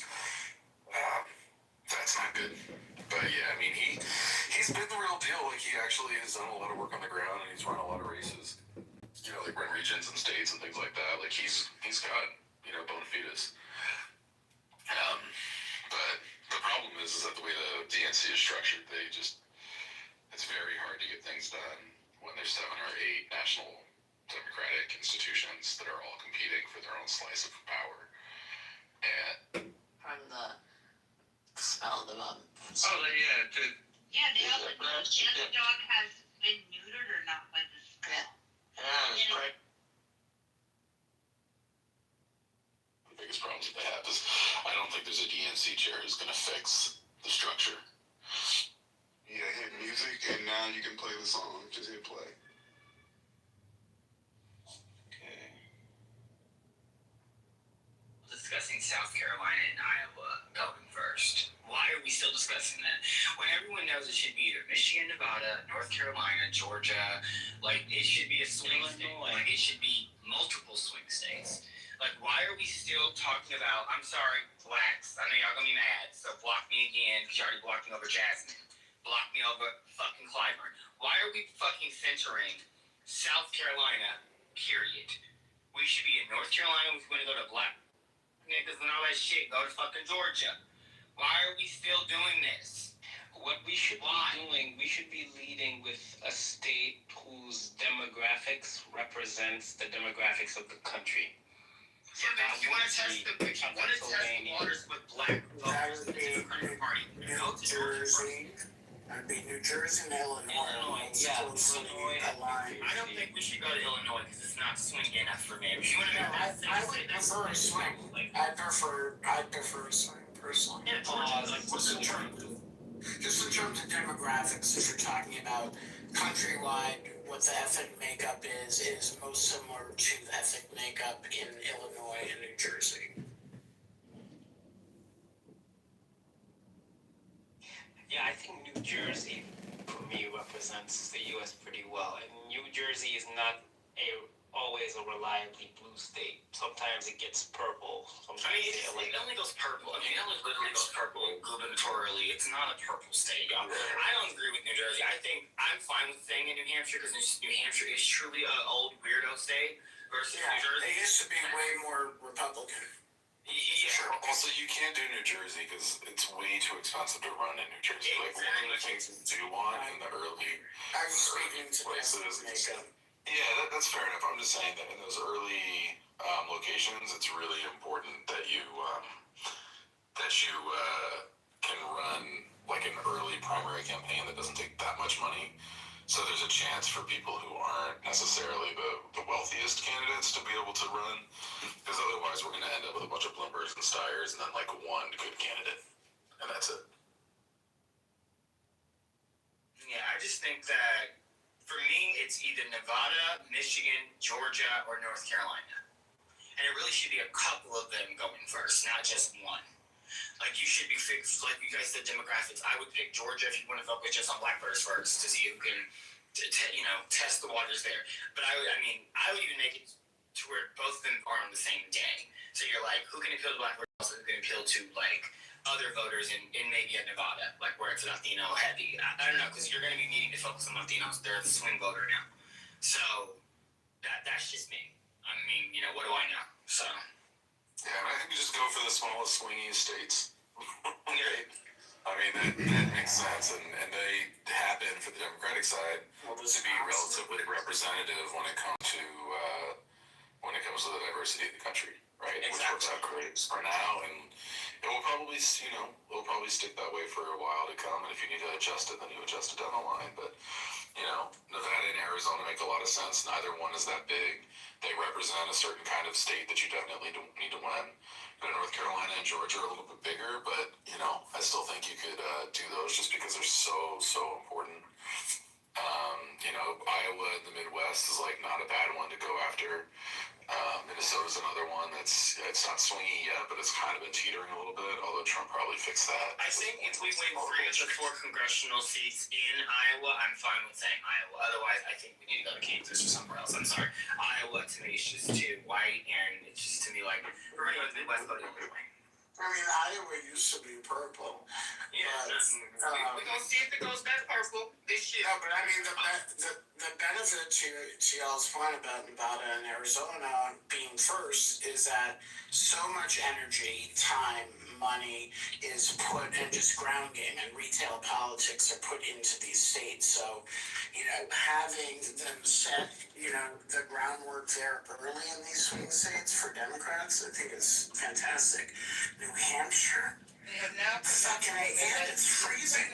It's the state is just not. I spent a lot of time in New Hampshire in 2024. It is a horrible place to be that time of year. It's like 0 degrees and I complain about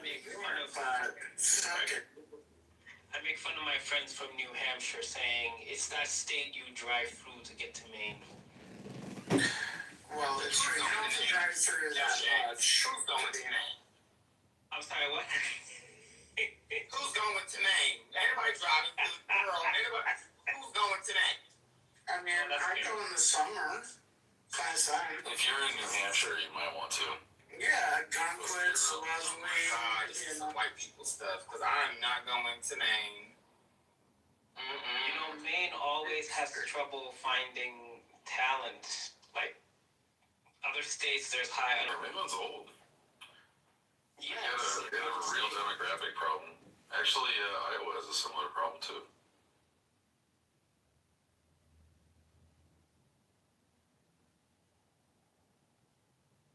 I love lobster. You can't eat lobster, no, dude, can you? Oh, I like. No, I can. Oh, you can? Okay.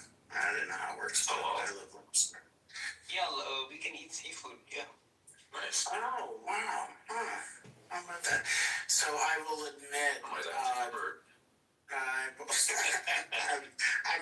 gonna have to admit, God, is this a public stage? I was driving up for a wedding in fucking Bangor. Jesus fucking Christ, it's so far up.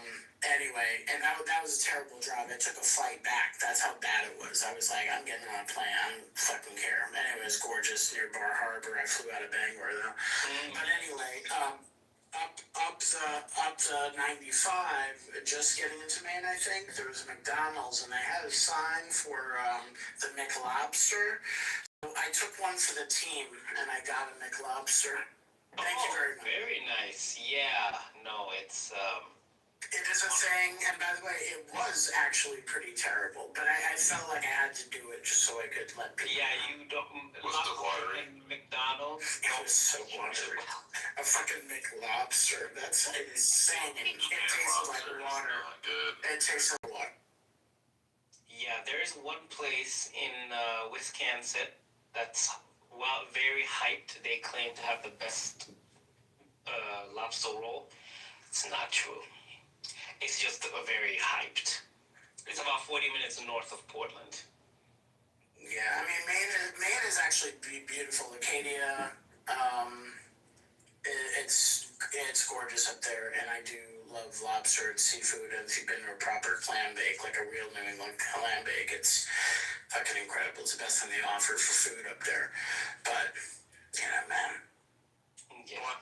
I just came up to say that if you're eating lobster frequently, you probably have to check your cholesterol levels. Lobster is not good for you. Oh, yeah. Oh, yeah, you're not supposed to eat it all the time. Absolutely. Yeah, definitely. What if you drown it in butter? Is it better if you do that? I came on stage, Thank you. No, you're right. That's what I came to do. Let me yuck your yum in peace, please. Yeah, I mean, we don't have to. Lobster's too much to fight with, to be honest, for me. Like, I don't like fighting with all that, so. But I do have to say, I do like the Connecticut lobster roll, as they call it, versus the Maine lobster roll, which is with the mayo. I like the Connecticut, which is like the drawn butter. That's the one I prefer. Yeah, I haven't had lobster roll in Connecticut. I mean, Connecticut is the capital. I mean, it's new. I mean, they call it Connecticut, but it's really, you can find it anywhere from, Cape Cod, from Boston down to Cape Cod, Rhode Island, and all that. But the Maine is traditional lobster rolls with the mayo. Connecticut's the problem there. I think that's not too long. Does lobster taste like shrimp?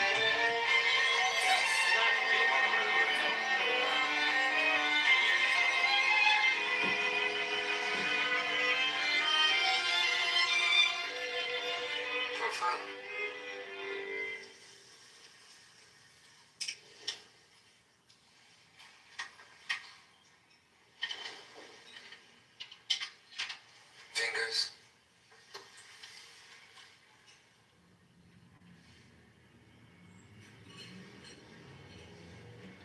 Elbows.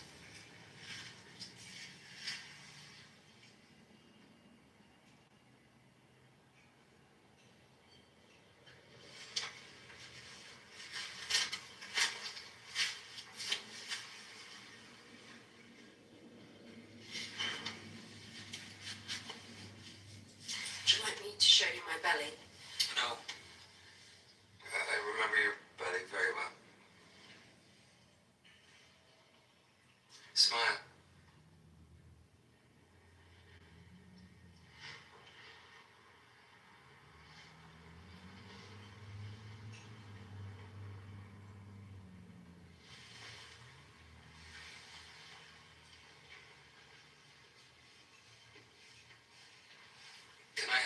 4, please. Not a butter knife. Steak knife. Sir. Go buy a bag of thick brown sugar rubbed bacon and I'll cook it for a few days at a time, and then I'll be done with bacon for another 6 months. So I don't even eat it often. Bacon makes everything better. It really does. If we're including turkey bacon, I agree. No, hell. We're absolutely not including turkey bacon. Turkey, If you're gonna sin, you gotta really sin. Come on now. turkey bacon is disgusting. That shit is the devil. And now, it could be beef bacon. Beef bacon is cool. Hello? Beef bacon is Terrible. What is that? I don't know where beef bacon is even worse than turkey bacon. No, it ain't. Come on, some Applegate turkey bacon is Yuck. Yeah, for real. Yuck. Y'all don't know nothing. So, Hurricane, like, when I think of lobster, I actually think of it like you could use drawn butter, but you kind of don't need it. Like, it stands on its own, and it has, like, a sweetness to it. I mean, I think it's just one of the most delicious things, honestly. And I think crab is Gross. oof, Yuck. God. Yeah, but it's so good. And I hate when people overdo it, like add too much stuff on top of that's why the whole lobster mac and cheese thing doesn't hit for me, because you have two great things that stand on its own that do not need to be combined, in my opinion. You're bastardizing a lobster, and you're, in my mind, bastardizing mac and cheese. That just sounds like a casserole at that point. Oh yeah, essentially. It's just not necessary to me. I really don't. I mean, lobster stands on its own. No, they don't, huh? Well, I guess if you're from the South, maybe it goes fine. I wouldn't go that far. To be clear, most of the places you go is a restaurant, and not all restaurants make their macaroni and cheese correctly. And you can really quickly overcook lobster. So imagine having nasty runny noodles with congealed cheese and overcooked lobster with breadcrumb on top. Well, then it's like chewy. It's like when they overcook scallops. And that shit becomes like fucking chewy and disgusting. Like, it just feels like lobster's too expensive to throw into these other things. Yeah, I agree. For the longest, I wasn't really into.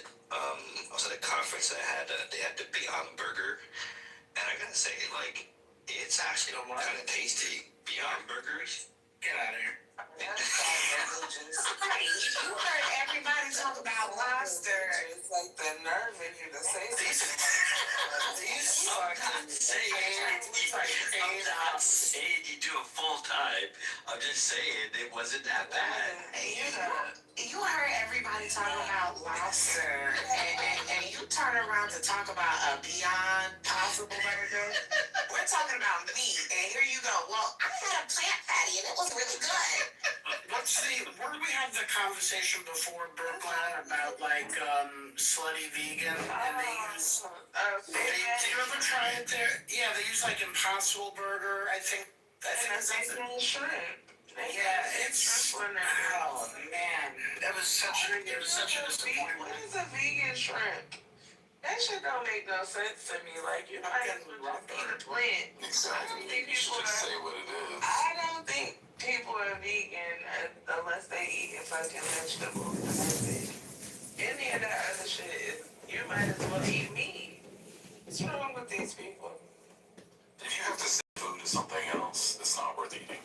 Right, just eat vegetables. Sam, 10 toes down on your seitan. Exactly. I've had some delicious wheat bulgur in my life. I can't do anything about it. I'm an asshole. I'm sorry. I apologize. It's okay. No worries. So you kind of sort of answered the question in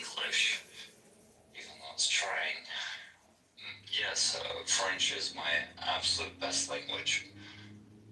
I do speak French today. I have conversations in French almost all the daily, but it's no progress. I mean, Rafi can probably run a lot of Russian much better than I could ever even attempt to, and I think that is amazing. But here's the thing, and this is my point. If we all learned a second, What have you guys been third, doing?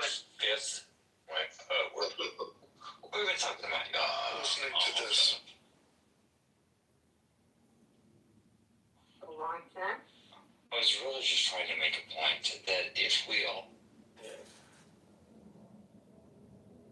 Oh, that means your Epstein file went down, by the way. So having a low Epstein number means like you're really close. No, I mean, like, more people in my circle were somehow connected one way or another. Even with innocuous emails, that's a bingo for me. Yeah, that's good. Yeah, that's Epstein files are crazy. Wait until the Clintons have to come clean on the Epstein files. Was Alex Jones in the Epstein files? I don't know. Would it be a surprise?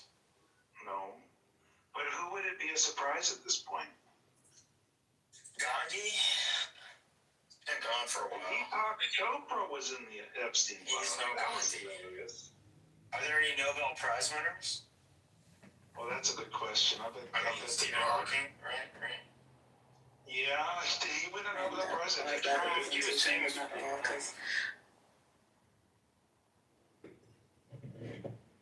How many Nobel Prize? Could you not do that? Can you not audibly say what you're typing in? Just type it in and come back with the results. Thank you.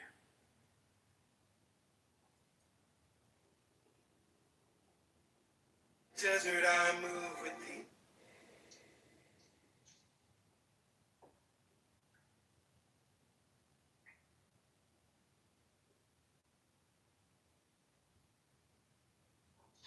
Oh my goodness. It's not a short list, and it's not even complete. Wait, there are multiple Nobel Prize winners there? Yeah, Richard Axel, Physiology or Medicine in 2004. Extensive correspondence with Einstein, with Epstein. 900 mentions. I think your Einstein number really should live over a denominator like the number of mentions. Maybe a numerator. You mean Epstein number, not Einstein number? Yeah, Epstein number. Well, Einstein fucked his cousin, so, you know, it's not that. Well, not so like married.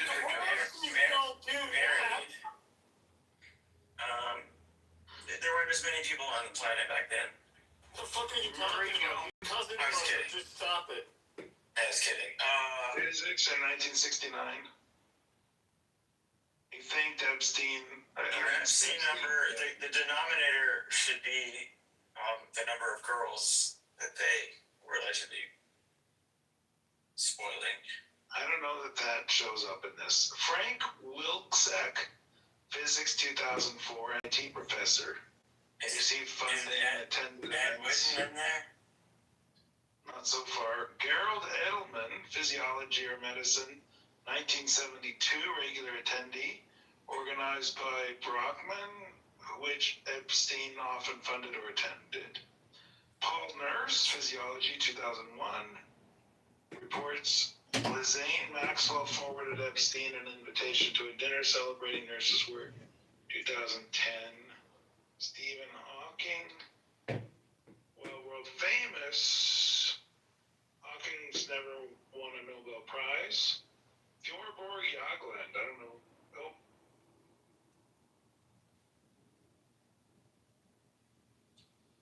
I'll give it up to FA. Thank you for opening this space. It's been Texans generationally. Like the Mexican food in Texas is going to be, and not even just Tex-Mex, like the generational Mexicans who live here for years back before Texas was even a state, let alone a country. Like the food that they eat be different from the food. It really is. I really do enjoy. I like your room service. I enjoy. Like when we go to the trip. Well, it's like when we're on a trip, I like to see people out. I like to go to dinner. I like, but then I like to have my own space. I don't want to be like, it's that thing where it's like, I totally get it. Even if you have a really nice guest room, I'm in your house, and like, I gotta wake up to like the sound of you cooking breakfast, and I'm not sure when I should come. Is that his girlfriend cooking breakfast? Who's out there? What do I do? Who's out there? Yonder, 17 feet. Then I gotta make small talk and be like, and I'm hungover, and I'm like, I like big dude literally for some. I don't know anybody that talks more than I do that likes to be alone. I Hey, you guys hear the school shooting in Canada today? Oh yeah, what happened? What's the word? 10 dead, 25 injured. Where? Ontario, Toronto, or what? British Columbia. Was it American? Who did it? Rumors are a trainee. Yeah, you gotta watch out for them.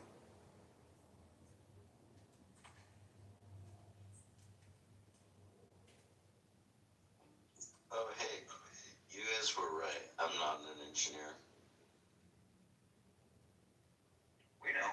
Thanks for that. Thanks for that segue. Oh no, I just was very natural. Dave talk, and I remember Dave was always the person who noted I'm not. And I appreciated that about Dave.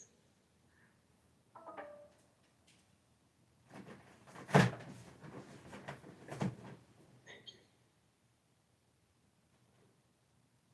You're welcome anytime. You okay, Michael? The last time I heard you, you were having a psychedelic-induced psychedelic experience, and now I think it's just your mic, bro. And Oh, that's not my far mic. away. I got a cold now, so that's also why I'm a bit slower.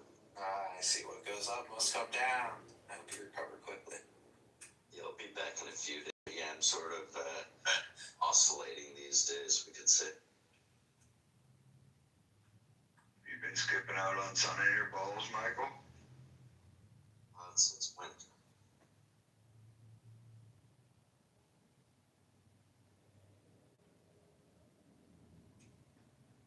Are you guys depressed with the price?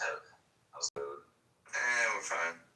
I'm stacking like I'm fucking. It's like 2018 right now, dog.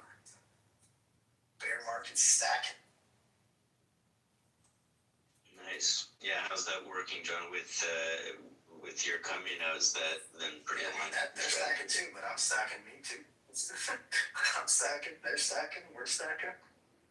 We just out here stacking. I was telling them, Michael, if the price goes any lower, we're gonna change the name from stacking sats to stacking Bitcoin. Wow, yeah, makes sense. That's supposed to be funny, Michael. Thank you. No, I was smiling. Oh, Michael, I didn't see it. John, I'm a little, but I was smiling on this. Oh, okay. Thanks, buddy. I appreciate that. Things going good with business, Michael? Yeah, I mean, I've been focusing on myself more this past few weeks.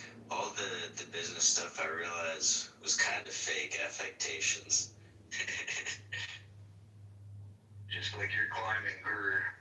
Exactly, dude. I mean, I feel like Dave, like, back in you, Dave, you seem to know, like, some of you guys knew. You know, I even said it, but I didn't know. I don't know how I was saying it, but I still didn't know.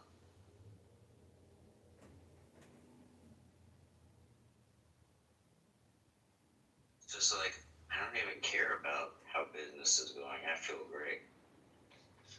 Michael, I was surprised not to find you in the Epstein files. I thought for sure you would have asked him for money. Fucking hilarious. Oh, that's good. The Christian jokes are always good because you can tell they're just like, they're not like sidewinding. You know, he's not crypto, but he's like, he's doing a long game. He's playing the long. Just so you know, I'm going to be very important someday, and if you want to get some dirt on me, I am extremely susceptible to bribes.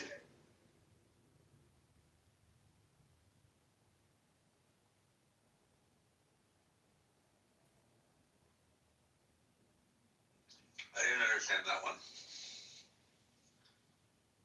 It's Michael's email to Epstein. Get your blackmail now at a discount.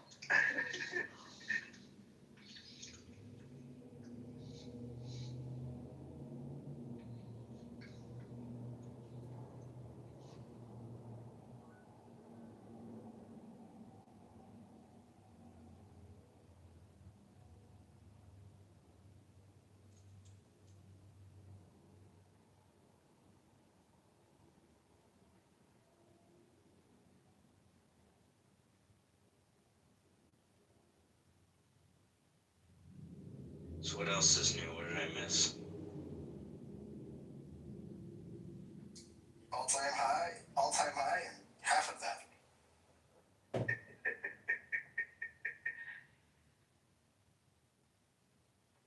Yeah, I didn't see that coming. We all bought put options at the same time at Pico Top. You should have been here. Yeah, we actually outperformed Teddy. Yo, it seems like it is in Canada. Yeah. Woman wearing a dress opens fire in Canadian school. That's a guy. Yeah. And she just didn't wear it. That's way too specific. I know that. By the way, that's just in Canada. In America, it'd be like some tranny fucking did it. You know, you guys are like, a woman in a dress, wink, wink. I said you gotta be worried about trans people because not only are they dudes, but they're mentally ill dudes. Yeah. You know? Aren't they taking the testosterone blockers? Where are they getting the fucking balls to do this shit? Bro, do you know how fucking psychotic you would be as a man? To cut your dick off? Yeah. No. You started taking estrogen. It would make you psychotic. Make you a woman. Have you not observed the behavior of women? Yeah. Imagine, okay, you know how as a man you're walking around with like, You know what happens? You know, his first period. like as a man, it's not every day, but like, you know, occasionally there's murderous intent in the back of your mind somewhere. You know, you don't do it, but it's there. You're a man. You fucking, you know, if you had to, you would. If societal breakdown occurred, you would do what needed to be done, Michael right? really killed me at least 4 times. Yeah, Michael's got this in spades. Literally, someone texted me one day. He's like, "You gotta be careful." What I'm saying is, okay, so you're a man. You've had these thoughts. Every man had. And then you fucking crash your testosterone and you get on estrogen. Bro, that's a recipe for fucking psychotic delusion. That makes a lot of sense. Yeah. Do trannies get like PMS? No. Dude, can I just not tell you? He was just experiencing his first period of good handle. Well, he's getting it next week. Everybody knows they get crazy right before the period happens. That actually happens. It would just fuck your body up so much. Nothing like it. Your fucking hormones will fuck you up fast as fuck, man. So I'm sure you're doing all this stuff. That's why SSRIs are fucking crazy. All this shit is crazy. Do you know that there's a new study out that says that even after 15 days, little as 15 days of SSRI usage, you can have permanent sexual dysfunction? Good evening. I'm John Kitover with Kitover Which is fucking Tonight, how your cell phone and a little artificial intelligence can put free money in your like only 15 days. Kobe. And I'm throwing my SSRIs in the trash. Stay there, too. Kobe. See, the thing is, that's a generational difference. Like, Gen Alpha doesn't understand that. You know, like, there's a whole fucking... By the way, there's a whole you remember... 15 years of men who threw a fucking thing at anything round and said Kobe. Do you remember Tom Cruise went on TV and told Matt Lauer, who's a rapist, that SSRIs were some dumb bullshit, and Matt Lauer needed to shut the fuck up? And everybody was like, this was like in 2004 or 5 or something. And everybody was like, "You're crazy, Tom Cruise." He was 100% correct. Everything he said is correct. All of it. He was right. We owe Tom Cruise an apology. Tom Cruise is right. I'm really curious on the shooter used, man, because right now they're really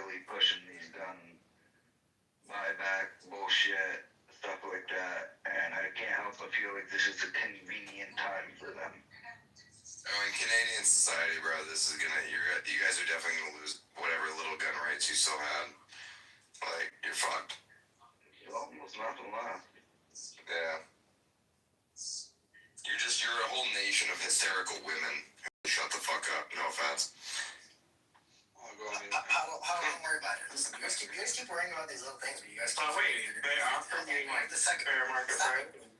No, Brittany, the key is you make fake ass guns, you throw your old guns that suck and you go. That's right. That's not the point. The point is, they're gonna be the 51st state and we still have the Second Amendment. You guys are fine. Alberta, I'm not taking all of them. Just Alberta.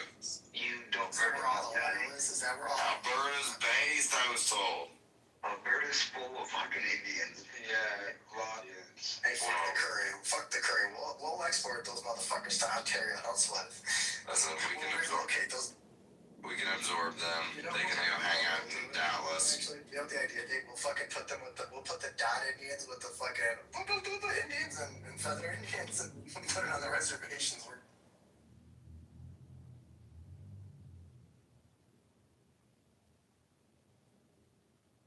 Like Indians, meet Indians. Bye.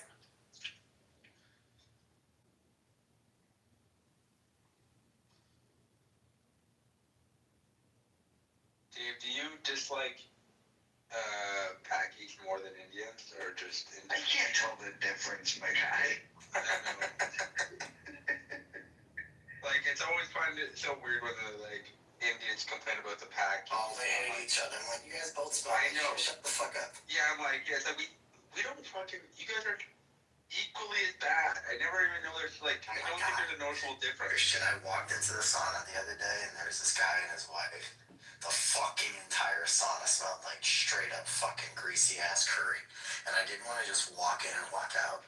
But I was in there for 45 seconds. I couldn't take it. I was like, there's just way too much heat, fucking grossness. I had to. Oh, dude, you gotta be vocal about that shit. No, I'm serious. You gotta shame them. You gotta shame those people, man. I think I did by walking out. Dave, you know what I've noticed is all Tim Morris has been working with influencers like crazy. They're doing working with tons of different white girl influencers.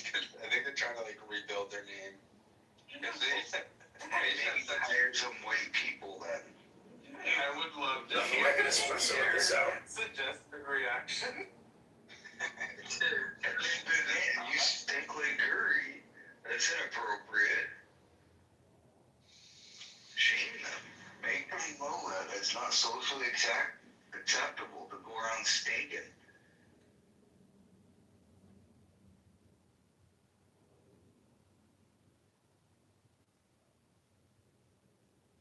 I think he heard Right, quick nighter. the fuck you doing. Did anybody watch that Sovereign movie? I know Toddle said he did, but anybody else here? What's the movie called? Sovereign. It's what's that guy from Parks and Rec, Ron Swanson? That guy. He's a sovereign citizen with his son. It's pretty depressing.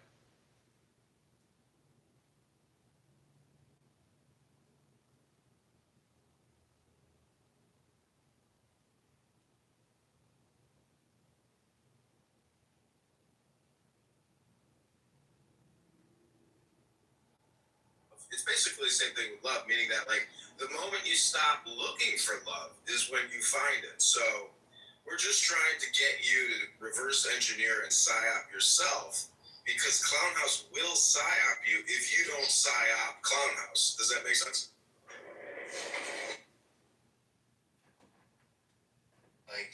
For Valentine's Day, Canada celebrates Valentine's Day, right? But your kids. What are you doing? You have a list of emails?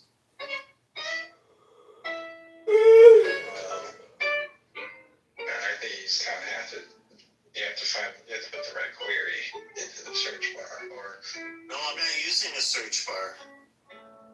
you're just, how are you?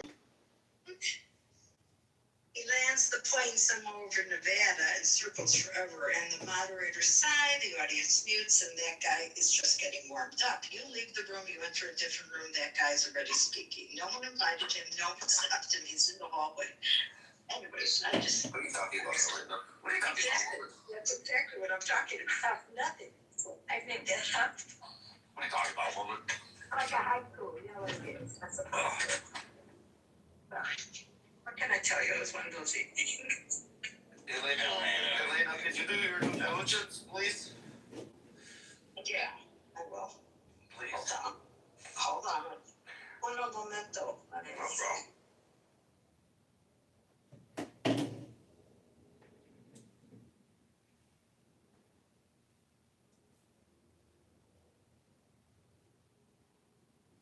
Testing 1, 2.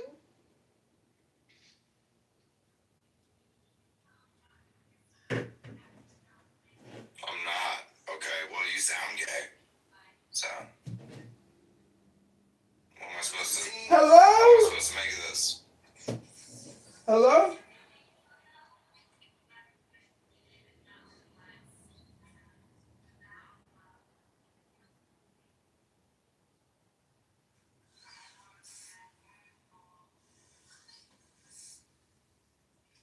By the way, the opposite is true.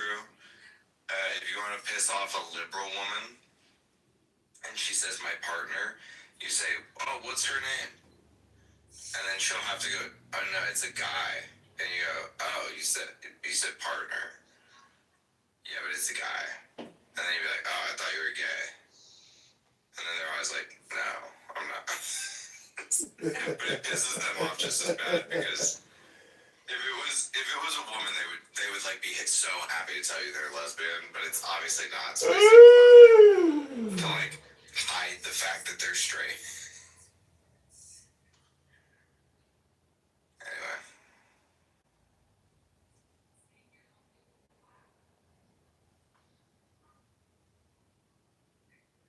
Dusty, how's your partner, Fish? Oh, he's not here. Fish, how's your partner, Dusty? He's my partner, faggot. Fish is a girlfriend. Was Sora? Was it Sora?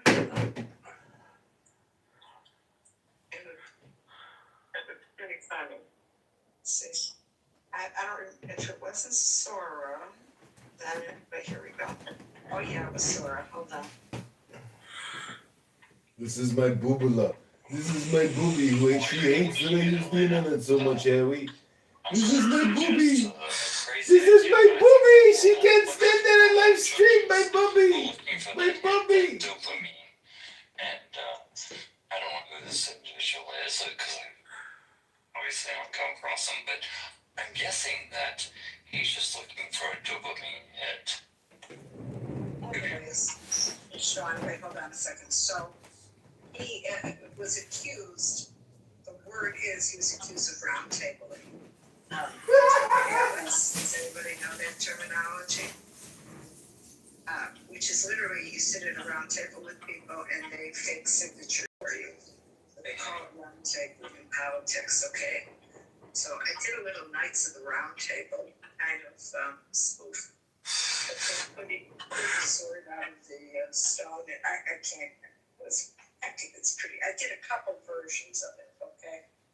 Pretty funny. If anybody wants to see it and they're my friend, let me know. I'll send it to you on whatever I call you want.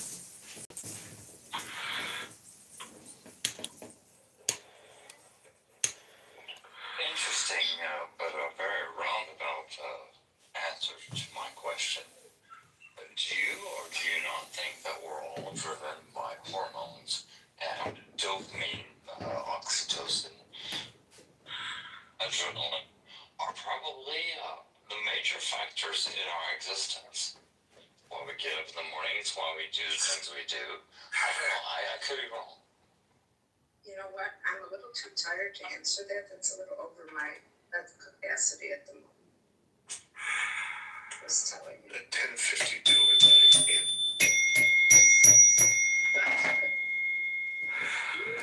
That's too much. I mean, you literally have to replay it for me. It went just flying over my head. Okay, I'm looking for nonsense at this hour, not philosophical conversation. It wasn't bad.